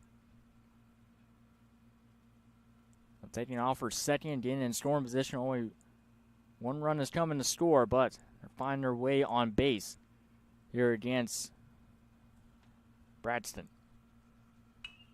Shot foul down the left field line.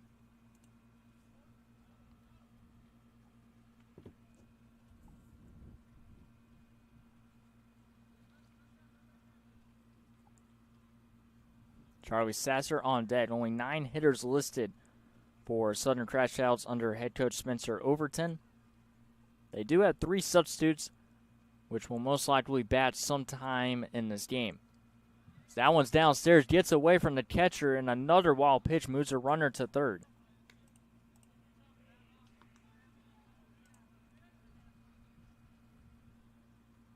And now Everett with an opportunity to drive in a run here with no outs. Leonard Rubel was able to reach off a walk. Luke Bell hit a ground ball to second. It was an E4 that scored the runner from third. That was swung on and missed from Everett. And it'll be a strikeout the first out here in the bottom of the second.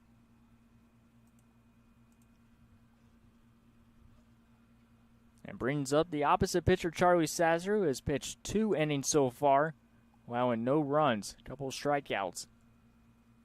He'll deal here against Bradston. First pitch will miss downstairs for ball 1. Still an opportunity to extend the lead here for the Southern Crashouts. Tragan James awaits on deck. That's top of batting order due up here in the bottom of the second. That'll be swung on and missed from Sasser. 1-1. That goes off the glove of the pitcher, but not far enough for Luke Bell to take off for home plate.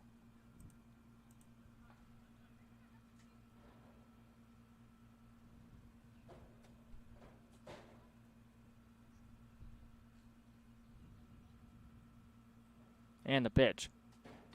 Outside, good take there from Sasser.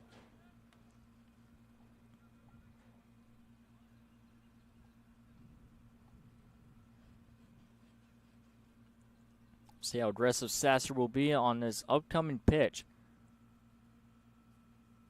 And he will chop one to the third baseman. The eyeball taking it to home, but he'll fire to first, get the out. Sasser retired, but it's 2-0 as Luke Bell scores. So a good productive at bat from Sasser, scores, and it's 2-0.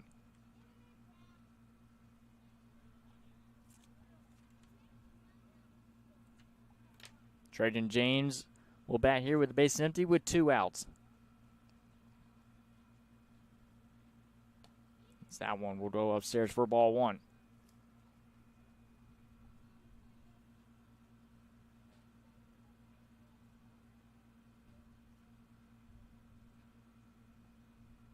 And a big swing and a miss. Ethan Parker, number 4, on deck.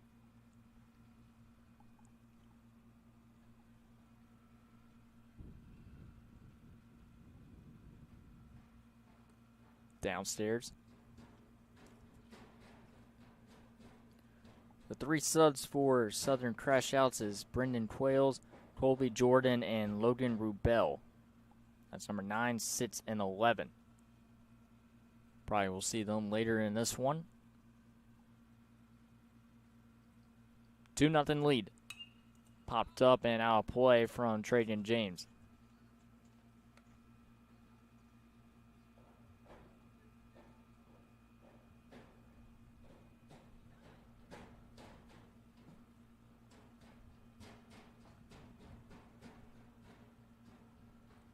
Bratson trying to send this one to the third. It'll be a ground ball. The second takes a wicked hop on the second baseman, and James is safe at first. Tough play there for the second baseman, Maddox Mayo.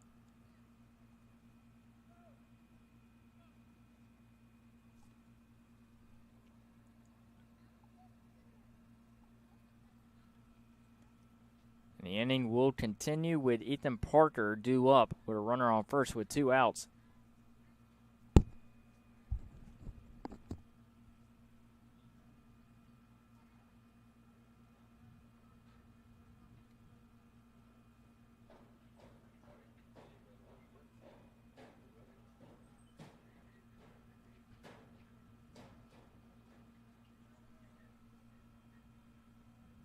Bunt shown here from Parker. Inside the pickoff attempt at James at first. Saw a nice bunt earlier with Rylan Thomas. Very successful bunt over there at home plate. And we moved the runner over to third with 1 out. Bunt shown, it'll be in for a strike, and the tag, a collision between the shortstop and Trajan James. James is safe at second. And Southern Crash Outs with yet another stolen base here in the bottom of the second inning. That is their third of this inning. Swung on a miss from Parker.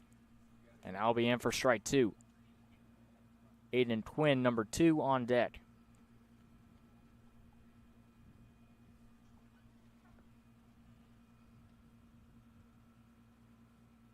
Time is going to be called here.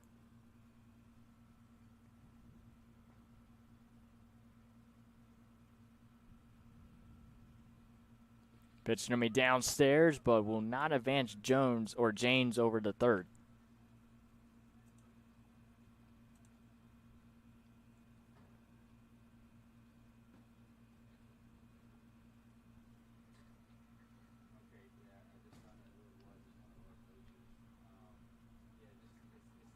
Swung on a miss from Parker.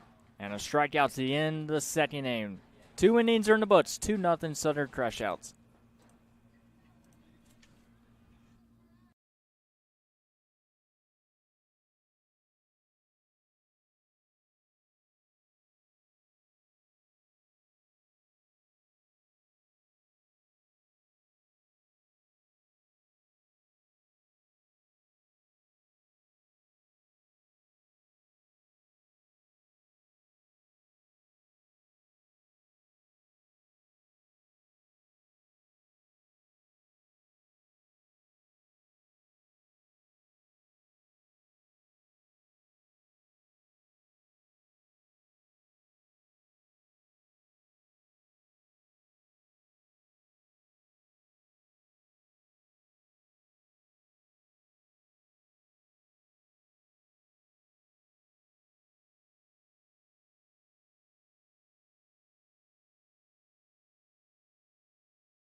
North Carolina.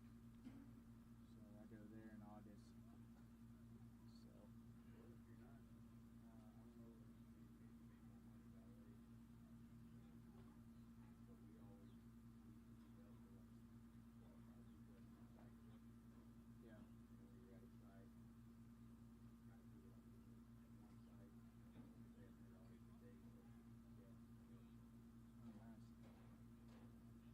Yeah, I'll let you know.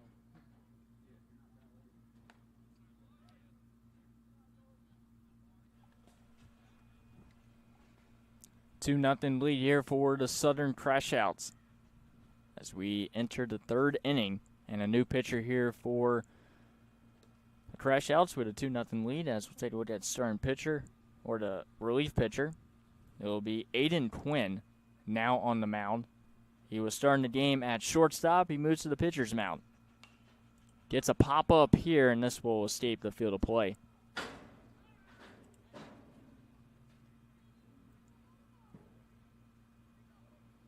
Number 24, Isaac Radcliffe. Still playing at second base. Try to see if we have any changes out in the field, but besides that, Aiden Quinn now on the mound after 2 innings of work from Charlie Sasser.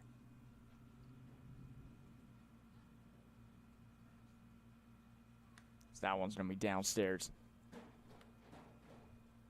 As it'll be Zoil Jamar, number 12, Turner Pugh, and Rayleigh Thomas due up in this inning.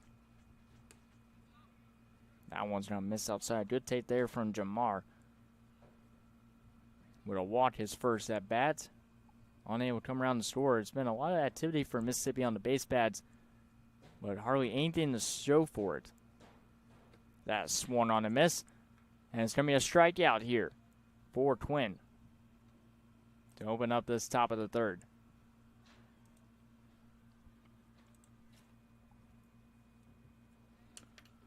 And he'll bring up Turner Pugh, the designated hitter, number 12. Did talk to the UBO Mississippi head coach. He said that there will be some lineup changes. A couple of guys will come in the pinch hit, middle of the batting order, so we'll see if we have any of that. Those changes coming up, because it was the second time around where we'll see some lineup changes for Mississippi. That one's going to be downstairs.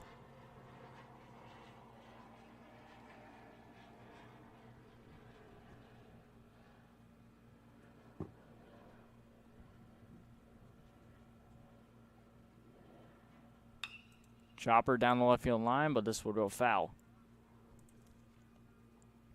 And looks like Landon Rubel, who was starting the game at first base, has now moved over to third base, and Charlie Sasser, who started the game for Southern Crashouts, is now at first base after having 2 solid innings of work. Lifted down the left field line, but foul.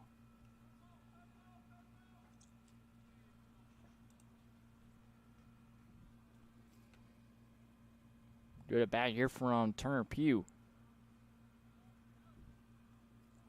Facing off against Aiden Quinn for the first time in this one. We'll see if Quinn's going to have, we know he has this aim, but we'll see how long he'll have his tenure on the mound here for this pool game.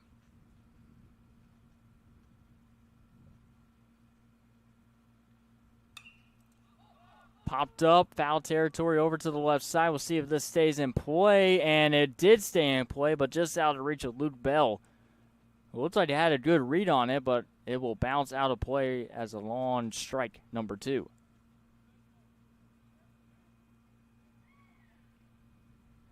It looks like the home plate umpire needs some more baseballs, so they're retrieving some of the foul balls recently as they'll retrieve it back to Quinn.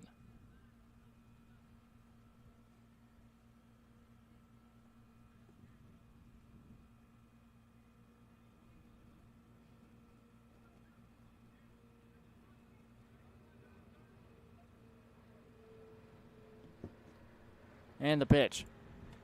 Upstairs.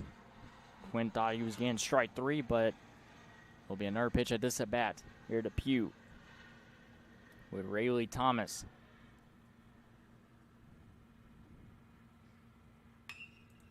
Line drive, base hit down the left field line, just out of the reach of Landon Rubel at third base. Goes all the way in the corner, and it'll be a one-out double for Turner Pugh.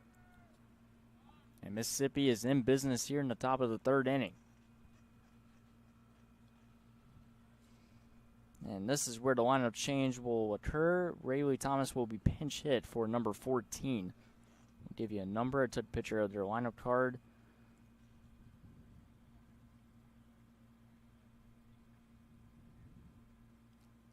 That'll be Connor Appline, the starting pitcher. So Connor Appline will come in as a pinch hitter for Thomas.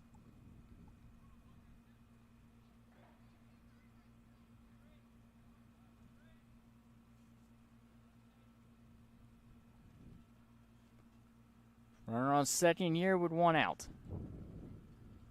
After the one-out double, so that'll be fouled off from Appline.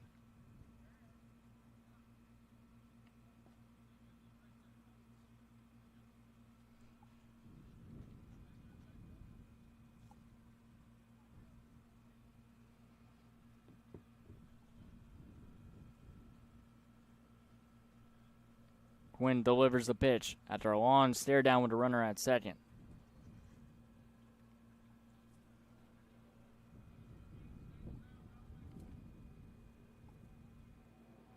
Mason Bayless is due up. We'll see if there is another pinch hitter coming in. Appline trying to put Mississippi on the board. That one's downstairs, but that will move the runner to third. And Alba taking off for home plate as well. But he'll take third base off the wild pitch. We saw that multiple times in the bottom of the second inning. That resulted in 2 runs coming in the score for the Southern Crash Outs. Now UBO Mississippi with an opportunity here.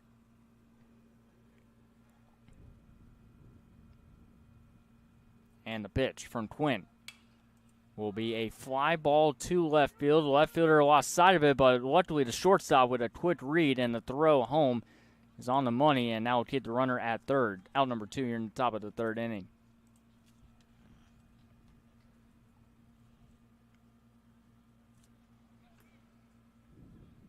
And it'll be number 26 coming in now for Mississippi. And it'll be Caden Appline coming in now. That first pitch will sail outside, so Caden Appline will come in the pinch hit for Mason Bayless. Still a runner on third. Turner Pugh with a one-out double. As this one is going to be a line drive base hit into right center field, and Mississippi is on the board. RBI single from Caden Appline, number 26.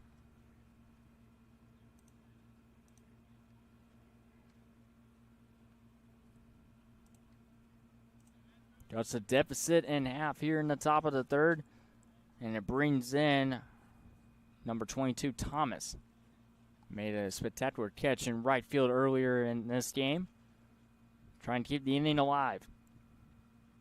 First pitch sails inside for ball number 1, and Mississippi finally gets on the board here in the top of the third.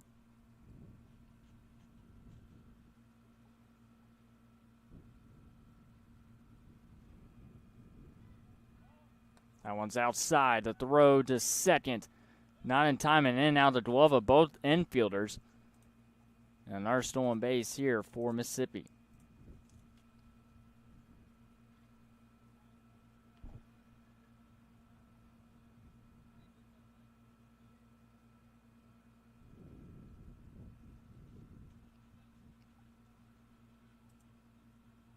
Now the game time run in scoring position.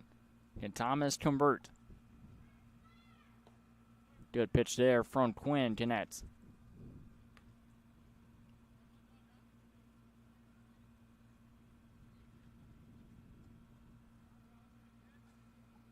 Time's going to be called here from Quinn.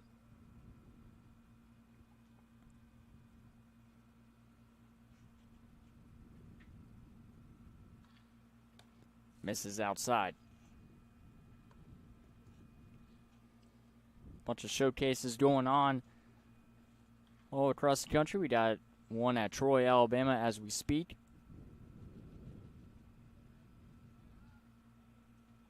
Again, score updates over the last couple of hours, as that'll be a walk. But runners at first and second here with 2 outs. Over in Troy, we'll see what scores we have so far. So we have Dothan Expos 8. Over Express 1. That was earlier today. Gulf Coast Pelicans 18, 8 over Gulf Coast Pelicans Scout 8. So we had a tie, as this one will go into right center field. This could be a tough play here. To throw to third is not in time, and Thomas will advance to second off the air.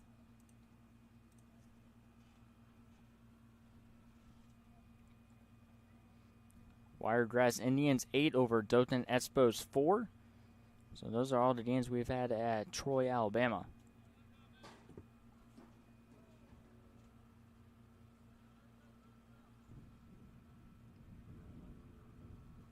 Third and second year. Misses upstairs. This will be to number 19, Maddox Mayo, playing at second. Mayo with a golden opportunity here.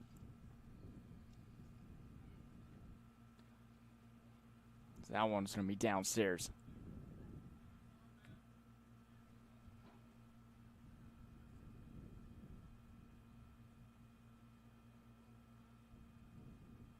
And the pitch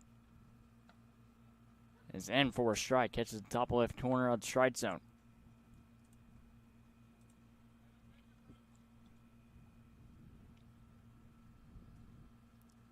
Quinn delivers, and our pitch is going to go upstairs. Parker Helton, number 11, on deck.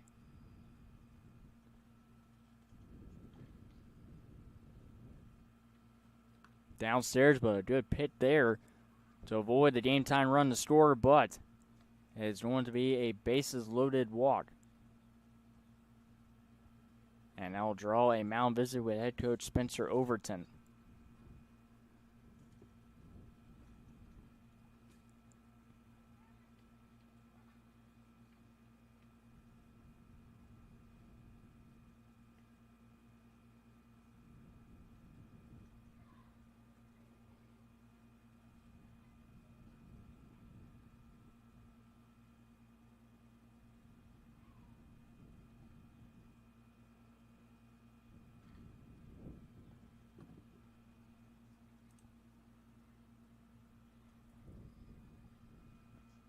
And so that will bring up Parker Helton with the bases loaded after the walk loads it up to Mattis Mayo.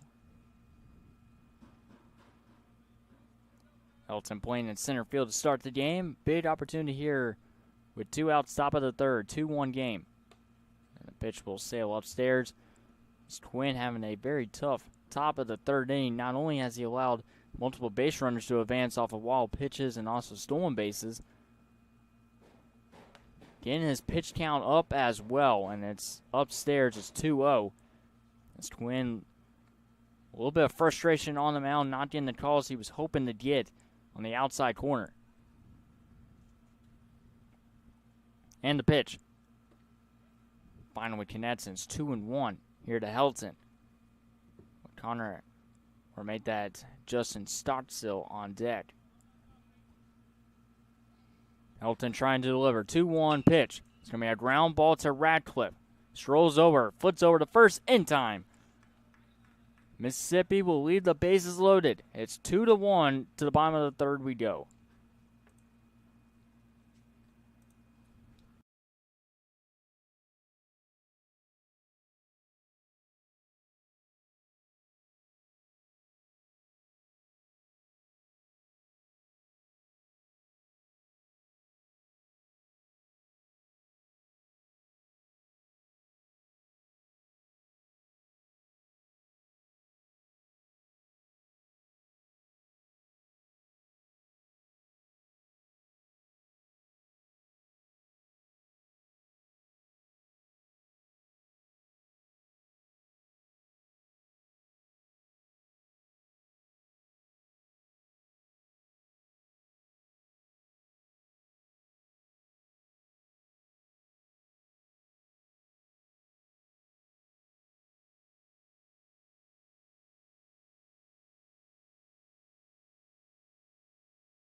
Bottom of the third inning. New pitcher on the mound for Mississippi.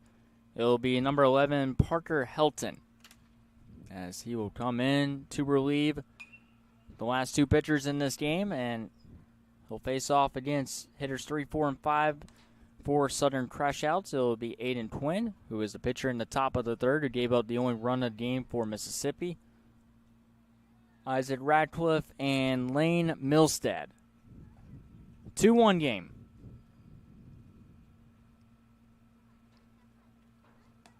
So that'll be in for a strike. As they're very quick. First 3.5 innings, it started to stall out. Doesn't matter, games are 7 innings or an hour and 50 minutes. That'll be swung on the miss, and it looks like they're actually going to have to tag him. Well, it looks like he walks out of the batter's box anyway. That's Quinn out number 1 here in the bottom of the third. Yeah, games are an hour and 50 minutes or could be a mercy rule as well. We had one earlier today. It was a 12-2 victory. But if you're wondering if the last game ended in a tie, that is correct, yes. If this is a pool game, which it is right now, games can end in a tie. The only games that can't end in a tie is championship games and also semifinals. So it doesn't matter if a game ends in a tie. Just try and get some experience for all these players. Radcliffe swings and misses. Helton dealing here in the early parts, here in the bottom of the third. We've only had one game go the full distance in 7 innings, and that was the last one. And a 3-3 tie. That's in for a strike two to Radcliffe. First game today ended in 4 innings, or almost 4 complete innings, and a 12-2 victory for the Raw Dogs as that's fouled off from Radcliffe. Second game ended in a 4-3 victory in 5 innings, a walk-off fashion victory. And then the last one, like I mentioned earlier, 3-3 tie in 7. This one, we're in the third inning in a 2-1 game, but doesn't look like we're going to make it to 7 innings. That one's going to be downstairs. Unless we just have some rapid outs over and over again at the next couple of batters. Well, besides that, we're probably going to end this game in probably like 5 innings, depending on how the rest of this one goes. Very slow, bottom of the second and top of the third inning. That one immediately takes a skip in the dirt and hops over both the catcher and the umpire. And it's a 3-2 count, I believe, here to Radcliffe. We do apologize for the internet problems we've had earlier, especially in the third game in that 3-3 tie game. Swung on a miss. Bat-to-bat strikeouts for Helton. And it's 2 outs here in the bottom of the third. One more game remaining here at the University of West Florida. Close it out. And that last game is scheduled at 7 o'clock. Start this game at 4:40. So that is swung on and miss from number 27, Lane Milstead. Set time around the batting order for the crash outs. That's sent for a strike. We have yet to have a 1-2-3 inning between these two teams, and we're a strike away from that becoming a reality. Helton, 0-2 pitch, downstairs. Lane Milstead, the opposite catcher, deals in 1 ball and 2 strikes.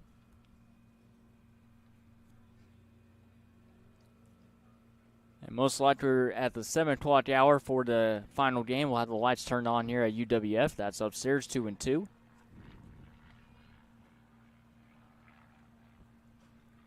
Landon Rubel is on deck. Hoping to have an opportunity here in the bottom of the third, here against Helton. 2-2 pitch.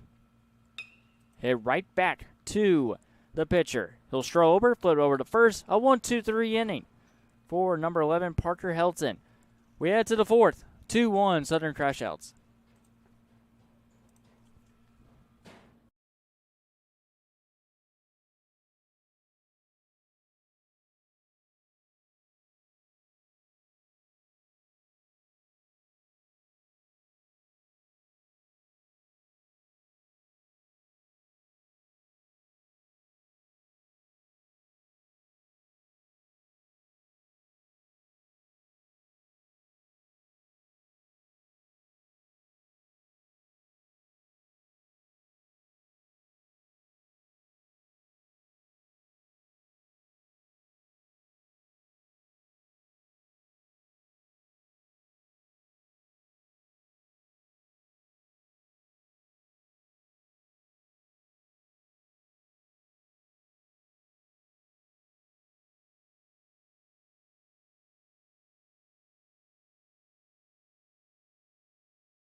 Welcome back live on JockJive Sports. Dallas Renzi with you here in the top of the fourth. And a 2-1 lead here for the Southern Crashouts. Trying to hold down the fort. This will be Ty Everett. And delivers a first pitch strike. He had a 1-2-3 inning in the bottom of the third. Here in the top of the fourth, Ty Everett, who started the game in left field, moves to the pitcher's mound. That one sails outside. Good looking pitch there, but just outside for ball number 1. Crashouts with a 2-0 lead for the majority of this game, as this one's going to be fouled off from number 24 for Mississippi. We'll try to see which one that is. Braxton Carter, who came in as relief pitcher earlier in this game, will bat here with the bases empty and no outs. Top of the fourth. That one will miss outside as Carter deals in. Started the game out with Charlie Sasser. Pitched 2 good innings. He's now at first base. We had Aiden Twin, who struggled quite a bit in that top of the third inning, giving up 1 run. He's replaced now by Ty Everett. And that will hit Carter. He'll take first.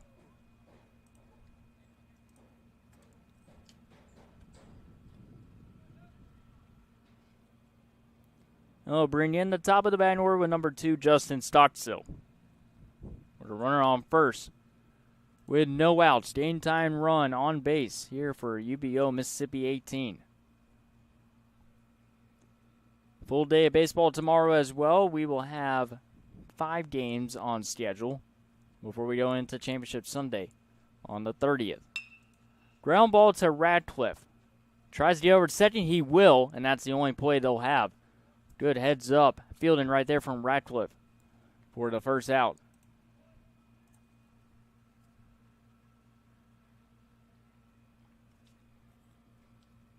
Now Stockstill's third at bat, and he'll bring up Liam McGee.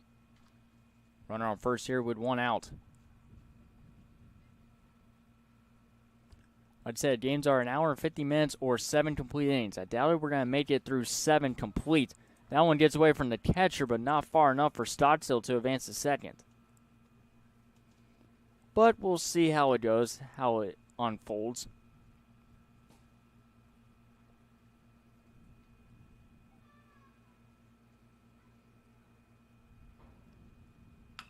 This will be a chopper. We'll see if it stays fair. It is going to be a fair ball, and the throw is going to be offline. Sasser cannot control it. Goes down the right field line. And we'll see how aggressive UBO Mississippi is going to be, but they'll have runners at third and second with 1 out. It was called immediately by the home plate umpire that was a fair ball, and now it's going to be Spencer Overton having a conversation with the umpire as the third baseman. I believe that is Twin, who played at the last second and then got a throw over, and Sasser could not control it as it went in and out of his glove and down the right field line. Moving runners at third and second here with 1 out.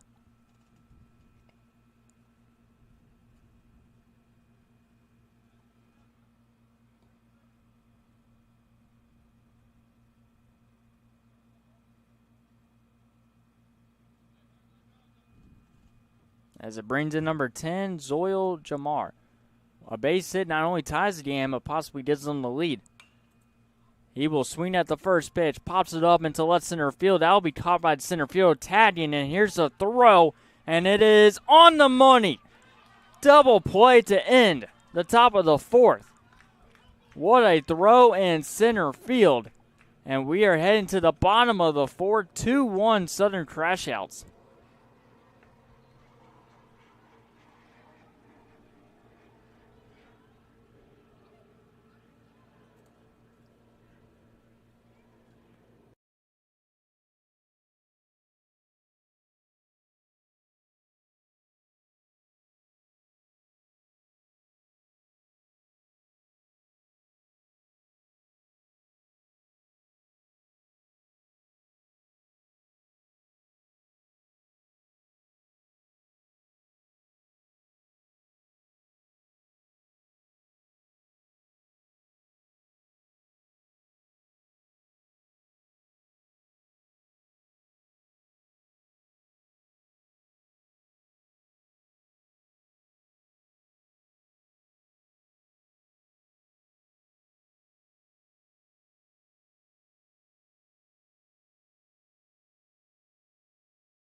Bottom of the fourth inning. Helton had a 1-2-3 inning in the bottom of the third. We'll see what he can do here in the fourth and try to continue that success on the mound, as he will face off against hitters 6, 7, 8, Landon Rubel, Luke Bell, and Ty Everett.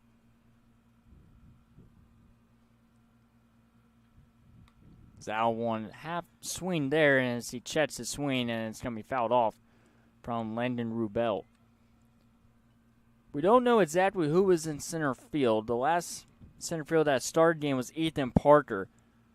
It was a tag up third and second with one out. Flyout catch was made in center field, and then a laser on the money, the center field for the double play to keep it a 2-1 game. Southern Crash Outs in the lead, looking for an opportunity to extend the lead. Most likely this will be their last time around in the batting order. Could be the top of the fifth, and then that is it. But we'll see how this one will unfold. How long this game will go. We still have one more game left here at UWF. That one's inside for a ball. Here to Landon Rubel. And that is going to be a walk, actually. First base runner here in the bottom of the fourth.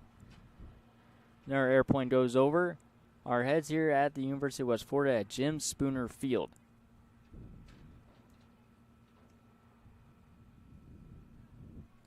Brings on number 17, Luke Bell.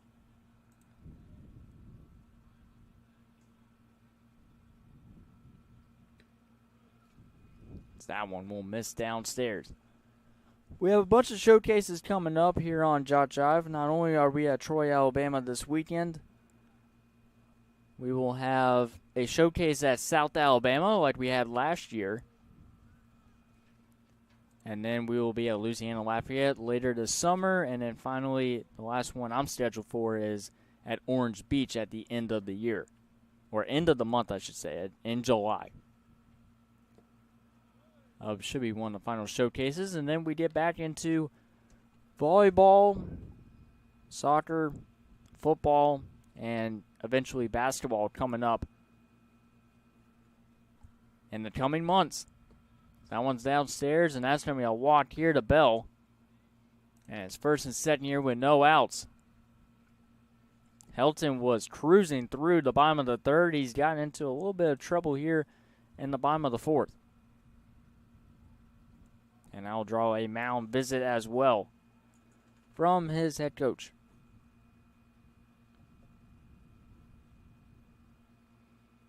And looks like they are going to go to the bullpen here. Or actually make a change at third base.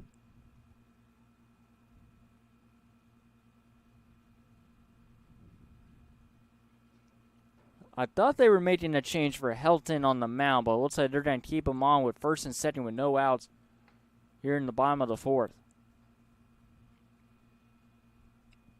With Ty Everett up next to bat. Long conversation on the mound. And they'll finally break off.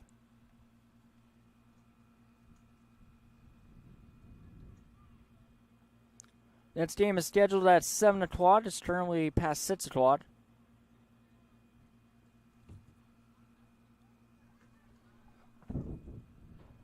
First and second here with no outs. Helton keeping a close eye to runner at second. Bunt shown, pitch is going to be downstairs. Gets away from the catcher, but does not advance runners to third and second. Ty Everett was showing bunt. We had a really good bunt earlier with Rayleigh, or actually that was Rylan Thomas laying down a bunt.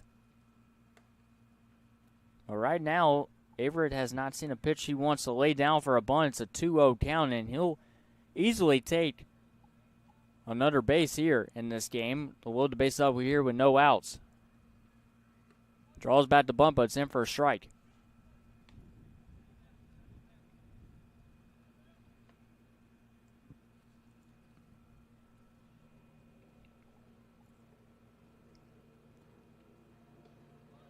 And it's downstairs for ball 3. 3-1 here to Everett. Charlie Sasser on deck. And now first baseman for Southern Crashouts after starting the first 2 innings of the game on the mound. See how aggressive. 3-1 pitch. It's going to be fouled into the glove for strike 2. 3-2 here with no outs, so runners will not be going on the very next pitch. Most likely. You never know. And they are taking off. And that pitch is inside, but it doesn't matter. It is a walk, so runners will easily advance to third and second.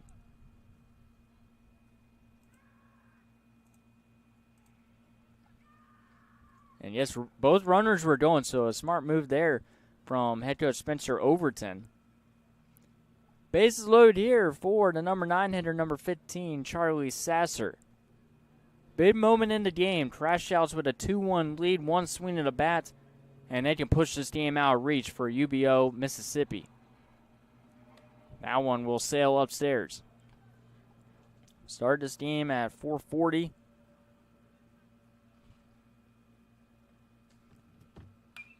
Hit foul down the right field line. We are very close to the conclusion, so this might be the final outing here in the bottom of the 4th inning. Hour and 50 minutes. Could play the 5th inning, you never know. Sasser fouls this one off. An RBI ground out earlier in this game for Sasser. Extend the lead 2-0, and that's the last bit of scoring we've seen from the Crashouts. Now Sasser has to deal here with 2 strikes after fouling off 2 pitches. And he will foul this one off as well over to the left side. You can see the shade over home plate, and it's starting to spread across the infield as we're about to enter the evening. Or technically we're in the evening right now. Big moment here. A 1-2 pitch. Is in for strike 3. Sasser caught looking. First out recorded here in the bottom of the 4th. And we go back to the top of the batting order with Trajan James. Bases loaded here. Ground out to second his last time up. Also reached off an error as well. And he swings and misses. A late cut. And it's in for strike number 1.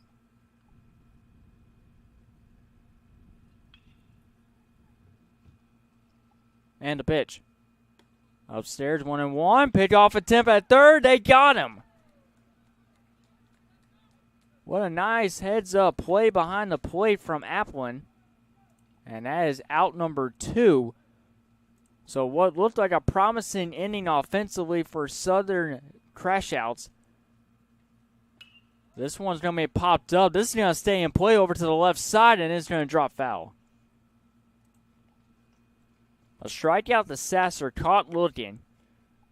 And then a pickoff attempt at third is out number 2. And now first and second with 2 outs. Crashouts had a huge opportunity to bust this game wide open, and now they're just hoping to try to scratch across at least 1 run. Jones has the battle here with 2 strikes. Helton had the bases loaded with no outs, and now he's a strike away from getting out of the jam. And just fouled off at the last second from James.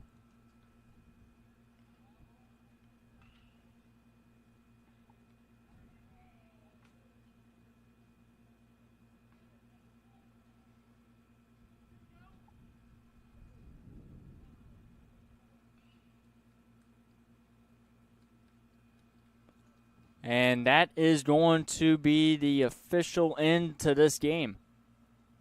Or unless they're playing the top of the 5th inning. They just called everyone back to the dugouts.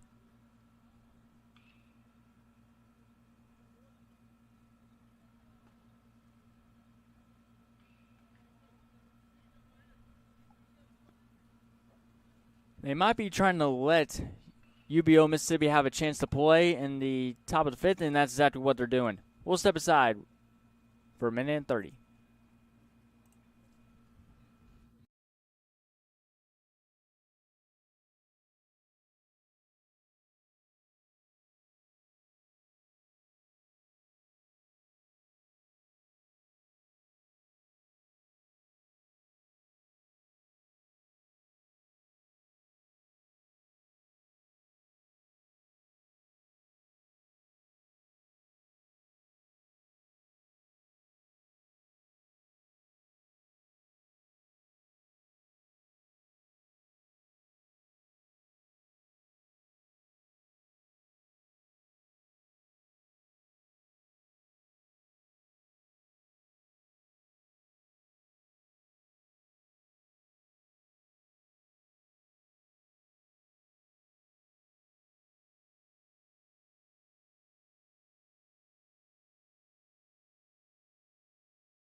It'll be Turner Pugh to lead things off here in the top of the 5th inning. Last chance, I believe, for UBO Mississippi 18. Turner Pugh with a double his last time up. Left stranded on base. So face off against Ty Everett. First pitch will be downstairs for ball number 1. We had 2 outs in the bottom of the 4th, but they called everybody back to the dugouts to make sure that UBO Mississippi has a chance here in the top of the 5th to possibly respond, tie the game up, or possibly win the game here in the top of the 5th. One more game left.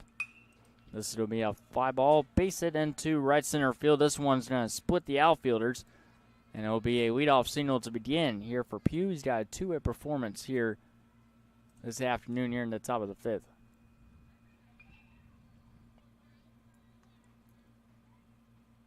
Rayleigh Thomas, number 34, is due up, but it looks like, yes, it'll be Thomas up next to bat as they switch out the first baseman for the Mississippi team. As this is going to be a fly ball to deep left field. This one is going to be over the head of the left fielder and goes all the way near the wall. And it is going to be runners at third and second. You're going to send the runner home, and the throw, there will be no throw made at home plate. We're not up at 2 apiece.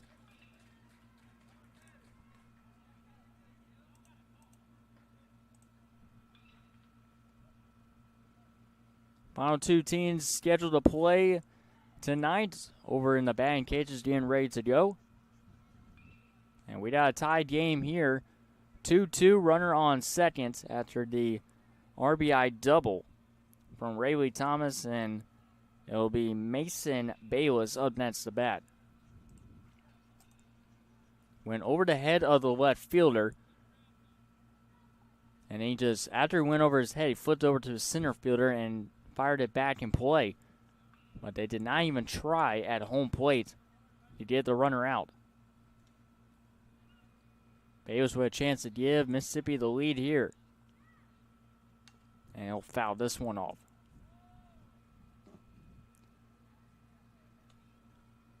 7 o'clock is the next time we have our next game here at the University of West Florida.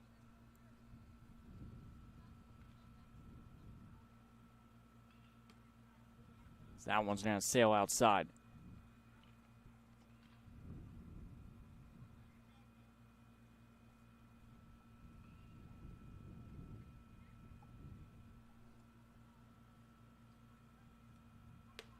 That sails upstairs. Everett back in for his 2nd inning of work. Came in to replace Aiden Twin in the 4th inning after Charlie Sasser pitched the first 2 innings and allowed no runs. This is lifted and fouled down the left field line.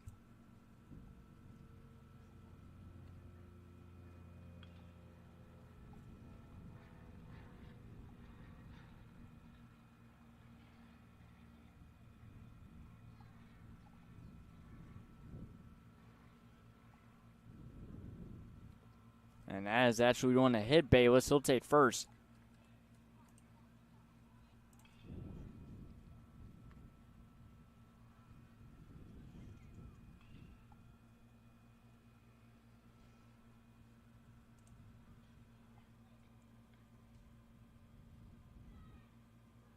They'll bring up number 22, Rylan Thomas, laid down sacrifice bunt earlier. He might do the same thing here. He does not. It'll be in for a strike to begin. 1st and 2nd year. Our 4th game of the day here at the University of West Florida. 1 game in and 12-2. One was a walk-off line drive. What a scoop right there by second baseman Ratcliffe. That's a double play. 4-6-3. Runner goes to third. As Thomas is going to be safe at third, but that's a big double play, or that would have been possibly a walk-off hit right there for UBO Mississippi. A nice play there by Ratcliffe. He's been phenomenal at second base today. And it'll be Maddox Mayo with a chance to win it here for Mississippi. With 2 outs, top of the 5th. First pitch sails inside for ball 1.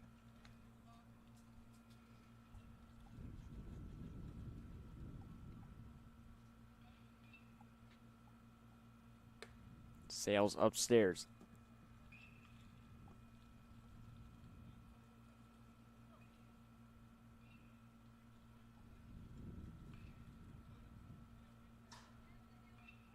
This is going to be a ground ball, and it goes off the shortstop. And UBO Mississippi will take the lead 3-2 here in the top of the fifth.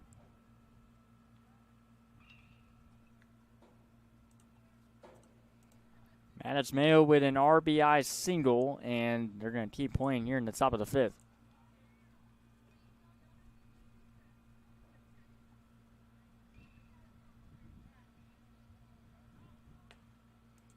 Taking off for second, and the throw, the tag, not in time.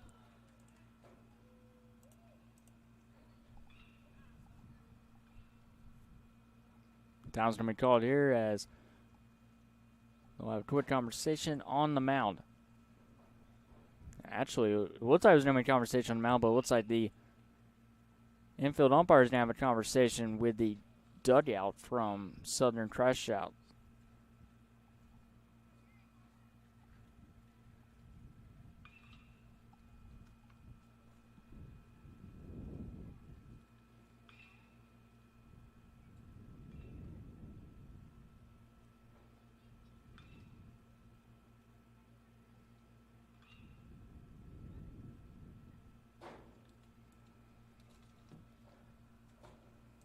We'll resume play after conversation. It brings up Parker Helton, who has pitched a gem so far through first 2 innings. Down in trouble with the bases loaded with no outs, but got help from his defense. And he hits on the first pitch, a base hit to right field. And they are going to send the runner home. And the throw is not going to be in time. RBI single for Parker Helton, doing everything. And it's 4-2.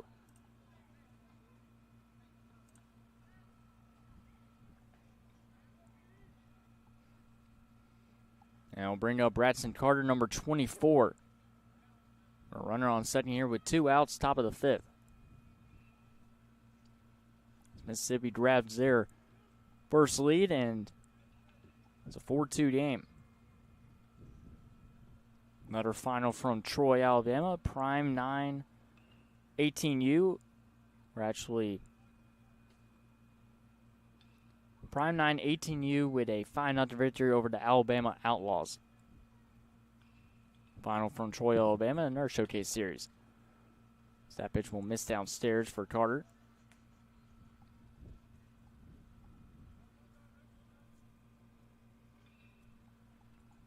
Carter had 1 inning of work and then was moved back to the dugout. That was a pickoff attempt at second, but it's out of reach of Radcliffe. Low throw, but luckily it did not go into center field.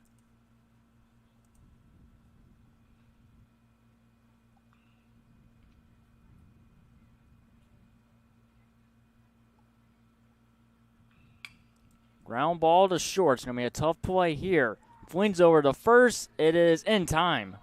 Excellent play, and that is out number 3. We head to the bottom of the fifth. 4-2, UBO, Mississippi.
Bottom of the 5th inning. The first pitch is going to be foul tip into the glove for strike number 1. It'll be Ethan Parker, Aiden Quinn, and Isaac Radcliffe.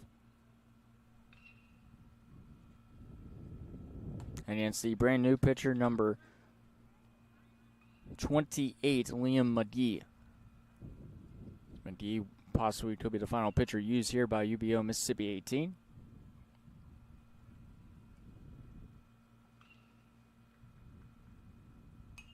This will be fouled off against the net.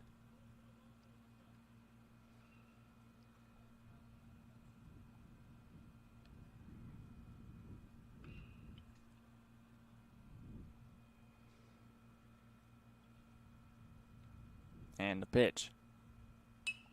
Sent over into right field, but foul. From Ethan Parker, Aiden Quinn, and let's say Isaac Radcliffe. Possibly the last 3 chances here for Southern Crash Outs. This is a pool game. Mississippi scoring 4 unanswered runs off the bullpen of UBO Mississippi. That one's going to be fouled off.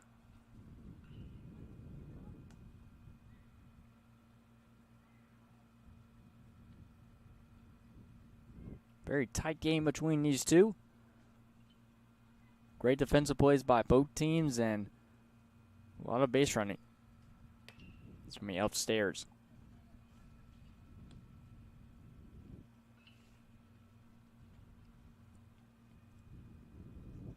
This will be Ethan Parker's 3rd at bat of the game. And now miss downstairs. A full count here to Ethan Parker. Trying to get on base and set up the game time run at the plate. And he will swing and a miss and a strikeout to begin here in the bottom of the 5th.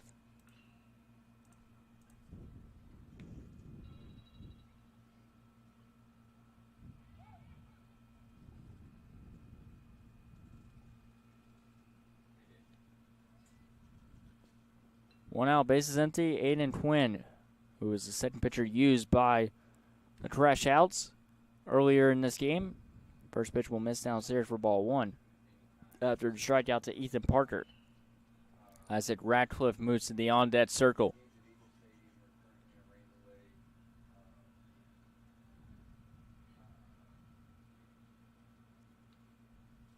And the pitch. This will be sent into right center, or right field, I should say, as that will be caught on the run by the right fielder.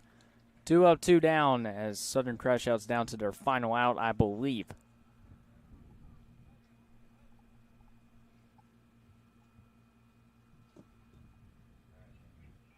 Next game scheduled at 7 o'clock here at University of West Florida.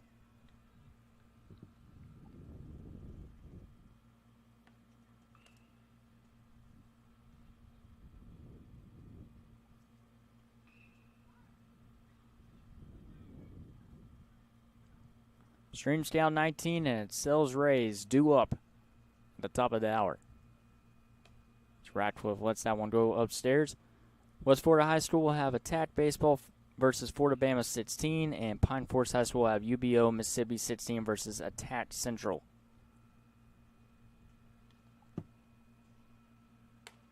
Now miss upstairs. It's 2-0 here to Liam McGee.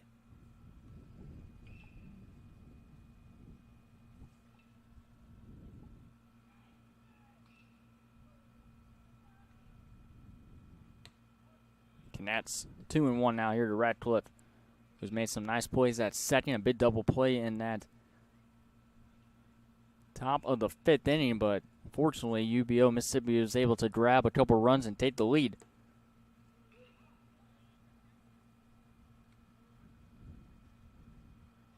(3-1) the count to Radcliffe with Lane Milstead, number 27, on deck.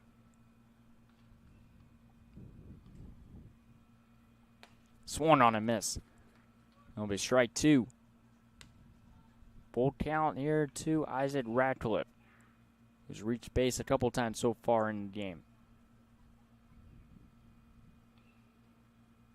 And as in for strike 3, a 1-2-3 inning for Liam McGee. And now closes out the 5th inning.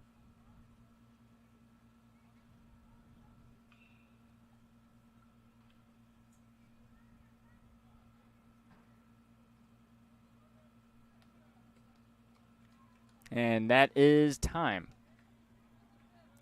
4-2 victory for UBO Mississippi, 18 over Southern Crashouts. That's your final. One game left at 7 o'clock at the top of the hour. Stay on this same as that live stream if you want to tune into that one to close out day one of the Showcase Series at the University of West Florida. I'm Dallas Trinity. We'll be back in about 30 minutes.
and welcome to our fifth and final game that we have for day number 1 of the Showcase Series at the University of West Florida, located in Pensacola, Florida. I'm Dallas Renzi for the fifth and final time here on day number 1, as we have a good one in store for you. Stream Scout 19, they will be the road team, while Excel Rays will be the home team. Rays will be in black, while for Stream Scout 19, they will be in white and light blue uniforms with white pants. Take a look at the starting pitcher for Excel Rays. It will be number 17, Jackson Lyles. That is a big swing and a miss there for strike number 1. As it will be number 22, Brad Chason, starting third baseman to begin the game to lead things off. And now connect in for strike number 2 here for Lyles. Take a look at who's down the field for the Excel Rays right after this at bat. You're in the top of the first. That one will go outside, evens up the count. Caleb Chesser will be the leadoff man for Excel Rays in the bottom half of the first inning. He'll be playing in left field to begin this game. Jason and Mallard on deck. Fifth and final game. 4 games in the books. The final one here on day number 1. This one's going to be popped up in the air, and this one is going to be caught from the third baseman, Darren Leggett, number 2, coming in to make the grab. He'll be out number 1. The Rays out in the field. They will have Caleb Chesser in left field, Andrew McDaniel at second. Designated here will be Blake Whitstree. In right field, it will be Deerhart. Anchorman will be at first base, number 15, Dylan Anchorman. Number 14, Mason Owens will be at shortstop. Darren Leggett will be at third base, who just made that catch. Casey Jones will be in center field, and finally Miles Davis will be the catcher, number 4, for the Excel Rays. On this beautiful June 28th of 2024, we're about halfway through 2024. Can't believe it, but we're about to enter the month of July, as that is swung on and miss from number 40, Logan Mallard. As we take a look at the starting batting order for Stream Scout 19, Brad Chason, Logan Mallard, and Cohen Lejeune to lead things off, as this will be a high chopper but foul over to the left side. Rosenberg, Duman, Williams, Spam, Detillier to follow. That's 1 through 8. And then Hudson Lejeune, K. Maninia, Austin Holstein, and then finally Evan Harden. As that is swung on a miss, and that will be a strikeout for out number 2.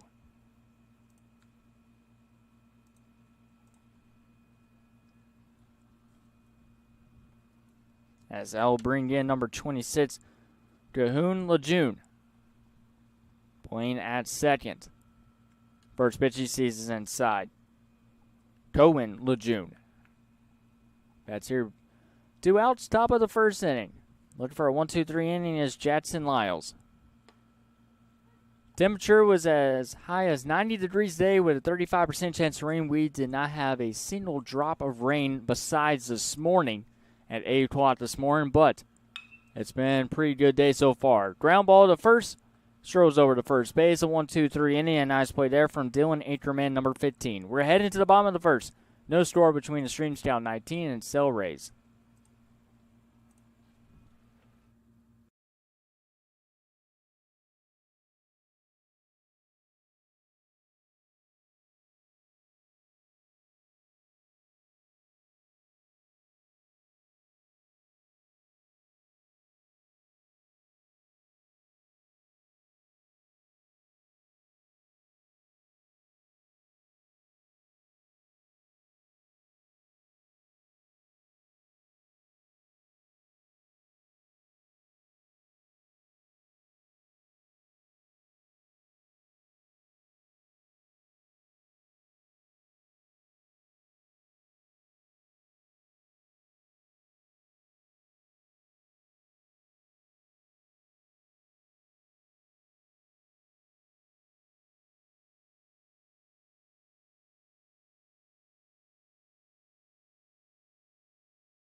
Welcome back here, bottom of the first inning, a 1-2-3 inning. For the starting pitcher, Jackson Lyles, and now they'll turn it over to Patrick Rivers on the mound for Extreme Scout 19. The first pitch will miss downstairs for ball number 1. They do it at starting batting order for the Excel Rays. They'll have number 16, Caleb Chesser, Andrew McDaniel, and Blake Wheatstreet. The designated hitter to lead things off here for the bottom of the first after a smooth 1-2-3 inning with a couple strikeouts and a ground out at first. Rivers with the pitch. And Sam for strike number 1. Behind Wheatstreet will be Gearhart. As a cleanup here, Anchorman, Owens, Leggett, Jones, and then finally Davis. I believe there will be 10 batters for the Extreme Scout 19 or Excel. That will be right back to the pitcher for out number 1. That'll be the first out here in the bottom of the first. So the way this works is it's an hour and 50 minutes for each game unless they go 7 complete innings. We've only had one game out of the first 4 games today that have gone 7 complete innings. It was a 3-3 tie in our third game of our coverage today, and that'll be a line drive base hit. First base hit of the game for either side, and it'll be Andrew McDaniel with a single to right. Well hit ball over into right field. McDaniel does not hesitate. He's got himself a base hit with Blake Wheatstreet, the designated hitter number 11, up next to bat.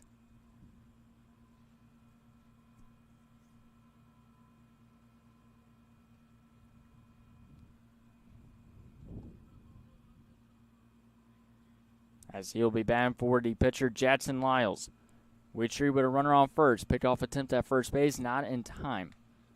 We've had 2 pickoffs today, one at second and one at third, and those were crucial outs on when those games were going on today. Trying to get a pickoff at first base. That one's outside by a nice dive and grab right there from the catcher. Chasen will be playing at third base, Mallard at first. Lejeune, that'll be Cohen Lejeune playing at second. Doman will be in right field. Williams at shortstop. Spain will be in center. Detillier will be behind the plate. And Holston will be an extra hitter with Evan Harden, number 29. There'll be 12 batters for Extreme Scout 19. So it's going to be a long at-bat. So if you're near the top of the batting order for Extreme Scout 19, you might have 2 or 3 at-bats. The rest of the lineup may be 2, depending on how this game goes. And, we're starting this game. We're supposed to start it at 7 o'clock. Started a little bit earlier. So we're ahead of schedule, which is nothing to complain about, especially if we have bad weather tomorrow, as that'll be in for a strike from Patrick Rivers.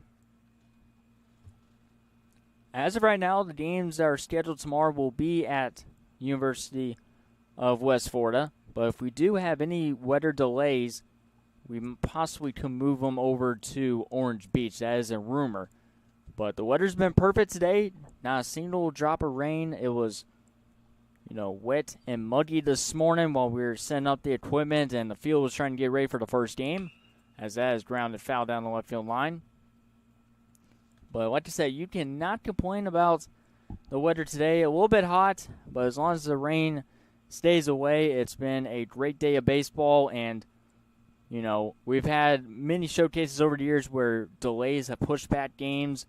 Well, today, games have been a little bit earlier, about 5 to 10 minutes before their start time. So we're able to get these games in. Win-win for everybody. Swung on and missed. Throw to second. Is going to escape into the center field, and now will move the runner to third. With 1 out, and that's actually going to be 2 outs after a strikeout. So 2 outs now here in the bottom of the first with a runner on third. Now bring up Rock Gearhart, number 6. As he'll step in with a runner on third with 2 outs. And also games can end in a tie. We had that in our third game today between the 2 UBO teams, Mississippi and East. 3-3 tie in 7 complete innings. If we get to the semifinals championship, we will not end it in a tie. We must have a winner.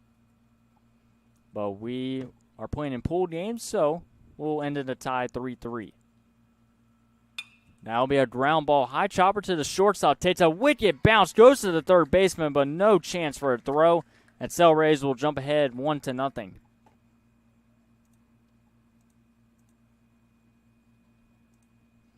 Just a wicked bounce right there on the shortstop, and luckily for him, he deflected right to his third baseman, who had no chance to get number 6, Gerhardt, out at first.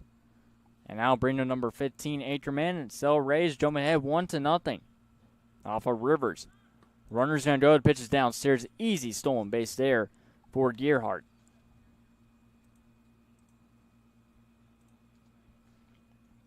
Well, 1-0 lead in the second inning. We'll take a look at the final scores from not only here at the University of West Florida, but the other two high schools that are currently underway in their showcase games. That'll be in first strike. Mason Owens, number 14, moves to the on-dead circle here in the bottom of the first. Both pitchers with strikeouts to begin here in the opening frame. But that's Cell Rays with a 1-0 lead. That'll be swung on and missed. Gets away from the catcher. Runner will advance to third. That's Gerhardt.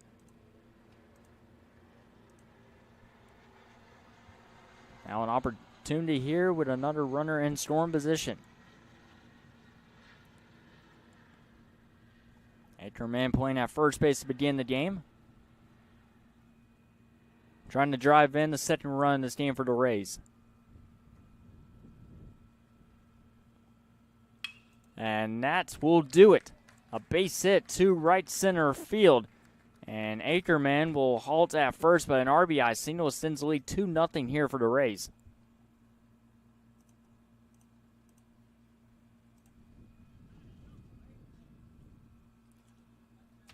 Gerhardt and Ackerman providing the damage here in the bottom of the first. Brings up Mason Owens, number 14.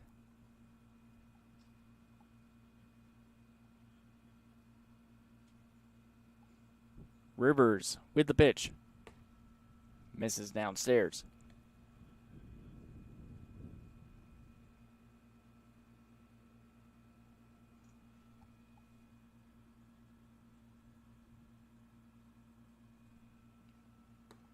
Right down the middle for strike number 1. Dispatcher Rivers trying to send this one to the second inning.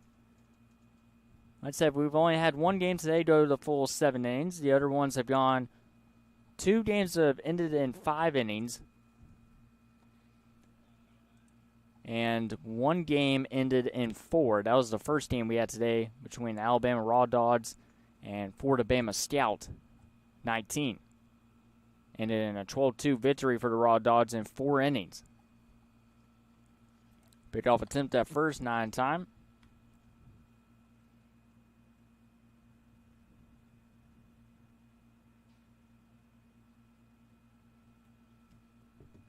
And the pitch. It's going to be fouled off at the last second. From Mason Owens with Darren Leggett, who made a pop-up catch at third base in the top of the first inning, due up here in the bottom of the first.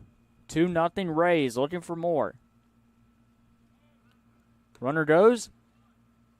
And the throw to second in time. Great throw behind the plate by the catcher, Drake Detillier, number 37. We head to the second, 2-0 Rays.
Ground ball to second.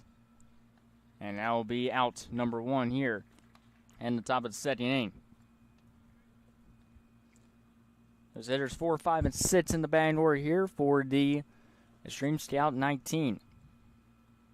Rosenberg with a ground out, and now bring up number 38, Gavin Doman.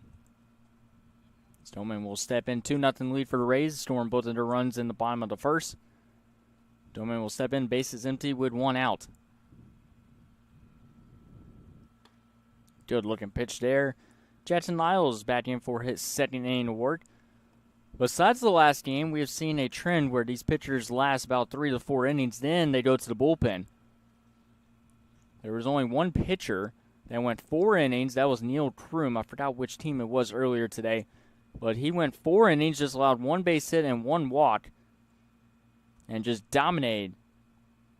That was actually for UBO East. That was against the Mako Baseball Club earlier today, and the 4-3 victory for Mako. The only reason why Mako won is because they went to the bullpen, and it was a change on the mound, and they took advantage of it, scoring 4 runs and win the game in 5.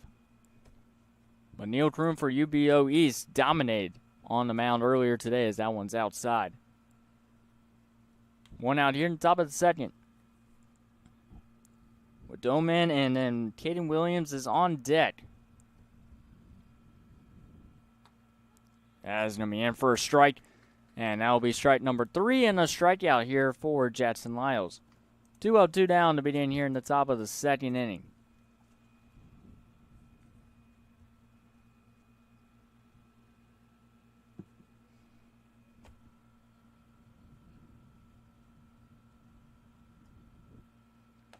So that one's going to go upstairs for a ball here to Caden Williams, a shortstop, number 9. We had a wicked bounce on him after a ground ball was hit to him at shortstop in the last half inning. That was in for a strike. Jackson Lyles delivering strikes here. And his first time on the mound here at University of West Florida, home of the Argonauts, Jim Spooner Field. Good looking pitch, but it misses.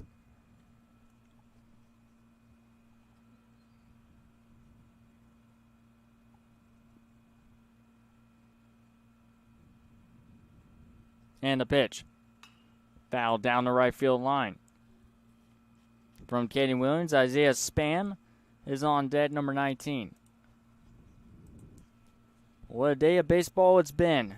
And bottom half of the second, we'll take a look at a recap of the games we've had today, and then also games from the other high schools that we have in the area, about 6 to 8 miles away from here at UWF. Base hit to left field for Caden Williams.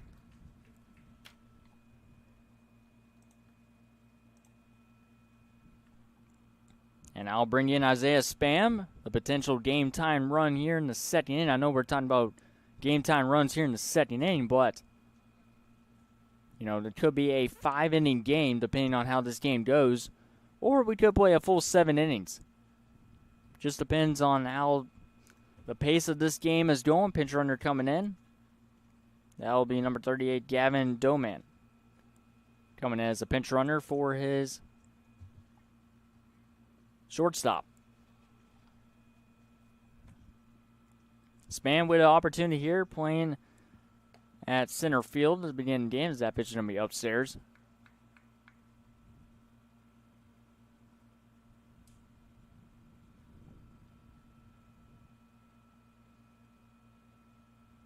Spam awaits the pitch. It's upstairs.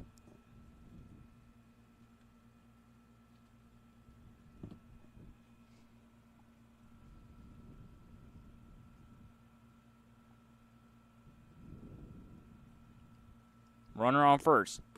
Right down the middle. Great pitch there from Jackson Lyles. Giving up his first base hit so far in almost 2 complete innings of work. Caden Williams driving in a base hit to left field. This one's going to be a fly ball down the right field line, drifting foul over near the bleachers.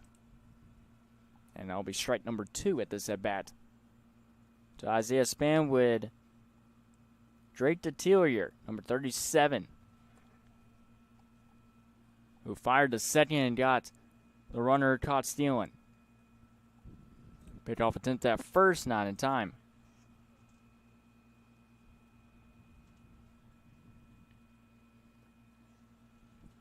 Full day of baseball tomorrow. We're starting a little bit earlier than what we did today. It's going to be at 9 o'clock in the morning. Hopefully it'll be here at UWF. If not, most likely we'll be at Orange Beach. Misses outside. Spam with a long at bat here, trying to come away with a big base hit to keep this inning alive for Extreme Scout 19.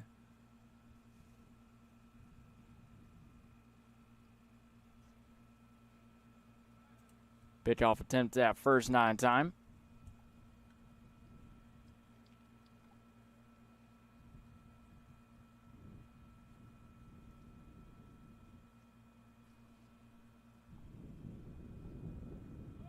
Upstairs, runner takes off for second, but it doesn't matter. It's going to be a walk here with 2 outs.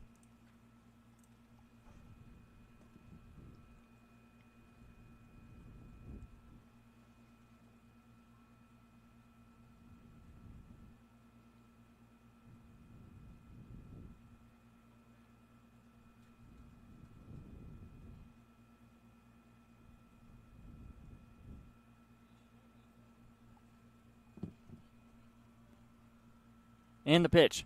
It's going to be outside here to Drake Deterior, number 37.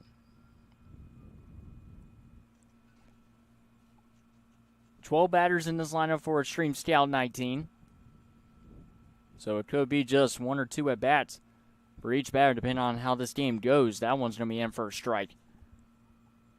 Terrier batting 8th. Hudson Lejeune, number 20, is on deck. Live here on JockJive Sports. Dallas Renzi with y'all all day long today. As that's going to be fouled off at the last second from Deterior.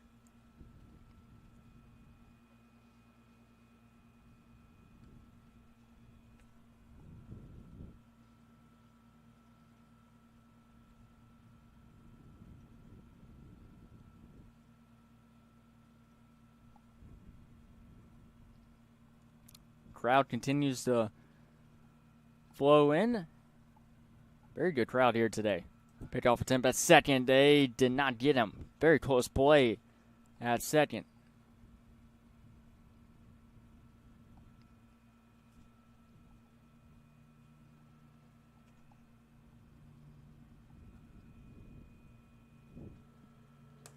That one's going to be upstairs.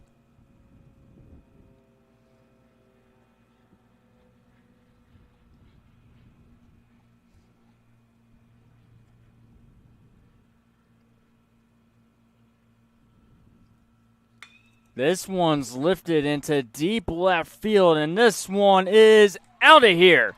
2-run blast from number 37, Drake Deterior.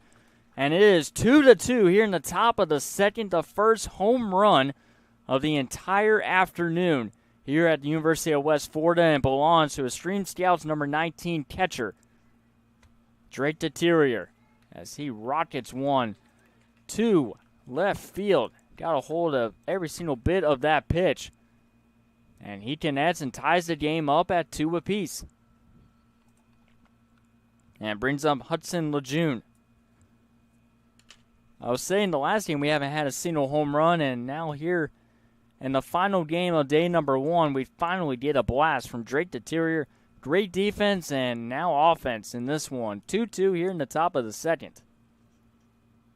Hudson Lejeune listed as the extra hitter. In for a strike. And that's one way to catch the Scouts' eyes here at University of West Florida. Blast one to left field. Over near the balcony, and there's a bunch of picnic tables and a couple of grills over there as well. That is swung on miss and a strikeout here for Jackson Lyles. Cruising through the top of the second, but Drake Deterior with a 2-run blast to left field ties the game up at 2 apiece.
Welcome back here to the bottom of the second, a 2-2 game between the Rays and Extreme Scout 19. Rays will come up to bat with a chance to respond after giving up 2 runs. The first pitch swung on and missed, as it'll be number 2, Darren Woodgett. Woodgett, Jones, and Davis will lead things off here against Rivers. That one will miss there, and it'll be 1 ball and 1 strike. Woodgett playing at third base today, already with 1 pop-up catch so far out in the field, trying to provide some offense here. We'll see if he went around, and he did. Casey Jones, number 3 on deck for the Rays. Scoring 2 runs in the bottom of the first, couple of base hits. That'll be chopped foul down the left field line. Well, like I said, we want to thank everyone for tuning in to JockJive Sports all day long. We started at 10 o'clock this morning. And right now, closing in at 7:24 tonight. Started the game about 5 minutes early. That'll be fouled off. Don't know how long this game will go, depending on the time limits. The last couple games have gone 5 innings, besides the 3-3 tie we had earlier today. I'll give you a recap right after this at bat here to Woodgett, as he will chop this one. This is going to be a fair ball played by the catcher. He'll fire to first in time for out number 1. Nice play right there from the Terrier, who is doing everything tonight for Extreme Scout 19. But going back to our last couple of games. So we'll start at the 10 o'clock hour this morning, as we had the Alabama Raw Dots 17-18U with a 12-2 victory over Florida Bama Scout 19 over at West Florida High School at 11 o'clock a.m. That was the first game there. A 4-2 victory for Hemo Hustle over UBO East 16. Our second game at University of West Florida was a 4-3 walk-off victory for Mako Baseball Club 17U. As this one's driven into deep right field, but right at the right fielder for out number 2. That catch made by Evan Harden, number 29, 2-2 down. Long fly ball to right field, but not deep enough. And it's out number 2 with number 4, Miles Davis, up next to bat. And the first game we had at Pine Forest High School, remember those games were delayed to 1 o'clock start time. 8-3 victory for Florida Bama 18 over Bull Baseball 17U Prospect team. That pitch will miss outside. WFBA Crusaders with an 8-6 victory over Hemo Hustle. That was at West Florida High School. And then the thrilling 3-3 victory, or 3-3 tie game, as this will be a chopper over to the shortstop. Long throw, but on the money for out number 3. We'll dive back into the rest of the final scores as we enter the third, 2-2 between Extreme Scout 19 and Cell Rays.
Top of the third inning. It's Jackson Lyles. Deals in for his third inning of work. First pitch is delivered in for a strike. As it'll be number 36, Cade Meninia. That pitch will be outside.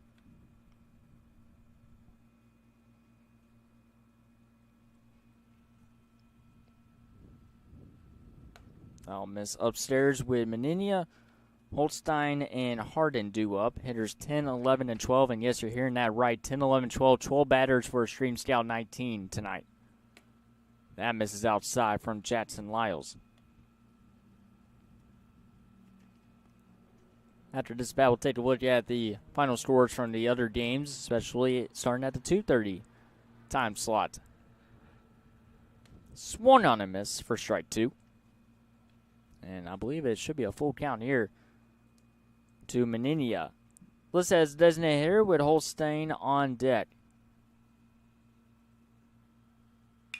And a ground ball to second. Played nicely by the second baseman. He'll flip it over to first in time for out number one. And I'll bring up Austin Holstein. So the thrilling 3-3 tie game between UBO East 16 and UBO Mississippi 16 ended 3-3 here at UWF. At 3 o'clock at West Florida High School, Taylor made baseball with a 13-1 victory over WFBA Crusaders. As the second largest deficit or margin of victory in this so far showcase. Fly ball to center field, that'll be out number two. That'll come off the bat of Holstein, and it'll be number 12 hitter Evan Hardin. Number 29, 2-0-2 down very quickly. At Pine Forest High School, Bull Baseball 17U prospect team lost 6-2 division in 19U Pool B. And then we had UBO Mississippi 18 with a 4-2 victory over Southern Crashouts. UBO Mississippi with a comeback victory in the fifth inning. And then over at West Florida at the 5 o'clock hour, that one's going to be outside. A 2-1 victory for five-star Expos over Florida Bama 18. And Pine Forest High School had an 8-7 victory for Florida Surge over Attack Central. Grounded foul down the left field line. So what's left of day number one besides this one? We have Attack Baseball versus Florida Bama 16 on Field 1 at West Florida High School. And then UBO Mississippi 16 versus Attack Central. That's it for strike three. It's a 1-2-3 inning for Jackson Lyles. We head to the bottom of the third, 2-2.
Welcome back here to the bottom of the third inning. And a 2-2 game between Stream Scout 19 and Cell Rays in our final game here at the University of West Florida.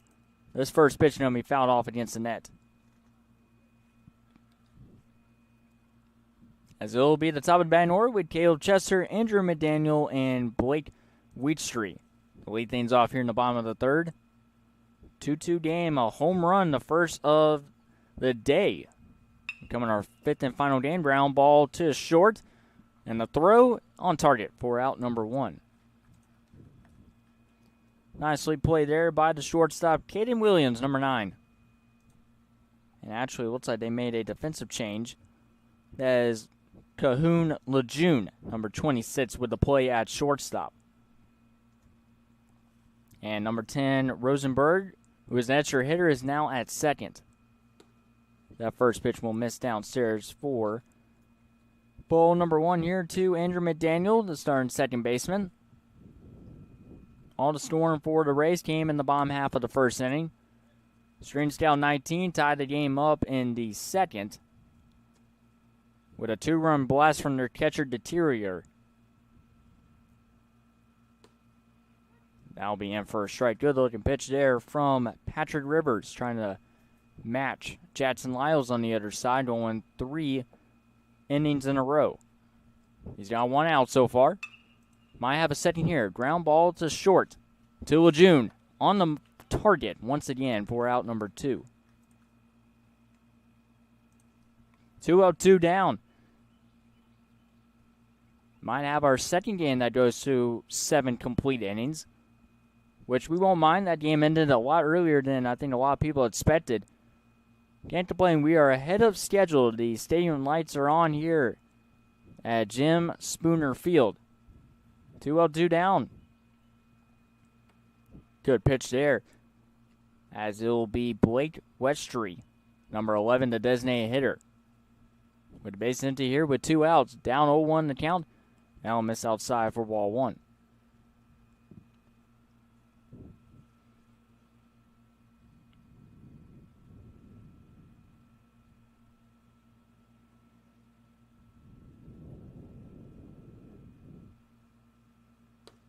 Downstairs.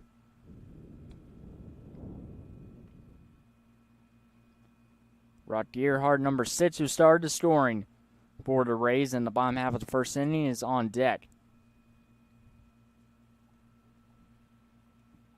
And the pitch. Now miss downstairs.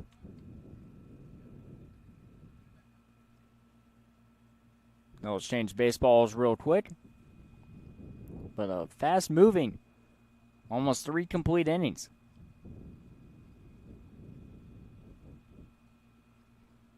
Starting pitchers have been locked in, and they're in a duel, 2-2. That'll be downstairs, but that'll be a walk with 2 outs.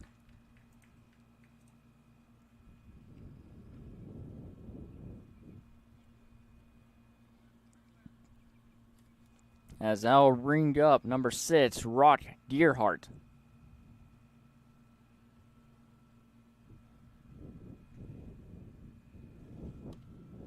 Pitch off attempt at first 9 time.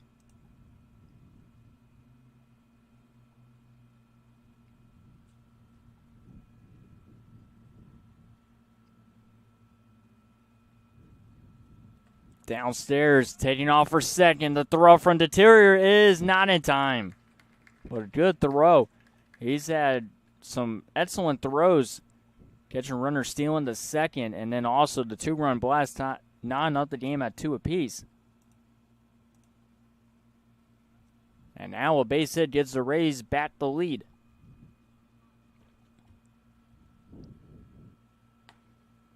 Now miss upstairs to Gearhart.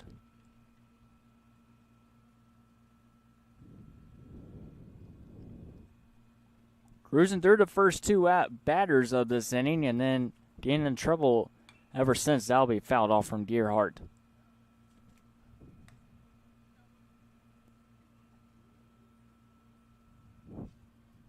Number 15, Dylan Ackerman on deck.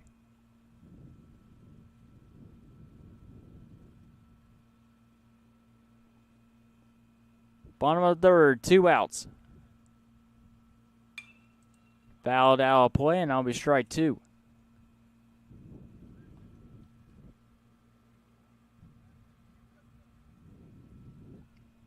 Well, we started this morning at 10 o'clock in the morning. Very hot this morning, setting up the equipment. But this is pretty nice weather for a nighttime game, as this one's going to be fouled out of play over to the right side and out of play.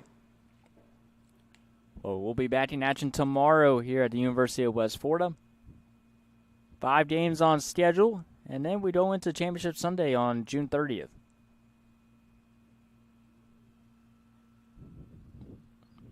On the bat here for Anchorman. Or maybe that Gearhart, big pardon. Anchorman on deck. Gearhart fouls off another pitch. Gearhart started the storm in that bottom of the first.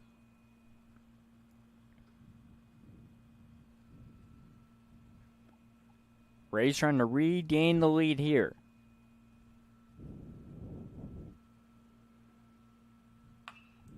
Ground ball to second. And the throw is in time for out number 3. We head to the fourth. 2-2 between the Rays and the Stream Scout 19.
It's the top of the batting order for Stream Scout 19, second time around. Remember, they have 12 batters in their batting order. It'll be Brad Chasen, Logan Mallard, and Cahoon Lejeune. The lead things off here in the top of the fourth. That'll be swung on a miss. Jackson Lyles back in for his 4th inning of work. Besides just one pitch, he's been pretty dominant so far. And we'll see if Chasen went around. He did not. According to the first base umpire, or the infield umpire, I should say. Here's the pitch here from Lyles. Will be a fly ball into deep right center field, but it'll hang up long enough for the right fielder to come along and make the catch for out number 1 here in the top of the fourth. As that'll bring up Logan Mallard, number 40. After a long fly out to right field.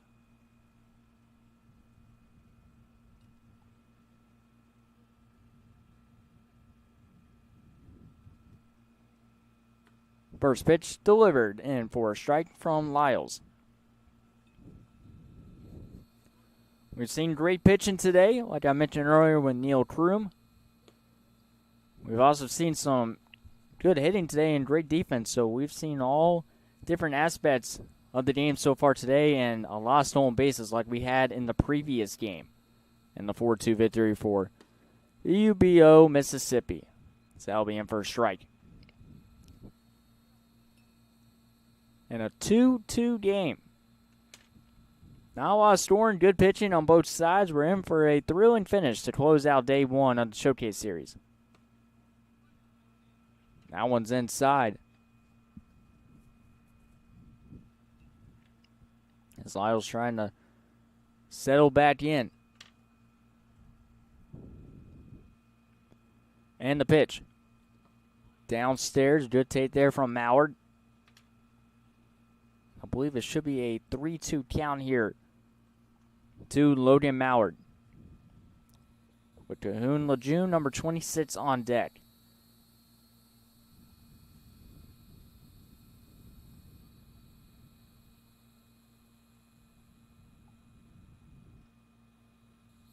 This will be a ground ball, base hit to right field. Mallard with a single with one out here in the top of the fourth.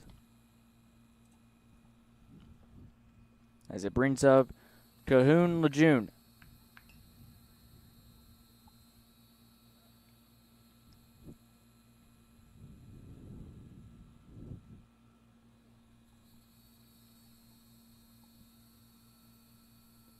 Runner on first here with one out, top of the fourth. Stream Scout 19 looking for their first lead of this one.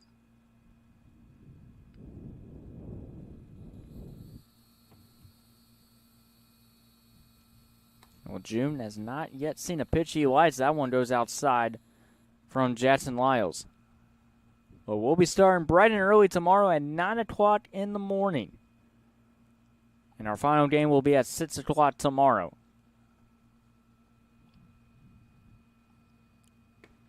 And for a strike there, will June turn his body, but it's in for a strike.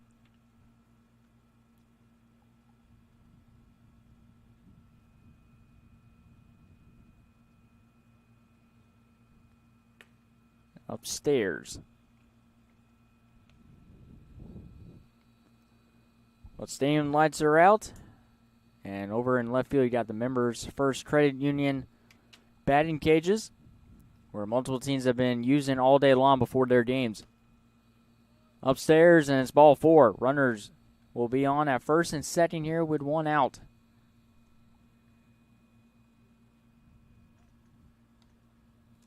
It brings up Connor Rosenberg. As he'll deal in here, Stream Scout 19 trying to take their first lead of the night.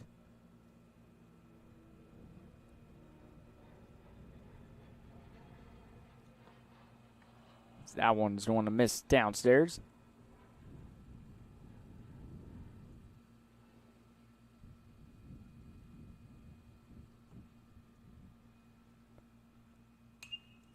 So it'll be fouled out play over to the left side.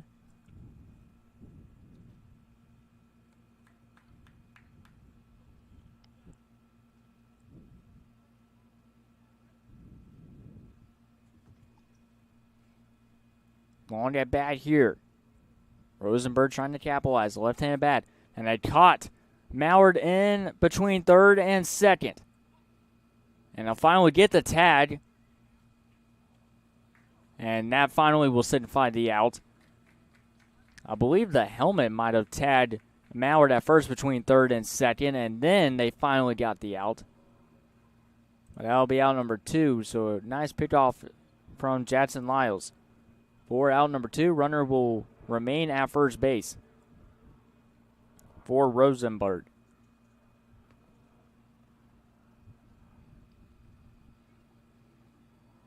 Lyles with just a quick move right there. Mallard was way off second, and then they finally picked him off, and then the rest is history.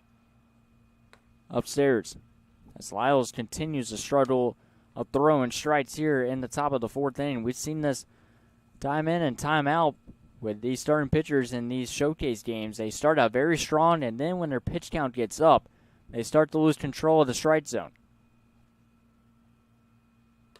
So that one's going to miss upstairs, and it's been a couple of misses upstairs by number 17, Jackson Lyles here. Trying to find something Trying to send this one to the bottom of the fourth. Still with a 2-2 tie. Popped up, and this will go out of play. And that's one way to get a strike there.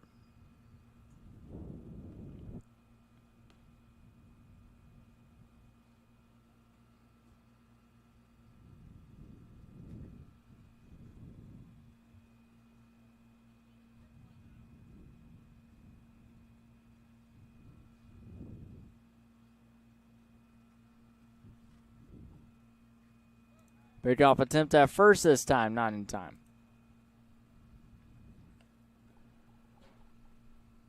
But a full day at UWF tomorrow, so join us at 9 o'clock in the morning and stay till 6 o'clock at night. And past that. Downstairs, there'll be a walk to move the runner to second. First and second here with 2 outs once again.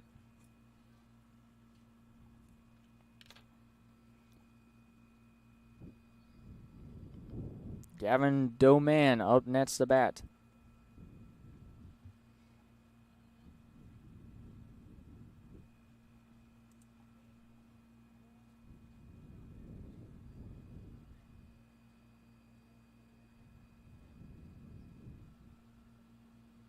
First and second here with 2 outs. First pitch going to be delivered in for a strike.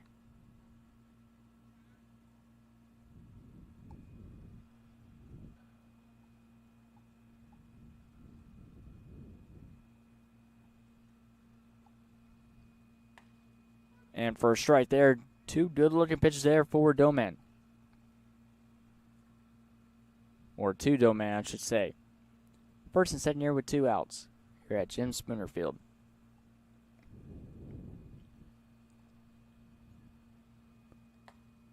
And that is going to miss upstairs.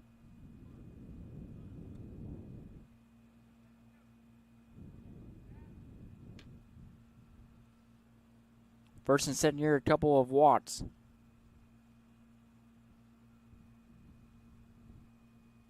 Swung on a miss. It'll be a strikeout to keep the game at 2-2. So we head to the bottom of the fourth here on JockJive.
Welcome back here to the bottom of the 4th inning, as it will be Dylan Ackerman, Mason Owens, and Darren Leggett. Leans off here in the bottom of the 4th. They'll face off still against starting pitcher number 16, Patrick Rivers. Ackerman, the left-handed bat, will step in. A couple of base runners for Extreme Scout 19, the top half of the 4th inning, but a nice thing of pitching from Jackson Lyles on the other side. First pitch will miss downstairs for ball number 1. Crowd continues to flood in here at University of West Florida, Jim Spooner Field. And that'll be in for a strike, 1 ball and 1 strike. And throughout the entirety of today, we've seen multiple aircrafts take off and fly over University of West Florida, and there goes another plane as we speak. This will be a ground ball back to the pitcher, but it was a foul ball call from the home plate umpire.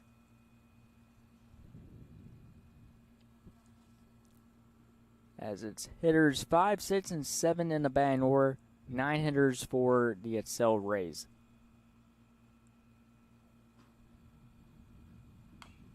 This will be chopped. This will be a fair ball here to Rivers. He'll coast over and flip it over to first for out number 1. Reminder, we can end in a tie. We had one earlier today, a 3-3 tie between UBO East and Mississippi. So this game ends in a 2-2 tie. It will not be the first today and probably won't be the last. We had one up in Troy, Alabama as well.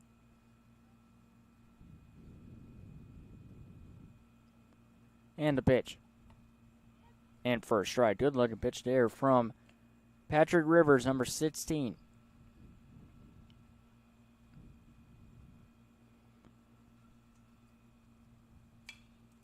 As this one's fouled out play. Well, like I said over and over again, cannot complain about the weather today. A little bit hot, but no rain in the forecast today. 35% chance of rain earlier this morning, but we would not have to deal with any rain today. All 5 games at the moment are about to go through their final stages, and we can go into day number 2, hopefully without any delays as well, as that's in and out of the glove of the catcher. Hopefully we'll be back here at UWF, but we'll get confirmation probably tonight, and hopefully we'll get it out to the public tonight as well, saying, games will be at Orange Beach tomorrow if the weather is not good here at Pensacola, Florida.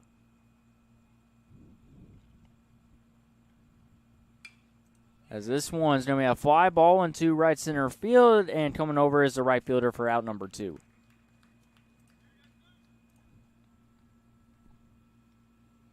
That'll be cat from Gavin Doman, number 38 with the grab. Round number 2. As they'll bring in Darren Leggett, number 2, for the Rays, in a 2-2 draw.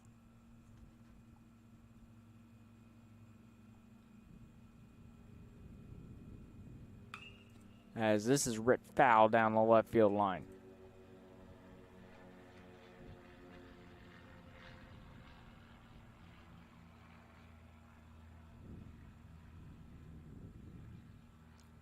Game started just before 7 o'clock, and we are approaching 8 o'clock here at the ballpark. Upstairs for a ball. Casey Jones, number 3, on deck for the Excel Rays.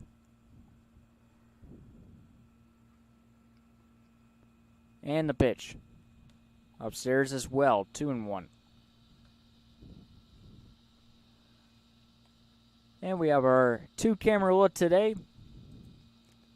Behind the plate and center field.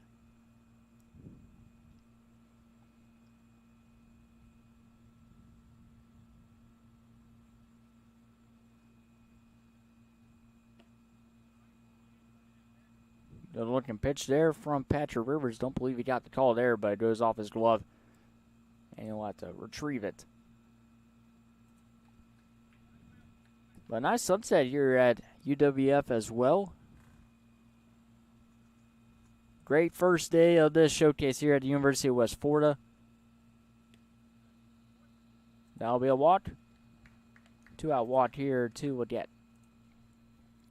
We did have delays at Pine Forest High School. That was one of the other sites today for the showcase. Casey Jones will step in. We'll run our first with 2 outs. But besides the delay at that one high school because of the field conditions, since it rained all last night and even this morning, they pushed the games back to 1 o'clock, but they are right back on schedule. Pickoff attempt at first 9 time. Here at UWF, we are ahead of schedule, just a couple minutes ahead. Field conditions great all day long, as this will be a fly ball to right field, and there to make the catch is the right fielder. A 2-out walk, but it's still 2-2 between the Rays and Stream Scout 19 as we head to the 5th.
Top of the 5th inning, 2-2 between Stream Scout 19 and Cell Rays.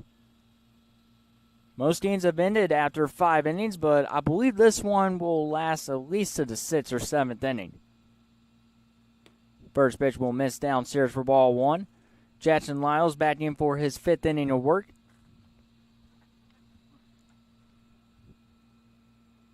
And Lyles delivers the 1-0 pitch, as this will be chopped right back to Lyles. He'll flip over to first in time for out number 1. Ground out was Caden Williams, who had a single his first time up. That'll be a quick out number 1 here in the top of the 5th, as it brings up Isaiah Spam, number 19.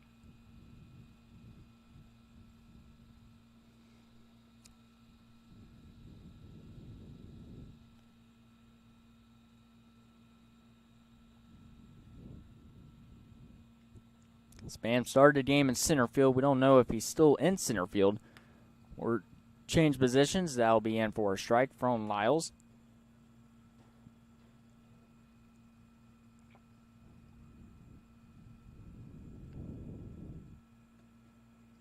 That one will be downstairs. Drake to Tillier. We had the 2-run blast to the left field. Tied the game up at 2 is on deck.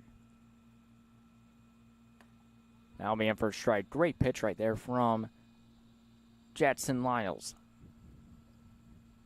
Pitchers duel in a 2-2 game between these two high-profile teams. That sails outside.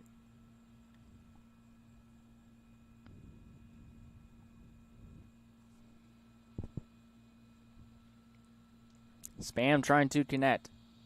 And he swings and misses. And it's a strikeout for Lyles.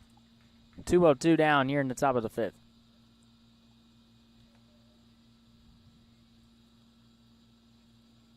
It'll be Drake Deterior, number 37. Up next, the bat, base empty here with 2 outs.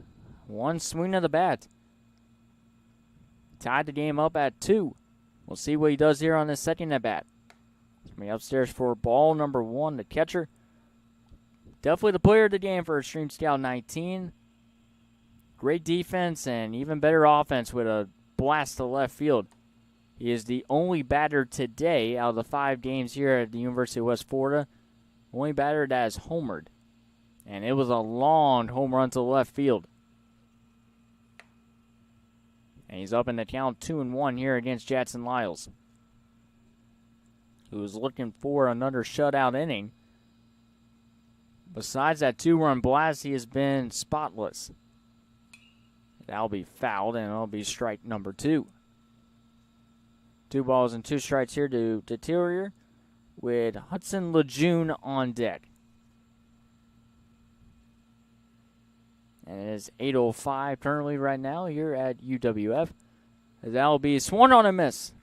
Lyles with a 1-2-3 inning. We're heading to the bottom of the 5th here at UWF.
Welcome back, bottom of the 5th inning.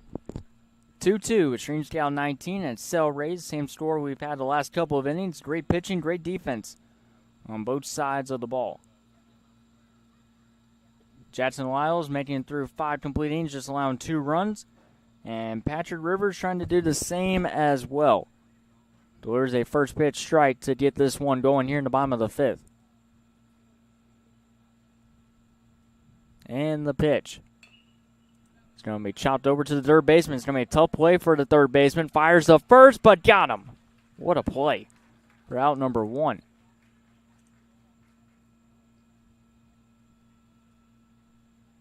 One out here in the bottom of the 5th. And like I said, great defense from both teams.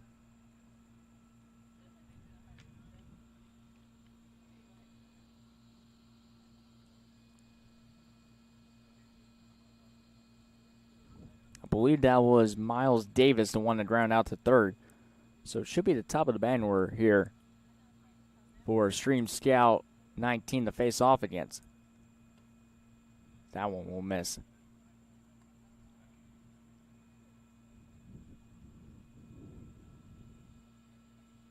Tight game between these two. Could come down to the wire. Chets a swing, and yes, has killed Chester. So that was Miles Davis who grounded out to third. So Chester will have his third at bat of the game with Andrew McDaniel on deck. Hitters 9-1 and 2 in the batting order.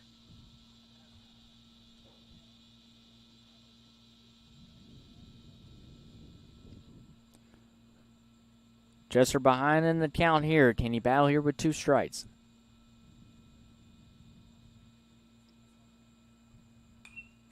As he will foul this one up. And goes over in front of the press spots over to the left side of the stands. Luckily did not hit our cameras behind the plate. We have them just outside the press spots. And then the center field camera is in right center field. Over to the right in between the scoreboard and the pole lighting. This one's going to be popped up in the air. Shallow left center field. And almost a spectacular catch by the shortstop, but just lost sight of it. That'll be an E6. And a base runner here with 1 out.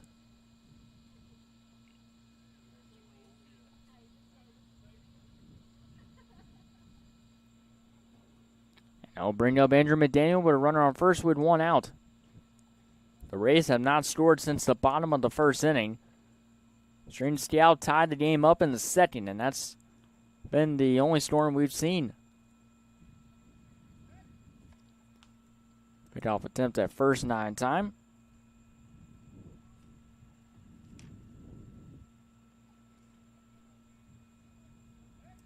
Their pickoff attempt at first, not going to get him.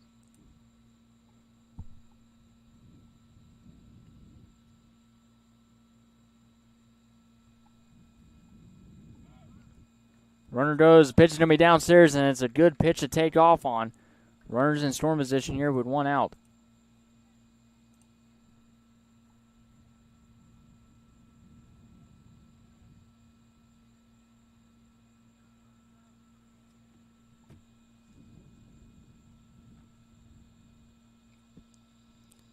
And the pitch. Lifted into right field. That'll sail in for a base hit. And they're going to send the runner home. The throw is going to be cut off. Throw to third. They got him. Like I said, the defense continues to shine here tonight. And that'll be out number 2 here in the bottom of the 5th.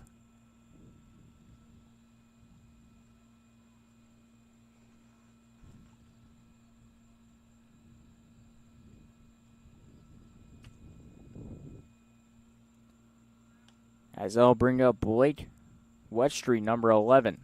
We're a runner on first here with 2 outs.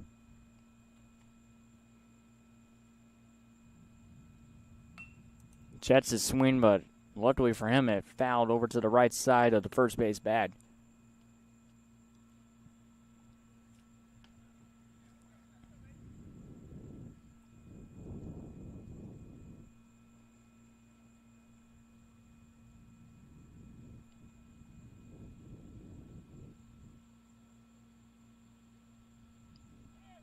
Runner goes, as that'll be fouled off against the net.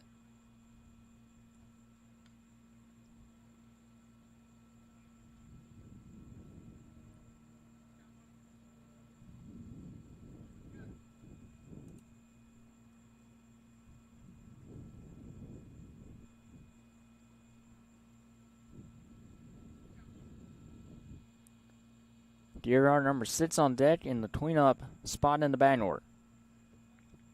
As Weststreet will call time.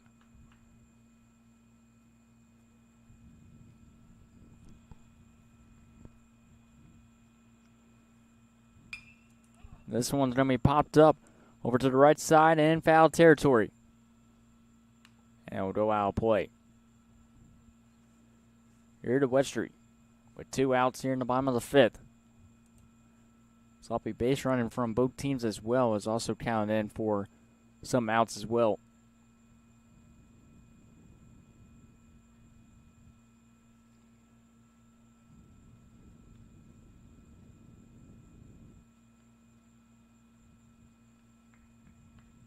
Time called here from number 16, Rivers. Runner goes. That pitch is going to be downstairs and no attempt to try to get the runner out at second. It'll be another stolen base.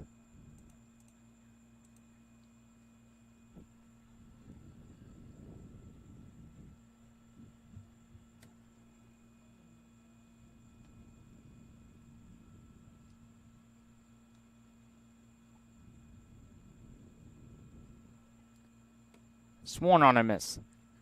And a strikeout to end the 5th. As we are heading to the 6th. 2-2 between Extreme Scout 19 and Cell Rays.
It'll be Hudson Lejeune, Kay Maninia, and Austin Holstein will lead things off.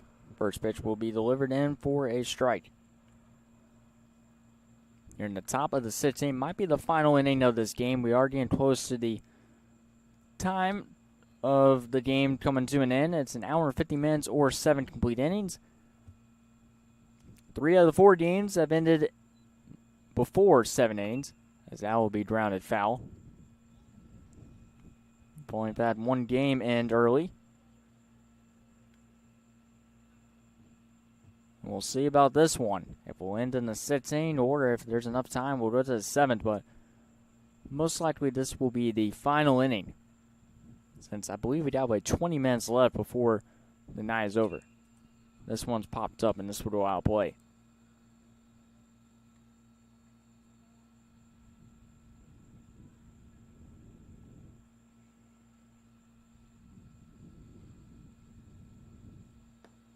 Downstairs.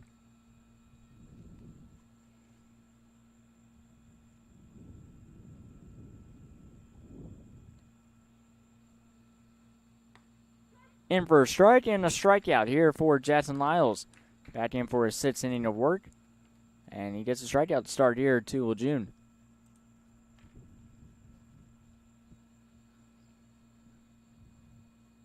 So I'll bring up Cade Maninia, number 36.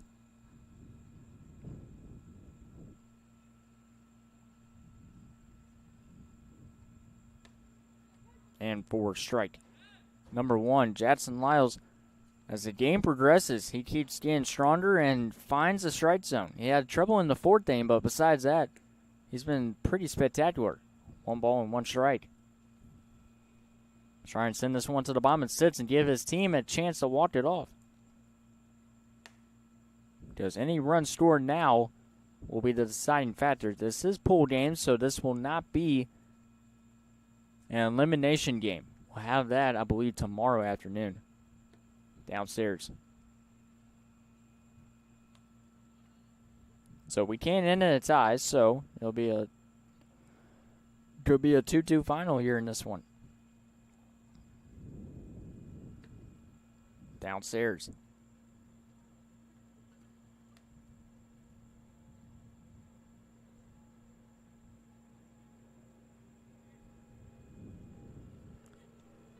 And that'll be a walk here. With 1 out.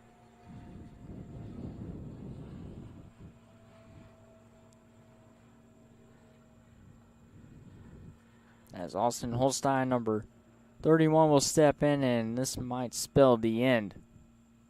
They have a meeting on the mound.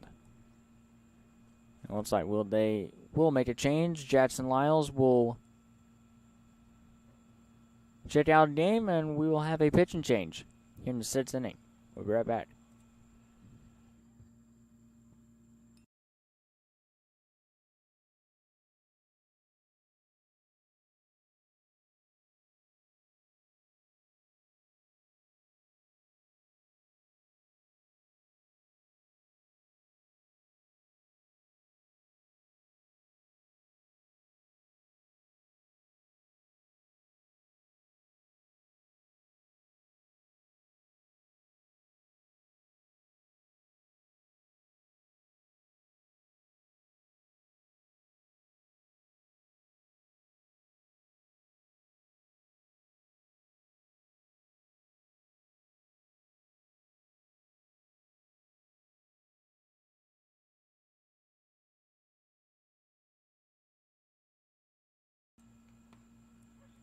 Welcome back here on JockJive. So, unfortunately, it looks like our center field camera, the battery pack has officially died out there in center field. We had, I think, about 17% battery left in that charge. We had it going from, I believe, 9 o'clock this morning. It finally died at 8:20 tonight. So, I mean, I got a good life out of it here in the top of the 6th. So, for the remainder of the game, we will be on this center field, or this behind the plate camera.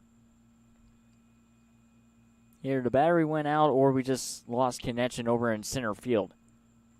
Well, besides that, we appreciate your time watching on the center field camera today, as this one's going to be popped up into left field. Now one will be caught for out number 2 here in the top of the 6th. Warner will remain at first base, but still a breathtaking view. You love to have the view here at home plate.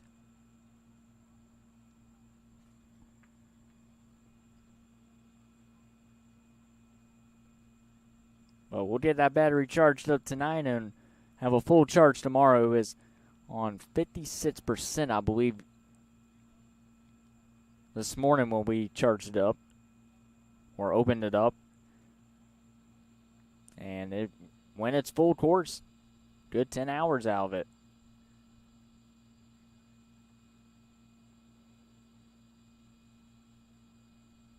Well, we got behind the plate camera here for the remainder of this one. Ground ball, base hit to right field. And it'll be a single here to have runners at first and second here with 2 outs. As Evan Harden with a base hit to right field. After the pitching change, it's number 11, Blake Westry on the mound. But it looks like they're going to make possibly another change or just have a conversation. So we'll get the first batter out, and it looks like they're going to make a change. We'll step aside. 2 outs, top of 6, 2-2 game.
Welcome back here, top of the 6th inning.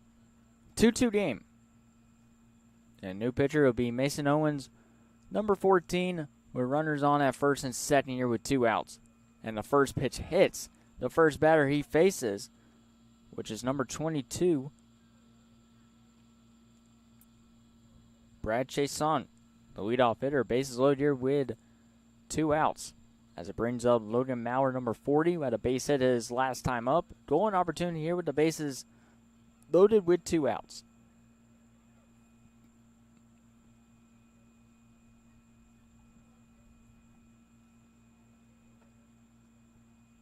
And the first pitch here by Owens. Popped up down the left field line, and it is going to be caught. To retire the side as we head to the bottom of the 6th and a 2-2 draw. And actually, we'll see if they're actually going to come back out. The umpires are heading toward the dugout.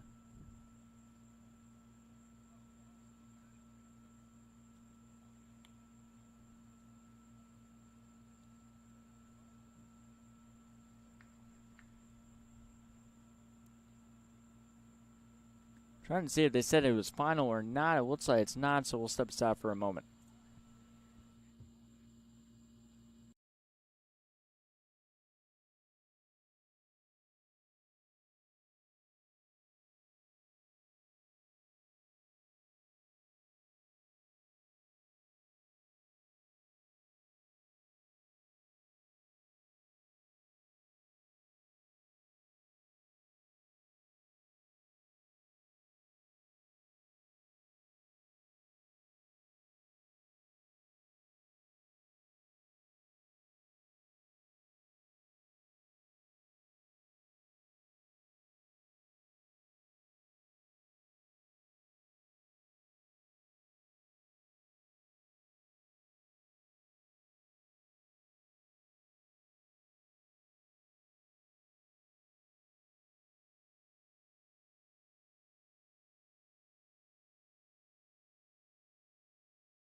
Welcome to the bottom of the 6th inning, 2-2 game.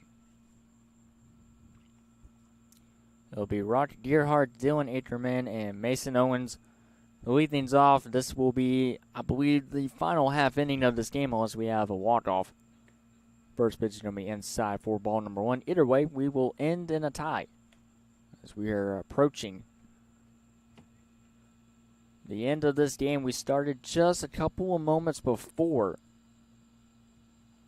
7 o'clock, so we have about 15-20 minutes left remaining in this game. As this will be a fly ball to left field, or left center field, I should say, as that'll be caught from the center fielder for out number 1. This brings up number 15, Dylan Ackerman. Ackerman will bat with the bases empty with 1 out. We'll be bright and early tomorrow. 9 o'clock here at UWF. If we have any scheduled changes on if games are being pushed back or moved to a different location, check the Showcase app, and also stay connected with us on social media on JockJive Sports. This will be a base hit to right field for Anchorman. A 1-out single for the Excel Rays.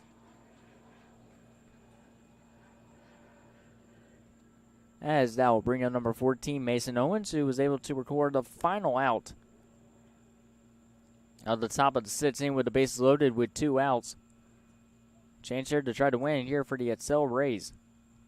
If not, then we'll end in a 2-2 draw. Our second tie of the evening.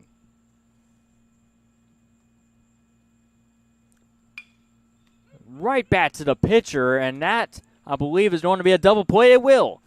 What a nice play right there from Patrick Rivers. And now into 6, and we'll see if we're playing a 7th.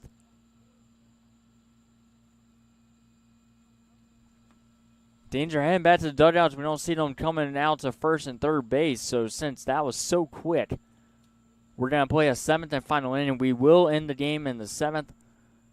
2-2. We head to the 7th.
We entered the 7th and final inning in a 2-2 game.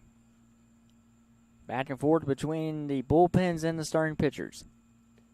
So that won't go outside. We had a nice 1-6-3 double play to end the bottom of the 6th inning. That's why we are playing the 7th.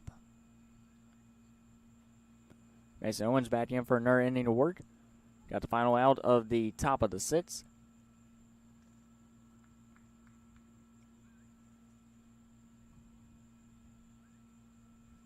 Pitch from Owens. That'll miss the batter and the catcher.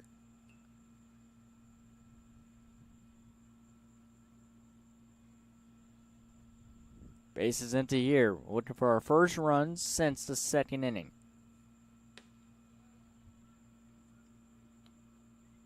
As it's Cahoon Lejeune, Connor Rosenberg, and Gavin Doman to lead things off.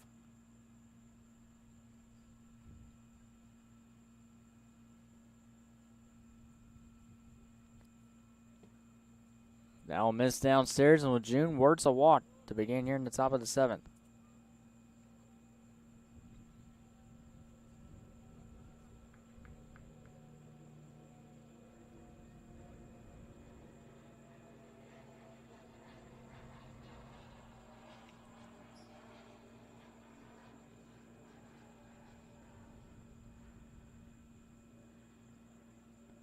That's batter up. First pitch, contact to left field. That'll drop in for a base hit. A base hit there by number 10, Rosenberg. With number 38, Gavin Doman up next to bat. First and second here with no outs. Golden opportunity for Stream Scout 19 to take the lead. A couple of double plays have halted both teams' offenses from taking the lead back or getting the lead for the first time.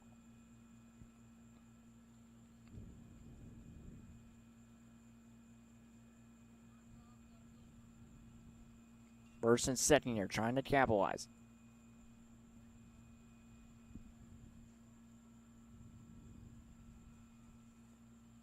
And the first pitch will sail upstairs for ball one. Demand started the game in right field. We'll see if he's still over in right field. Same batting order. Stream Scout 19 with 12 batters, swung on and miss. From Gavin Doman with Caden Williams, number 9, on deck, who is 1 for 2 in the game. He's on the on-deck circle.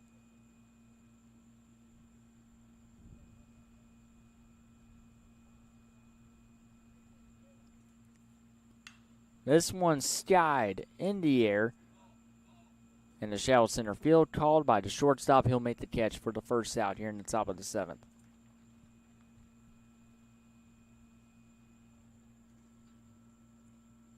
And Caden Williams will step in now with first and second.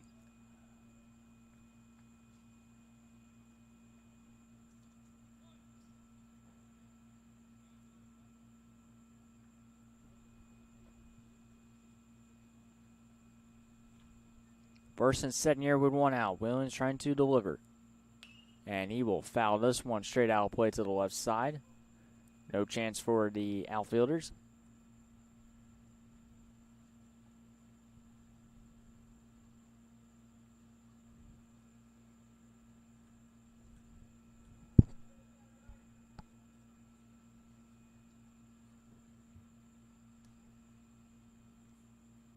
Lifted to left field. That is going to be right at the left fielder for out number 2. A well-hit ball there from Caden Williams for out number 2, but nothing to show for it. It brings up Isaiah Spam. Runners at first, second here with 2 outs.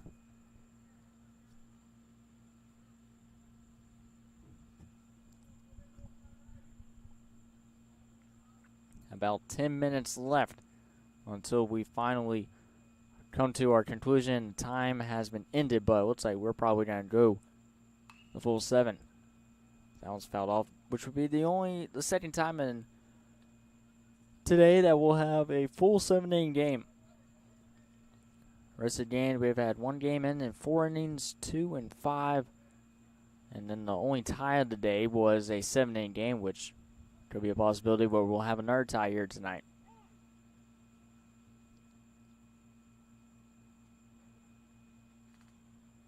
Time call by Isaiah Spam with Drake Deterior on deck. And that is a man you do not want to face here with a couple runners on.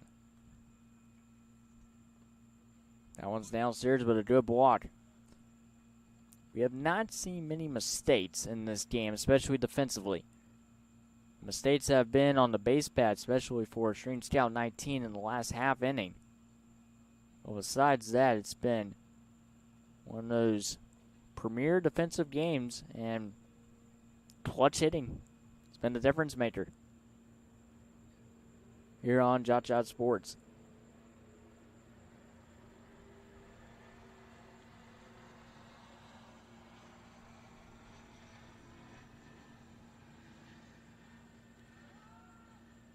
Foul ball firing to home plate, but decides to make sure that the runner at second stays put.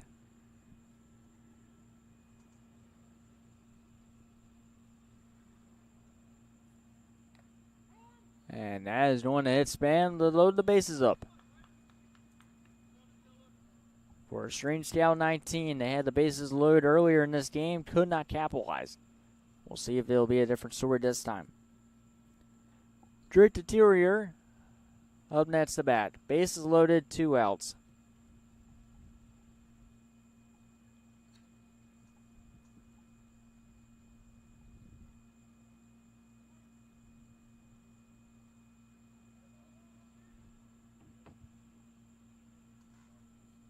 And the first pitch delivered in for a strike with 2 outs, top of the 7th. Best opportunity to win the game here for Stream Scout 19. Drake Deterior. With a jam-packed crowd, as you can see right below our camera screen. Downstairs, 1 ball and 1 strike. Third pitcher used in the game for the Excel Rays.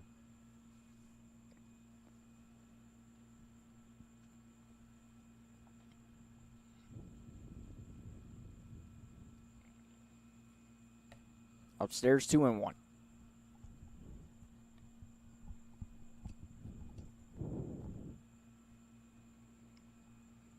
2 balls and 1 strike here to Drake Deterior. Already with a 2-run blast to left field. Pickoff attempt at second, not in time. 2-run home run and a strikeout his last time at bat. Yeah, most likely that battery in center field going out. This one's going to be popped up. Should stay in play. Foul territory to the left side. Almost tripped over the bat, but that'll be caught from Owens, who retired to side. What a way for the pitching staff for the Excel Rays. We will play the bottom of the 7th to conclude day number 1 of this showcase series. We'll be right back.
And welcome back to the bottom of the 7th inning. Trying to go for the complete game as of right now, a tie, is number 16, Patrick Rivers. As he will face off against hitters 7, 8, 9 in the batting order, with Darren Woodgett, Casey Jones, and Miles Davis. A double play from Patrick Rivers. Getting the job done. Fly ball to left field, deep left field. Going over to the left fielder, he will make the catch. And fair territory right in front of the foul pole over and left. A long fly ball. And out number 1 recorded here in the bottom of the 7th. We get through this final 2 outs without. And Cell Rays walk-off victory will end in a 2-2 tie here in the bottom of the 7th.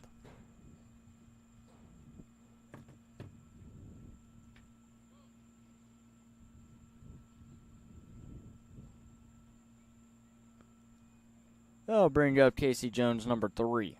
And they might be swinging on the first pitch. And they will, as that one is going to be swung on and missed from Casey Jones, playing in center field. With Patrick Rivers trying to put the final touches on a great pitching performance. Him and Jackson Lyles definitely the stars of the game. Deterior with a 1-for-3 game with a 2-run homer. That's the difference maker. Grounded foul down the left field line, and it's an 0-2 count.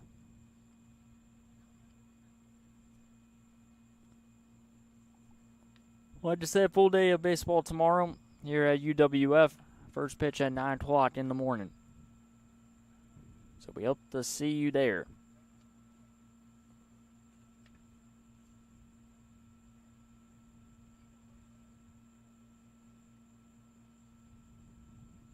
And the pitch. It's inside, almost hit Casey Jones.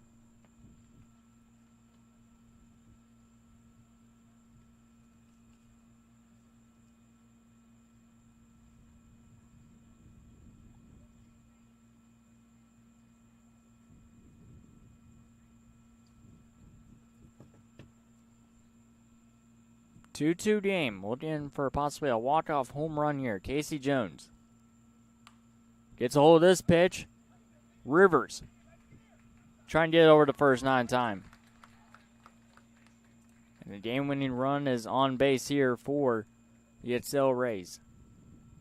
Had a double play in the bottom of the 6th. Could we see a similar tale here in the bottom of the 7th?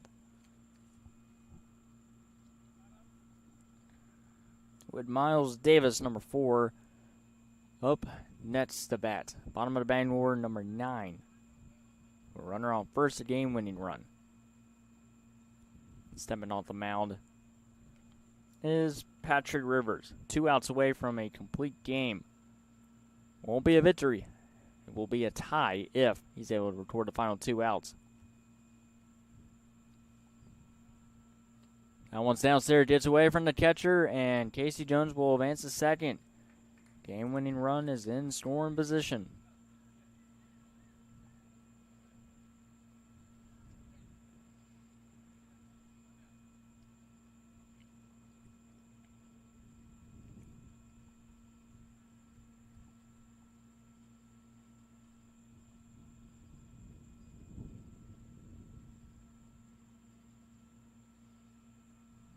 And the pitch. Upstairs.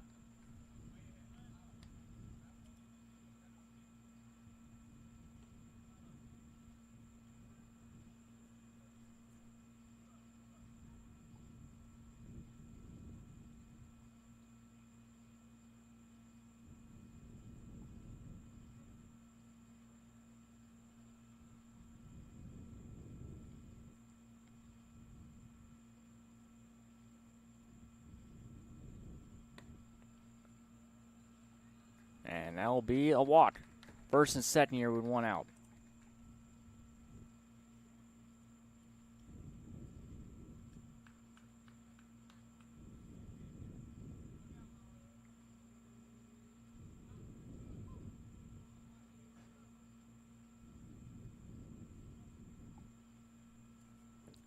It'll bring up Caleb Chester, number 16.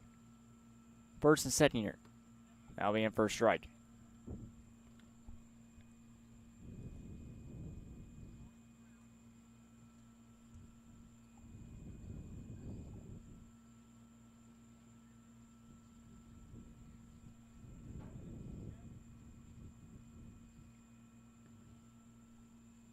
Chester awaits the upcoming pitch, first and second here with 1 out.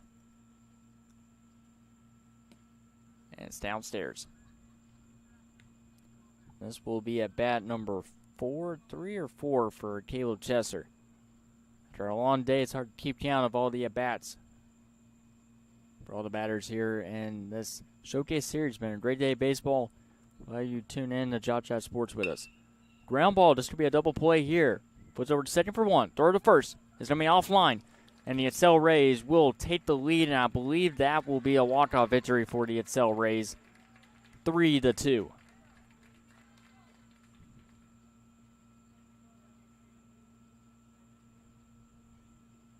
And it looks like they're just going to finish out the bottom of the 7th inning. So they will get the out at second.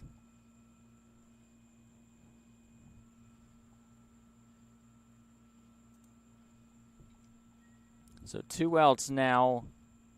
Runner will advance to second. That'll do it there. For Patrick Rivers, we'll step aside 3-2. Bottom of the 7th.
Bottom of the 7th inning.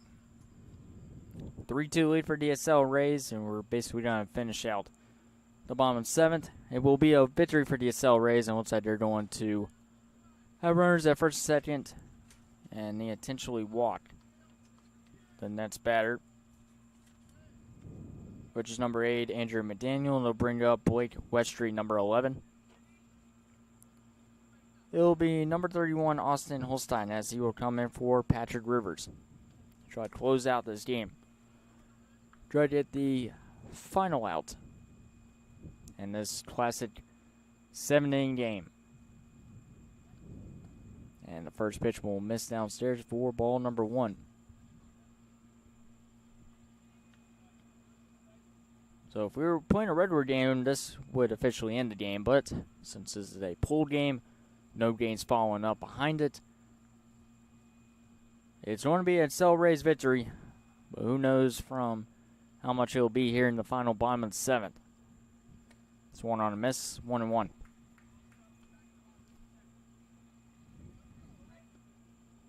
A wild throw from the second baseman on the flip over to first base gives Cell Rays the victory.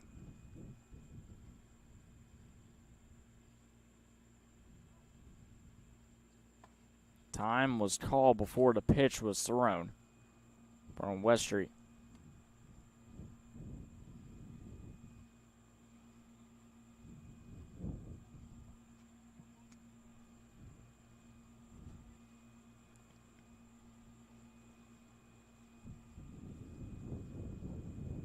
First and second year, 1-1. Fly ball, this will escape the field of play, and it's 1-2. Well, what a great day of Patrick Rivers on the mound for Stream Scout 19. Kept his team in the game. They eventually tied it, and then Cell Rays with the walk-off victory here in the bottom of the 7th, looking to it. Send the lead, add some more cushion to their lead, which is already finalized. That one's upstairs, 2-2.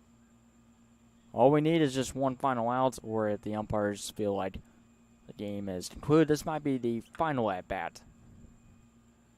Here for Westry, McDaniel was walked, intentionally walked, so he has first base. Wondering why we haven't switched over to center field camera. The camera died in the top of the 6th inning about 30 minutes ago. That's in for strike 3, and now in the game. Cell Rays with a 3-2 victory. Now we do it here on JockJive on Dallas. Trinity will be bright and early tomorrow.